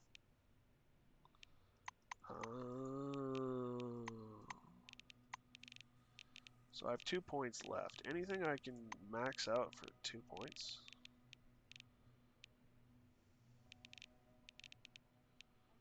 Melee weapons. Psionic abilities. I could increase... Why don't we increase influence? Save that. Perks. Sunchild. Fortune +2 from 10 to... Apparently your luck is fueled by solar energy. Sturdy. Maximum hit points +3 per level. Rising Star. Influence +30. Reputation to all wings +25. Wow. Amplifier. Psionic damage. Dealt by companions +5%. Psychonaut. Psyche +2 under the influence of psychotropic substances. No, thank you. Restores 10 health per round while your health is below 50%. Works in combat only. Observant. +3 skill points per level. That's nice. Creature of the night. Perception is +20 at night. Loner. -2 to party size. Hypochondriac. Precision is increased. A leg up. Instantly gain the next level. That's tempting.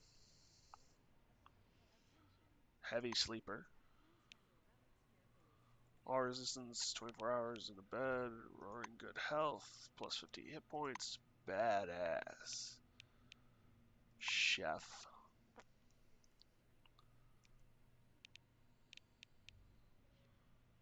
Adrenaline. Deafness. Hypochondriac. Leg up. Observant. Perception of 6. Take perk. Fulfilled. +3 skill points per level. Take perk. Because that'll give me more skill points to put into my various abilities. I'm over halfway to level 3 or 4 too. Reputation. -5. I don't want to be in the hole. Alright, well. We'll do a save.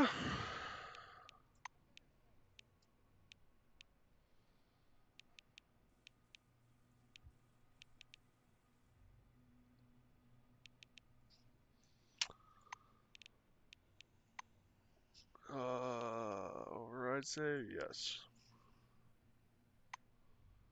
And now we will get on the transport. An orange crawler tractor truck is waiting at gate 3. The vehicle number has been scrubbed off by the desert wind and sand.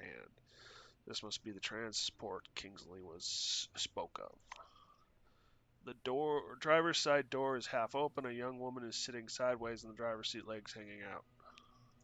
Hello? She offers her hand. Hi, I'm Claire Morgan, and you're the novice going to Nashville, right? What's your name? How do you feel? Do you mind if I smoke in the car? Her handshake is surprisingly firm. Claire smells of soap, some fragrance, and slightly of gasoline. Ask Claire what she knows about Nashville. The blue adjusts the crucifix hanging from around her neck. It's a miracle of the Lord. A lot of rare relics have been coming out of Nashville recently. It's like a modern El Dorado. El Dorado. You know what El Dorado is, don't you? El Dorado is a... Claire rambles on for some time about a huge cave under Nashville and the hundreds of relics pouring out of it every week. You're ready to start the mission and climb aboard.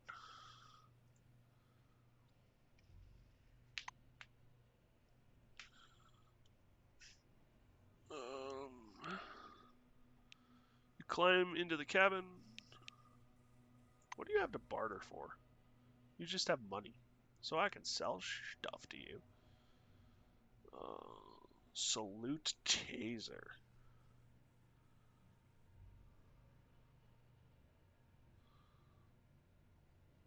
How much is this worth? I'll get a quarter of what it's worth.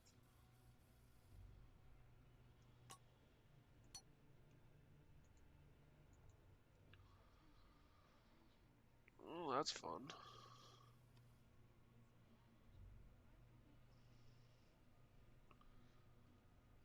You know what?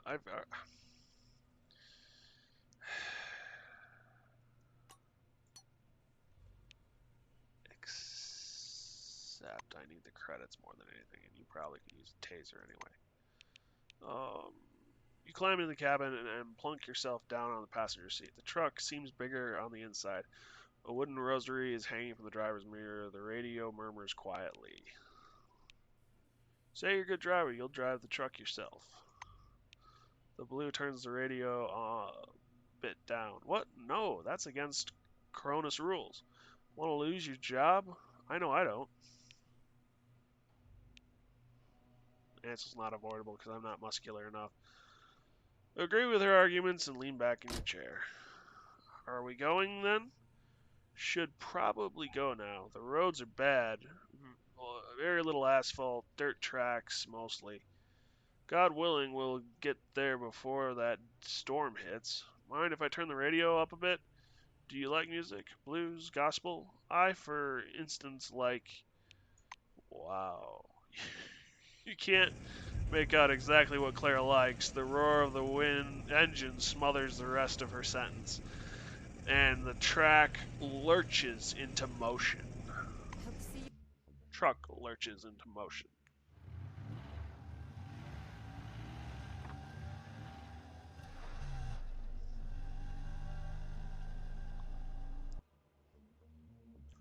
By 1973, the northern and eastern parts of the dome were covered by the developmental networks of roads along with related infrastructure, cafes, motels, and of course gas stations. Today there are a little more than a dozen gas stations, but the Kronos management expects to bring their number to 50 by 1975. Excuse me.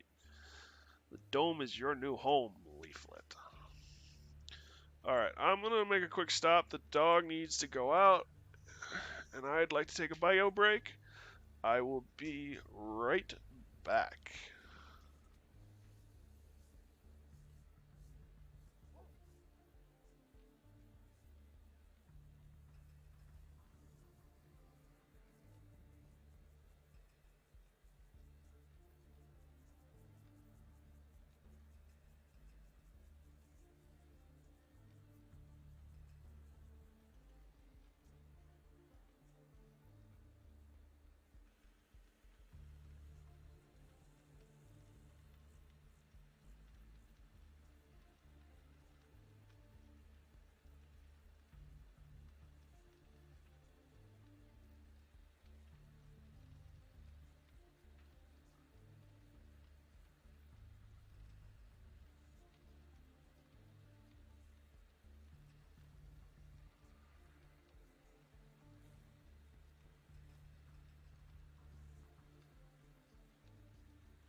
Okay, we're back. Or I'm back. It's back. The things are back. I'm sorry, I just tapped my mic again. I gotta get better at that. At not doing that. Okay, and away we go. The highway leading to C-12 Nashville is blocked by an anomalous storm, and you're forced to detour over a mountain pass. Soon, the radiator boils over, and you have to stop. Clara lifts up the hood and thoroughly examines the steaming radiator. The engine's boiling, so we'll have to wait. You do know what happens when a car boils, right? It's... The Blue shuts her mouth abruptly and stares anxiously at the dark funnel cloud dancing on the horizon. Now that you're on higher ground, it's clear that the storm has overtaken a fairly large section of road. It will be difficult to pass. Ask her what you should do The Blue next. looks at the engine again. We wait. As soon as it cools down, we'll go. This storm worries me more, but it's not an insurmountable problem. I heard there are some relics at the local gas station that protect against anomalies. You could even accidentally step on one out here, they say. Mysterious are the ways of the Lord. Ask her to tell you more about relics. Your companion perks up a bit. She seems to be interested in this subject. This place is registered as a resource anomaly zone. Do you know what that is? It's when the relics mined there have been studied and deemed useful.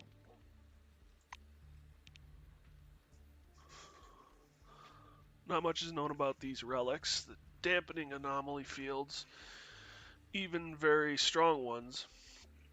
They dampen anomaly fields, even very strong ones. They're also found in other parts of the dome. They're known as bronze apples, or aluminum apples. Or aluminum apples? I don't remember, but something like that. Anomaly storms like this one. The Blue looks at the storm once more. There have been more and more of these lately, and they're getting stronger. I personally think it's divine judgment for how we've squandered the riches under the dome. She sighs and squirms. I knew people who got caught in one of those storms. They blow up so fast, there's no chance to get away. God rest their souls. The Blue makes the sign of the cross. Morgan thinks for a moment. It's a combination cafe gas station called Roadside Picnic. Never been there myself, but there's something off about it. There are several anomalies around there and weird relics. Supposedly, machines and structures decay much faster than they should in that area.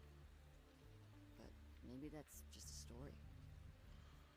Leave saying you'll go to the gas station and figure everything out. Where are we?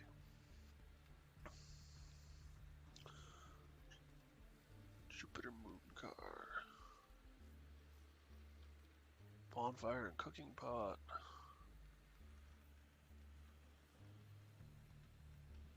Is there someone to talk to?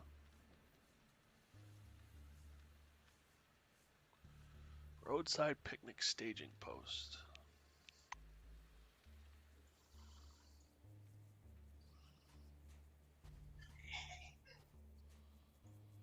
This doesn't feel like a trap. Toolbox. Ladder.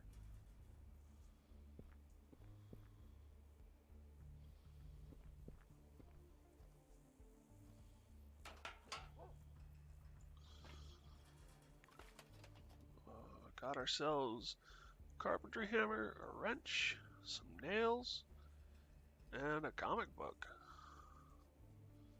Temporary tech.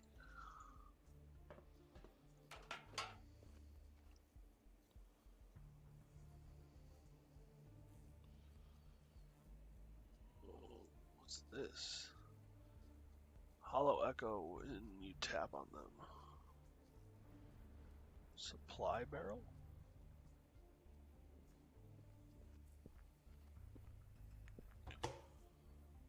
Empty beer bottle. Stack of documents. I'll take the bolts.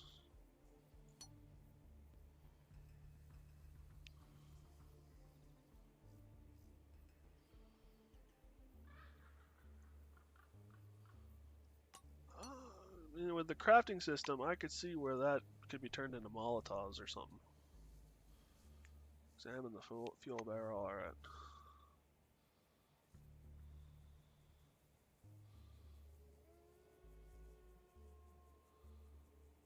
Decommissioned turret? That's not a good sign.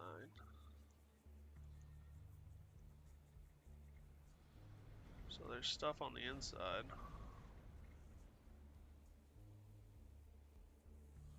Sleeping bag. Is there a cave back here? Oh, it doesn't seem to be. This place looks really overgrown.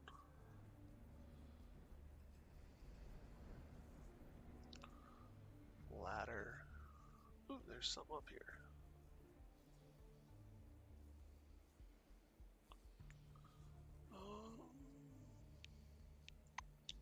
Can I do anything? Oh, scan it.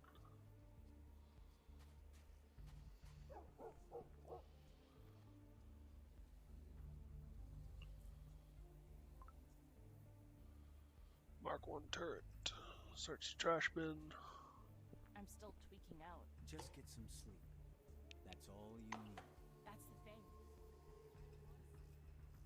Those whites sure know their chemistry. What did they add in there anyway? Some kind of stimulator? Or maybe some forefather stuff? Why do you even care, honey?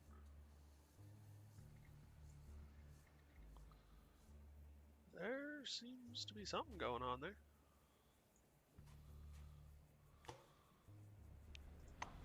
Keep their trash bins clean, that's for certain. Ooh, gunsmith's workstation. Search canisters.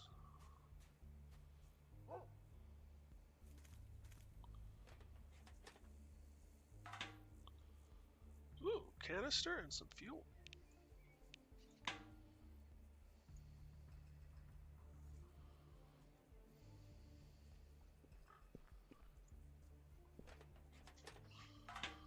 There's another canister. Boxes.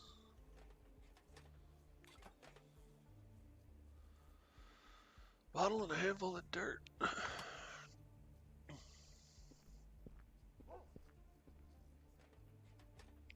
There's a dog, it sounds like. Ooh, shovel, springs, powerlets. Stack of documents. Stack of documents. So yeah, they're both just stacks of documents. What's in the toolbox? There's another wrench.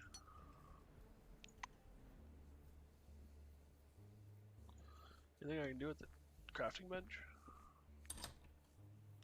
I can make a shiv. Actually, I don't have any scissors, so I can't make a shiv.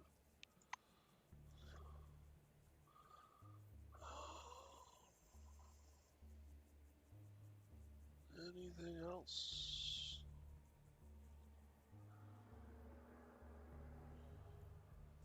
I'm like worried I'm going to start a cutscene and then I won't be able to do stuff.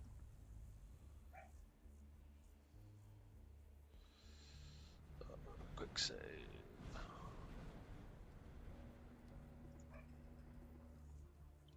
Let's climb the ladder. Oh, there's some stuff back here. Metal box.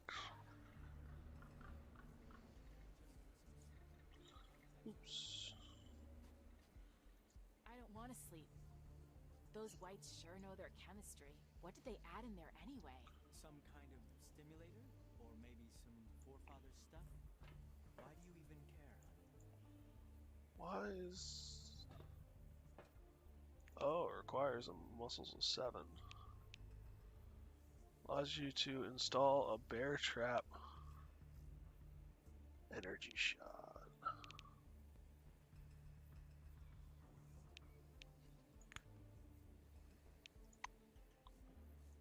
Can I destroy it? Nope.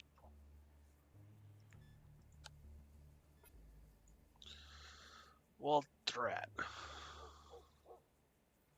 Suppose there might be something around that'll increase my muscles. Toilet. Fuel barrel. Trash container. Excuse me.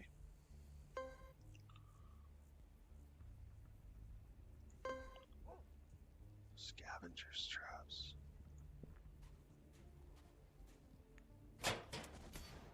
Oh, things go boom.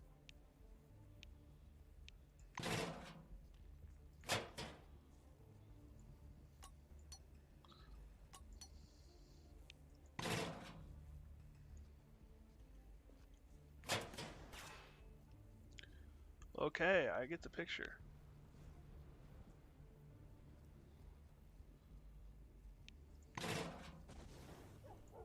Ow. Oh. So that's how health is adjusted. Oh. Insufficient ability score. Trap discovered. Tool required. Insufficient ability score. Bomb disposal skill. Okay. So that's how you get rid of it. You actually use your bomb disposal skill. Alright, first, I have a med kit.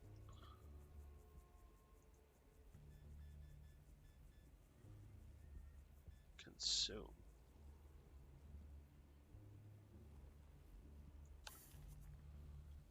Okay.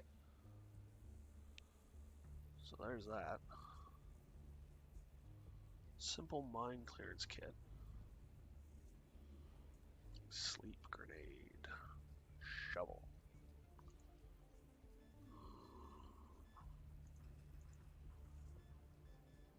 Strip. Huh. Can I strip? Drop overview. Split overview. Wait. I wish there was something that was easier to determine, like this is junk and this is you get experience from. Okay, cool. I'm still tweaking out. This is junk and this is resources you can actually use to make stuff.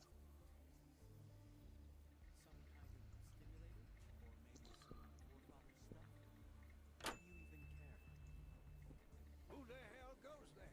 Come on in, since you're already here.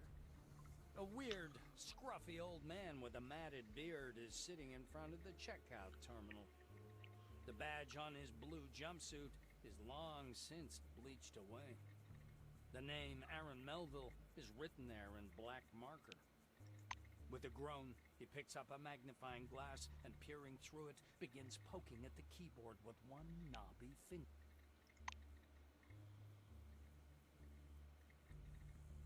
Computer plays a short tune. Checkmate, the system declares. The old man angrily sets the magnifying glasses. A Grandmaster? You're a piece of junk, not a Grandmaster. And a cheater to boot. He raises his head to squint in your direction. Eh? What do you want? I don't advise eating here, and there's nothing to buy. And either way, we're closed. The shopkeeper rises from his seat, and you notice he's sporting a peg where his left leg should be. Why ask? Someone the old friendly. man frowns and sniffles loud. You want to write a complaint? Go ahead. He looks at you for a minute. When he realizes you're not going to complain, the surly expression slowly leaves his face. The angry look turns to a sad one. After a brief pause, he speaks again. Yeah, well, I do have some problems. The old man lowers his voice, almost to a whisper. The oranges pick on me. Escapees by the look of it. They demand food, money, gas. I got a turret at the entrance, but it doesn't do no shit. I stand in, screwed something up with the circuitry in the basement. Gotta take a look when I get a chance. with my leg acting up. Those rickety stairs just ain't my cup of tea. So here I am, sitting and playing chess, waiting for those bastards to come back. Melville's getting grim again. He adds, It's my business, and you'd best stay out of it. But if you want to, here's the key. Go down to the basement and see if you can do something with the generator. Maybe you can get the turret to work. That'd make things easier. Say your truck broke down. the old man throws up his hands with a scowl. Then go fix it. Ask the old man if he knows how to protect the Melville truck. reluctantly points a crooked finger at the front door. Go out there and walk over to the gas station. Go down to the basement. There's an anomaly, a tree. It's glowing. And there are some golden thingies hanging off it. We make special devices from that fruit called anomaly protectors. Should one be laying around on the floor, go grab it, then put it in the truck and bug off to... Where was it you was going to? That's where you bug off to. The Blue starts slapping the pockets on his overalls.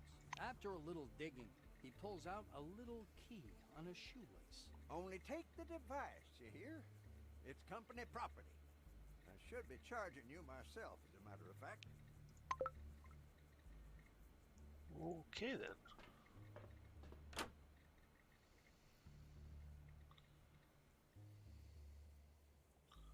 Search.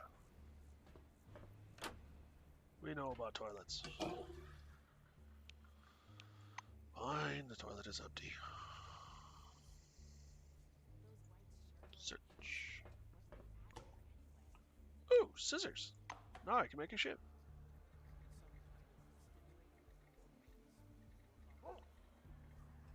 How do I get to the basement?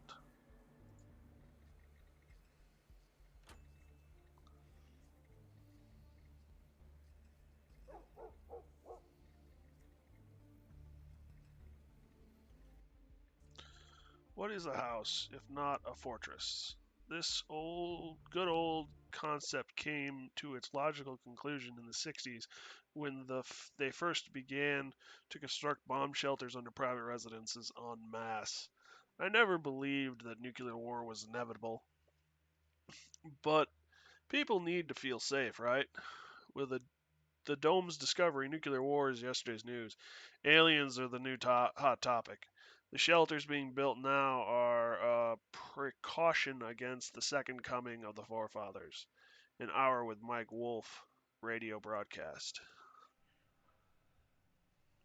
Roadside cafe basement. Squeak. Squeak, you say? Stack of documents. Take all.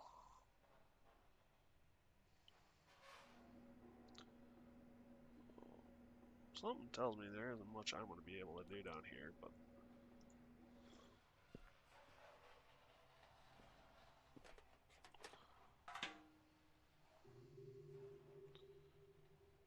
Search metal locker. Mine clearing kit. Some stuff there. Supply barrel. Packaged water.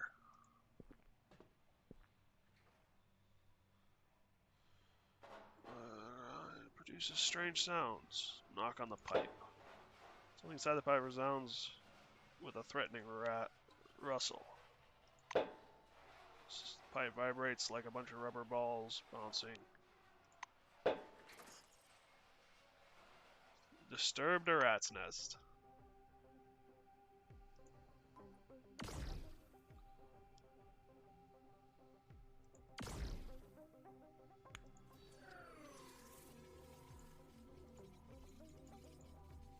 Damn.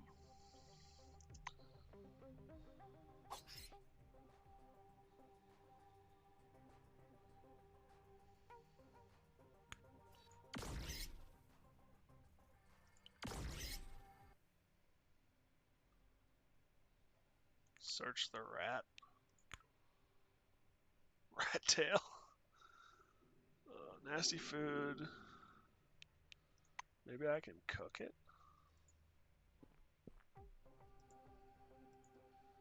How to fire in line. Not enough points.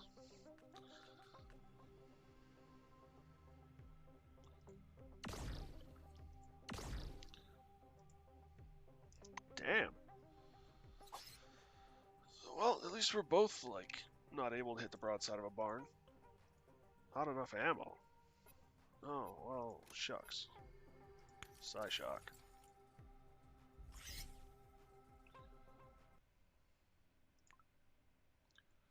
Rat eye. Belt item.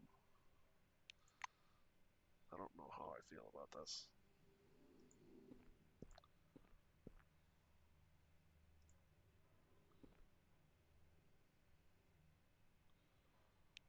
Move away.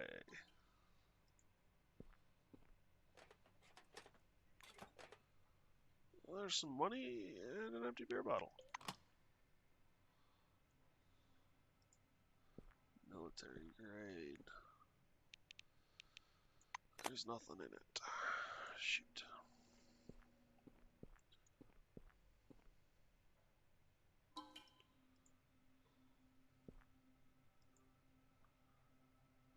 What? Oh, nothing. Search. Nope.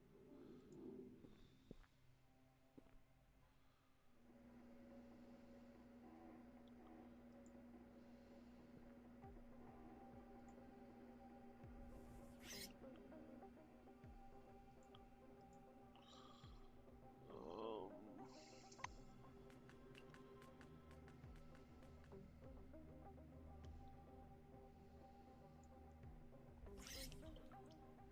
gain 11 XP. Take all.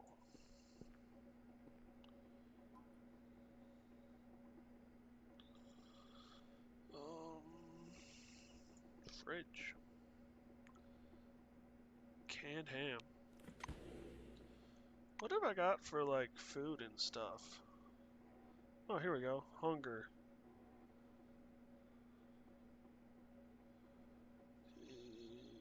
16.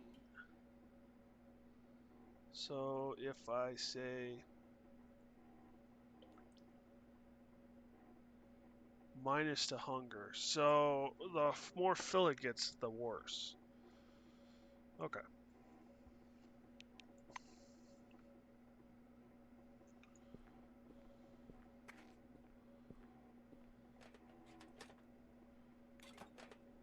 Scissors. I can make shivs.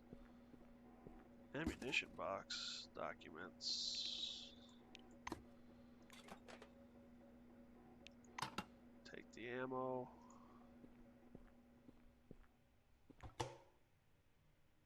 Onion.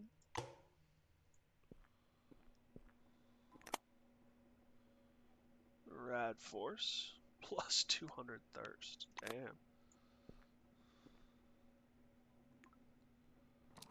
Oh, some electrical components and stuff.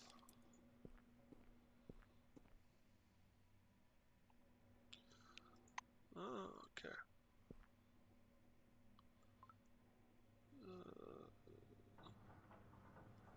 Looks like I got that working.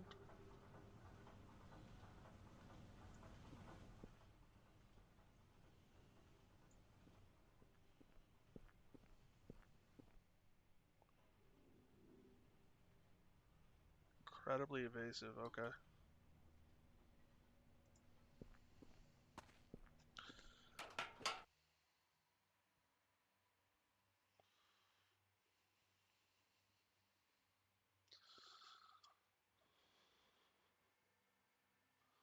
I wasn't expecting that to work.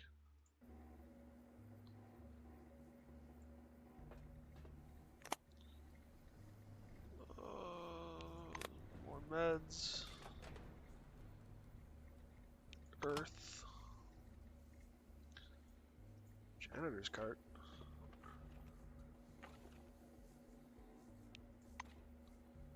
Transition. Oh, that's the basement. Dear.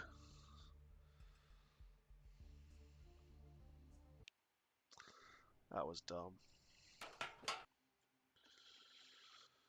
My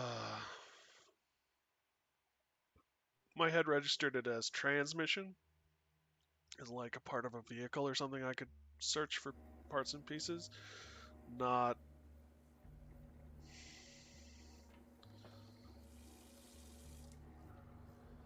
thirst quenching. Onion. Pile of papers. Anything interesting? Documents. Supply barrel. Food. Craft something. Heated ham. Do these things... Fried rat tail.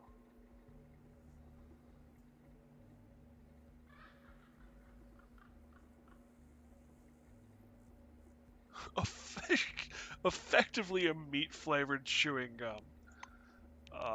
Okay. Fried rat eye, a bizarre dish resembling fried eggs. You could eat worse if you were hungry enough. Heated ham. After warming the ham within fulfills its real hammy potential, becoming acrid and satisfying. So I'm guessing that, I mean, I gained some experience, so there's that. I'm guessing food doesn't go bad, though.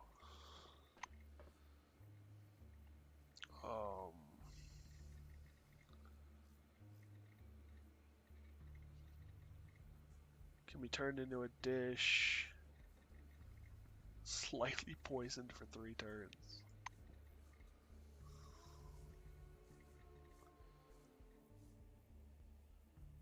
I mean, that's a thing. Vega drinks. Airplane. As you approach the table, you catch the end of the strange dialogue. A gray, long-haired man in a silver jacket is making weird gestures as he confidently explains something to the young girl sitting next to him. The only logical and undoubtedly correct answer to this: the dome vibrates out of sync with the universe, hence all the anomalies. Seeing you, he raises 2 fingers in a peace sign. The man radiates calm and goodwill. Peace be upon you. My name is Rabadarath Kishnashwima. Wish me. And this is my sister Swallow. With her outsized pupils, Sister Swallow's eyes remind you of twin forefather anomalies. She stretches herself out on top of the table as if hoping to melt into it. Hello. Oh, my fingers are warm. Lines, waves.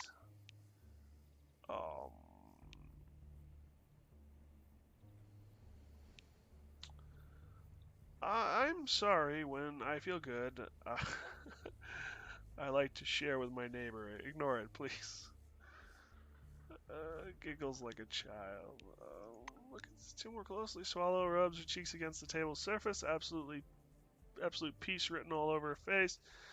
The guy sways slightly on the couch and waves an invisible pattern in the air with his fingers. These 2 have taken enough drugs to knock out an entire Blackwing squadron. Having guessed what you're thinking, the silver gives you a tricksy smile. Well, consciousness doesn't widen itself. You have to help it along. It's very good for deep spiritual discussions, you know. Say it's unacceptable and you're going to report the calm them down. It's okay. They can widen their consciousness as much as they want. Very well. A wise attitude to take, isn't it, Swallow? The girl nods enthusiastically, slaps himself on the forehead. What crazy plants I am. What a crazy pants I am. I forgot that I brought Jutha Jones with me. Have you heard about him?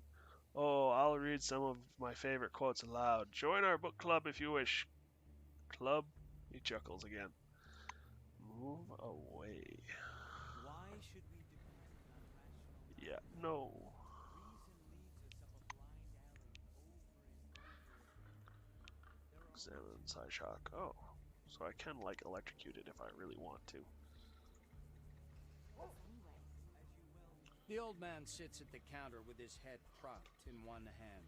No food, no supplies, and the coffee is horse shit. Get out of here. Oh, it's you again. How should I know? They came in and sat down. Ask them yourself. The old man Okay. grumbles. Barter.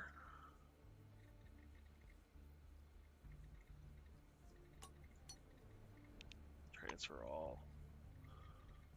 I don't want it. Food and drinks. Fried rat eye. Transfer all. Fried rat tail.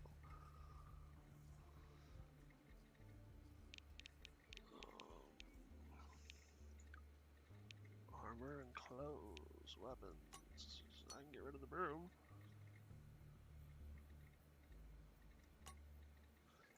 Eh.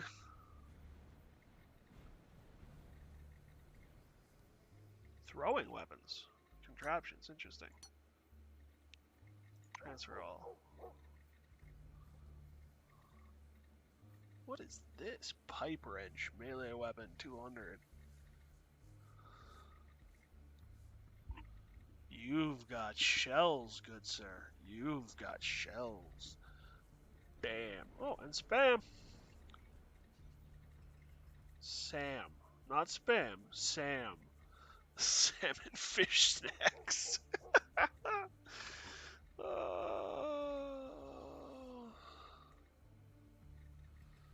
Okay. Or is this not the reason why?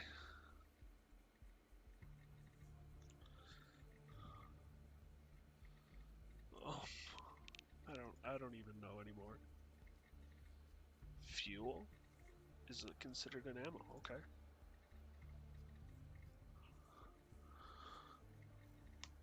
So cigarettes are medication.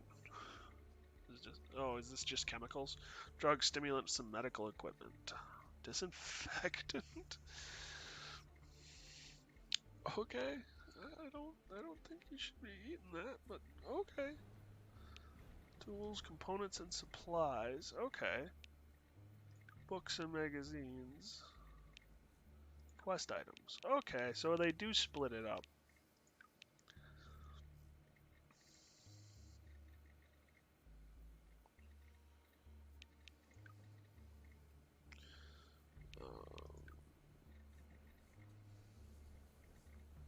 Perception, charisma. I don't need the cigarettes. Transfer all. You don't have that kind of money, though.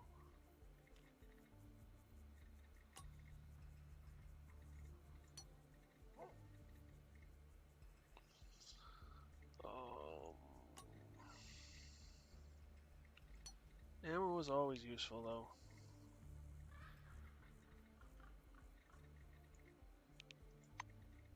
There's 55. We'll equal that out. And go accept. That'll give me more ammo, at least. Say you repaired the turret. The old man squints and gives. Huh. So it's like that. Well, thank you. Thank you. I didn't think you'd be any good. Well, at least he's happy. No, no, no, no. Put it away. I'm gonna have to reload you. jellyfish? Yes. It has tentacles like.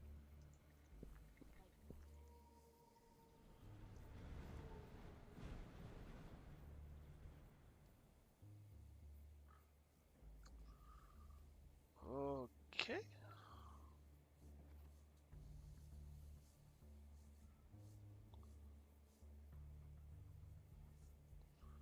Let's head over here.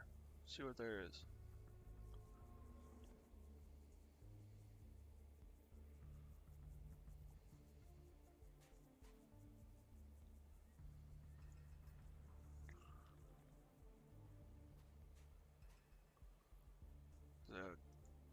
on fire.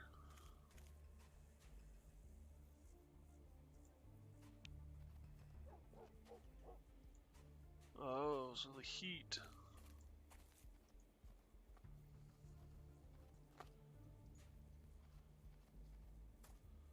Theodore somebody.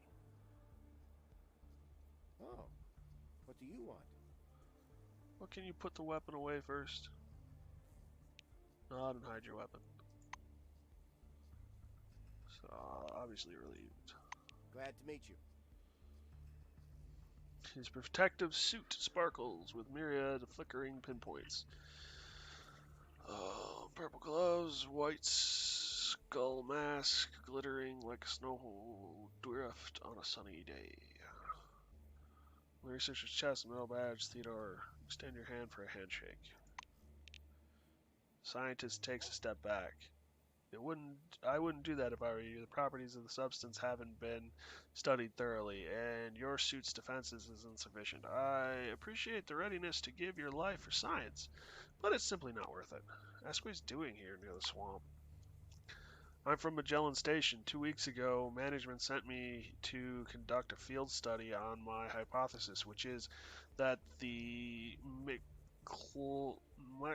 Macrolux is an inductor of the presence of... They either generate them or the two are in symbiosis. He raises a hand and watches the bubbles sparkling in the air. And now I'm here to confirm or refute this hypothesis. I see the behavior Mobius he mentioned. That's a topic for another time, but I will warn you in advance, like most of what we know about the dome, it's just a theory. We often consider the dome enthusiastic about this topic.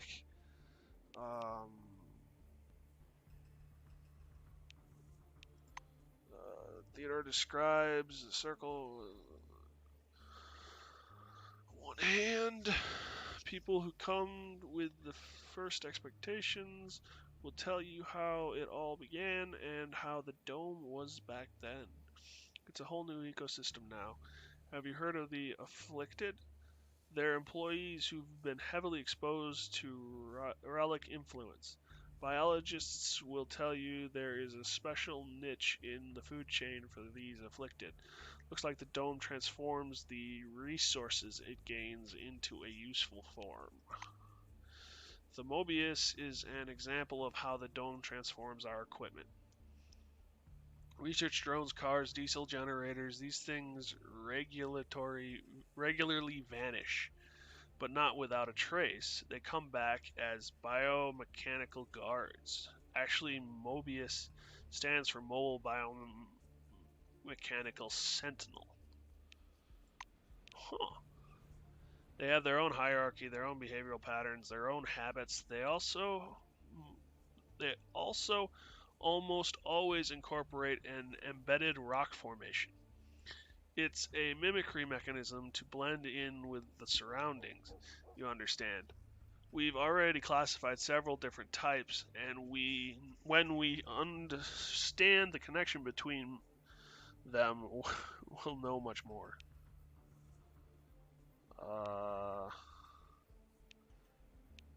Nashville site. You say they aren't responding. Nashville. Oh, of course, I know. Listen, you're damn lucky. Nashville's a real treasure trove. It's a huge excavation topped by a 3-level complex. A spectacular place. I'll want to hear what you think when you get back, provided you survive, of course. It was a joke, he adds, embarrassed by the memory. Nothing will happen to you, or us, unless it's the end of the world and missiles crash down on us. That's a joke too.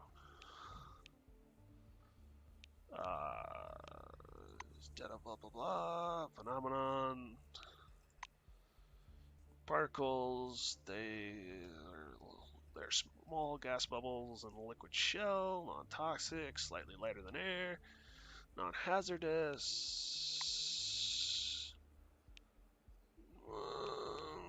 Committee's actions? Is that a trick question? I mean, we're all... These critics were in an expedition was sent to the dome and are all Kronos Authority thieves. Bureaucrats, I don't really give a hoot. Blah, blah. Move away. See you again soon.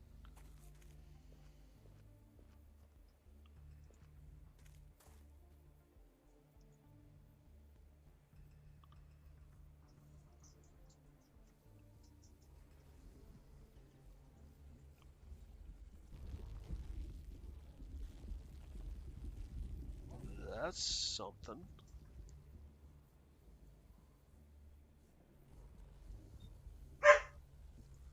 Just one moment. I don't know what this is. Is this a...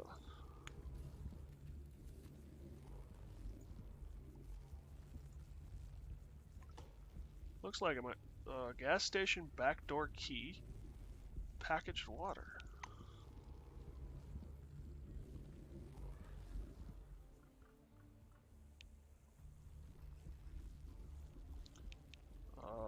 Bolt.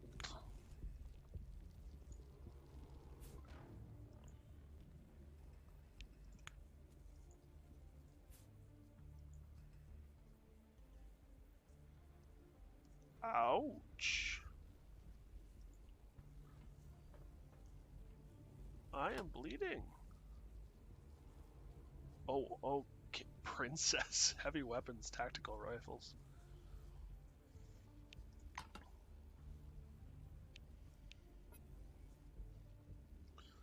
I like how it's got a title, Princess. Okay.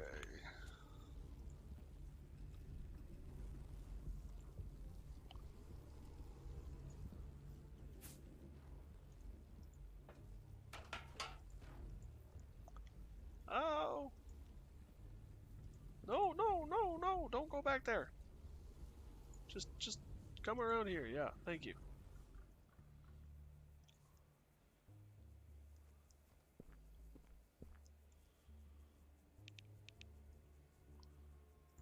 Travis Bertman, what have you got to say for yourself, buddy? Man in a dirty blue jumpsuit, sitting on a bench at the gas station. The blue motions the cotton pad with alcohol and runs it over the stone. Then he squeezes the essence into a metal jar. The jar emits a golden light. Cotton pad freezes midway. The blue looks up. Explosive ordnance disposal. Are you going inside the station? I wouldn't recommend it. The blue squeezes the pad and sets it aside. You can see he's a little nervous. Ask him what's wrong with the gas station. Shivers. It's like this. There are all kinds of anomalies, and some of them are just horrible. You get me?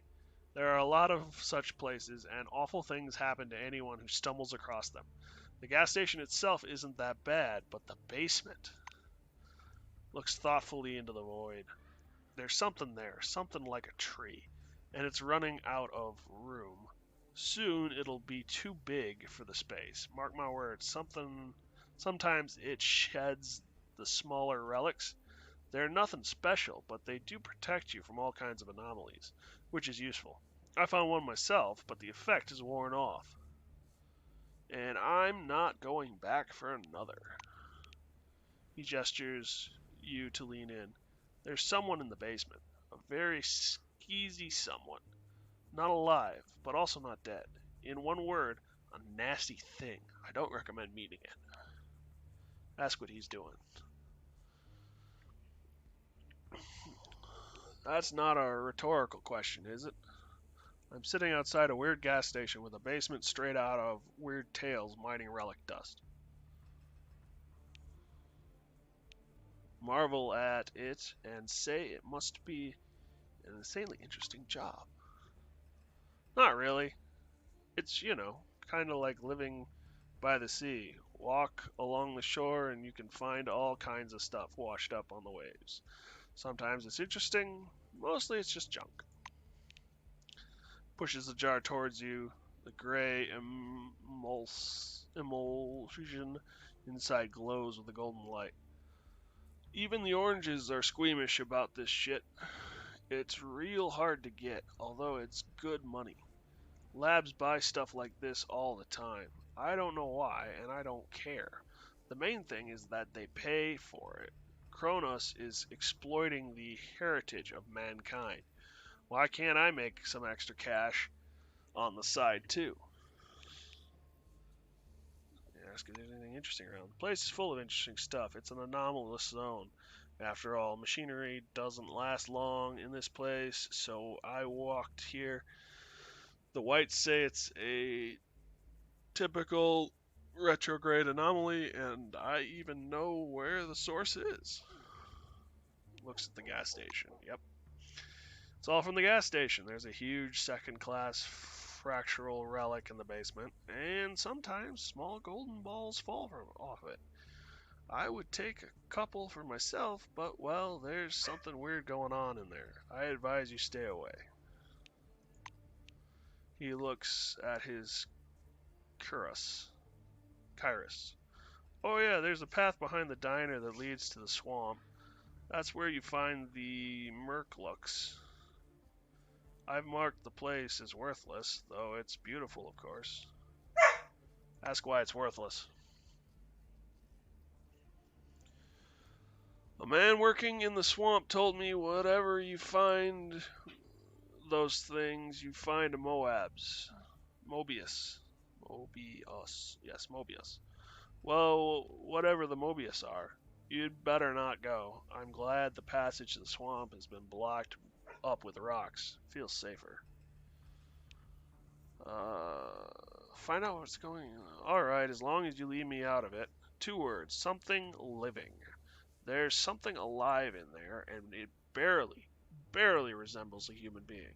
That's enough for me to keep my distance. Say you'd like to discuss something else, move away. Just one moment, everyone.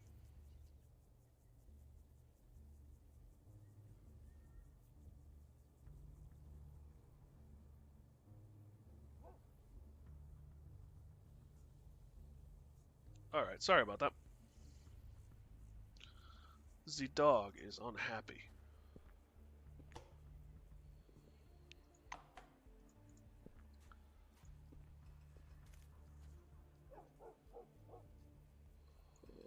Use door.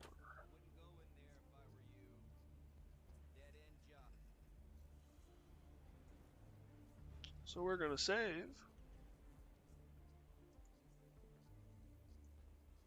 Supply barrel, water, food, and potato.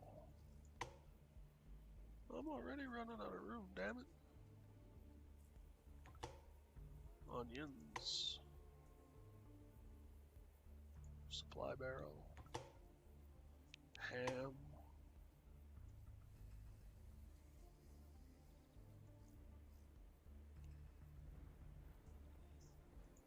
Canisters. Woo! That zooms way in.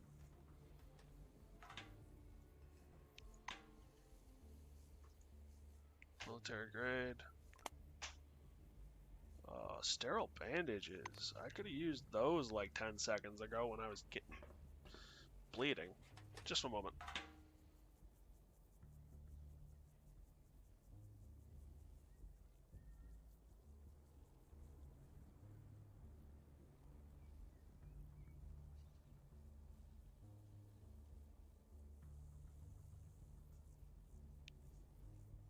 Alright, we'll take all. So, it looks like I'm going to have to get off here in a couple of minutes. Basically, me mutter just got home with food. Or will be home shortly with food, I guess I should say. And I'm getting hungry, and the dog is getting hungry, and we will all do better if the dog doesn't bark in my microphone again.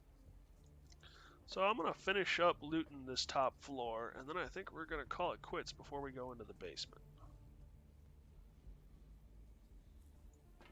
We got ourselves a ways in, and next time we can hit her hard from the beginning. Search boxes.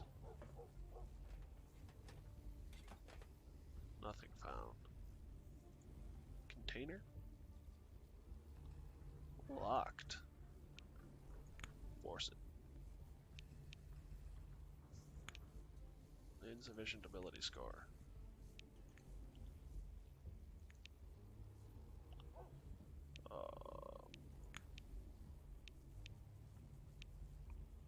40 of 40.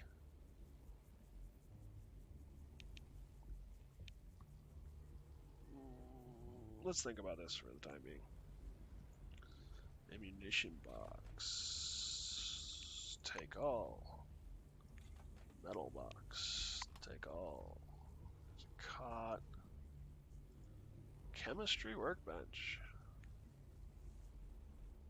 Oh, here we go. Sterile bandages. Oh, there are several different ways of making sterile bandages. Craft maximum.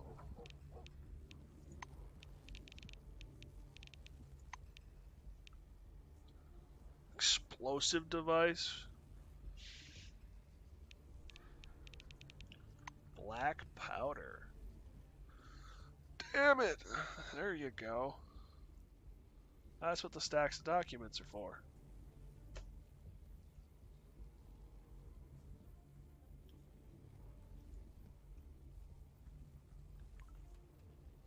I knew I was going to regret not having them.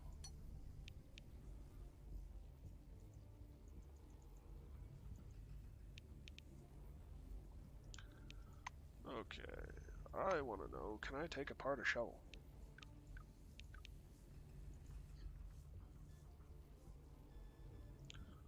Dig. Nope. I can dig. Ooh, parts.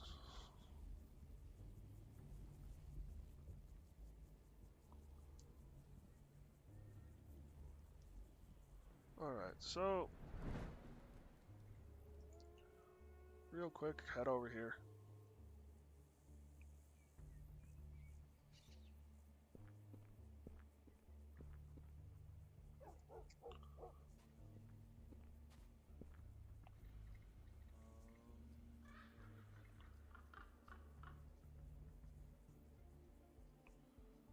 Okay, so empty metal box. Did I search the metal box? Must have. And there's probably... Oh, it's just dirt. I remember now. Your dear pile of paper. Take all.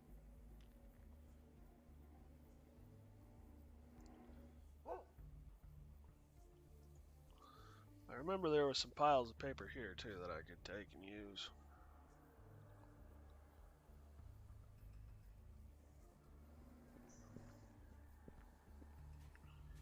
I want to make black powder. Cardboard box.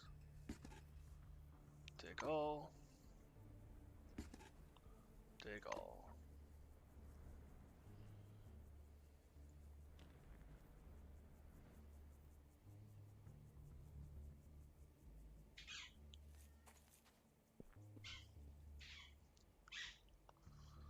Alright, let's go to the crafting bench.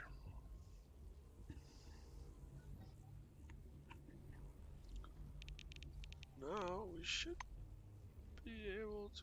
Oh, I don't have gunsmithing up to 70.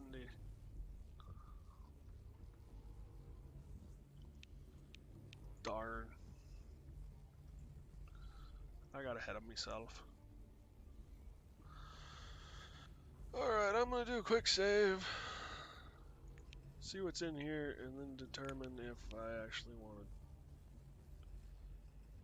Fragile. Effects on cell. Electric lockpick. So that makes the check easier.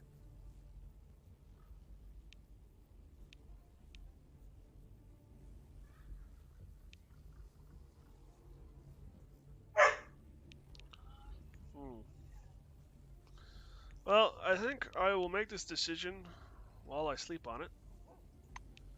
And we will come back to it later.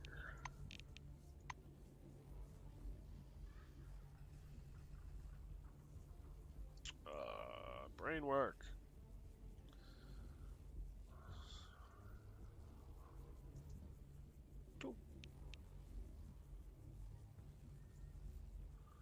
I should know what that means. Well, there you have it for our first look at the game. Wow, my brain just shut down. Um,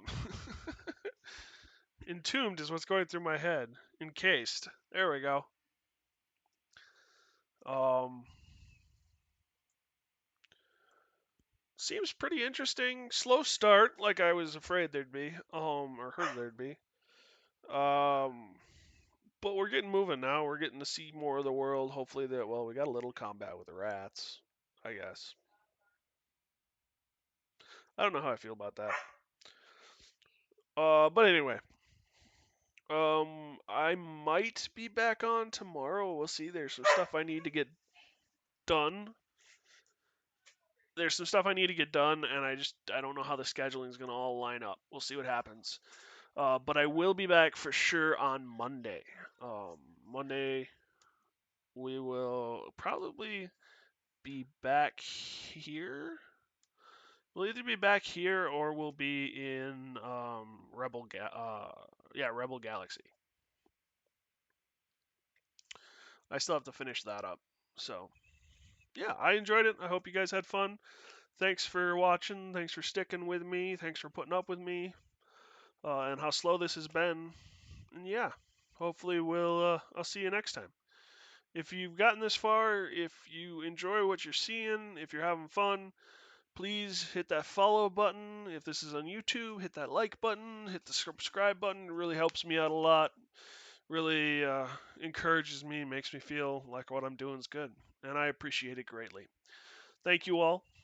Hope you stay safe, and I hope to see you next time. If I don't see you sooner, I'll see you later. Bye bye.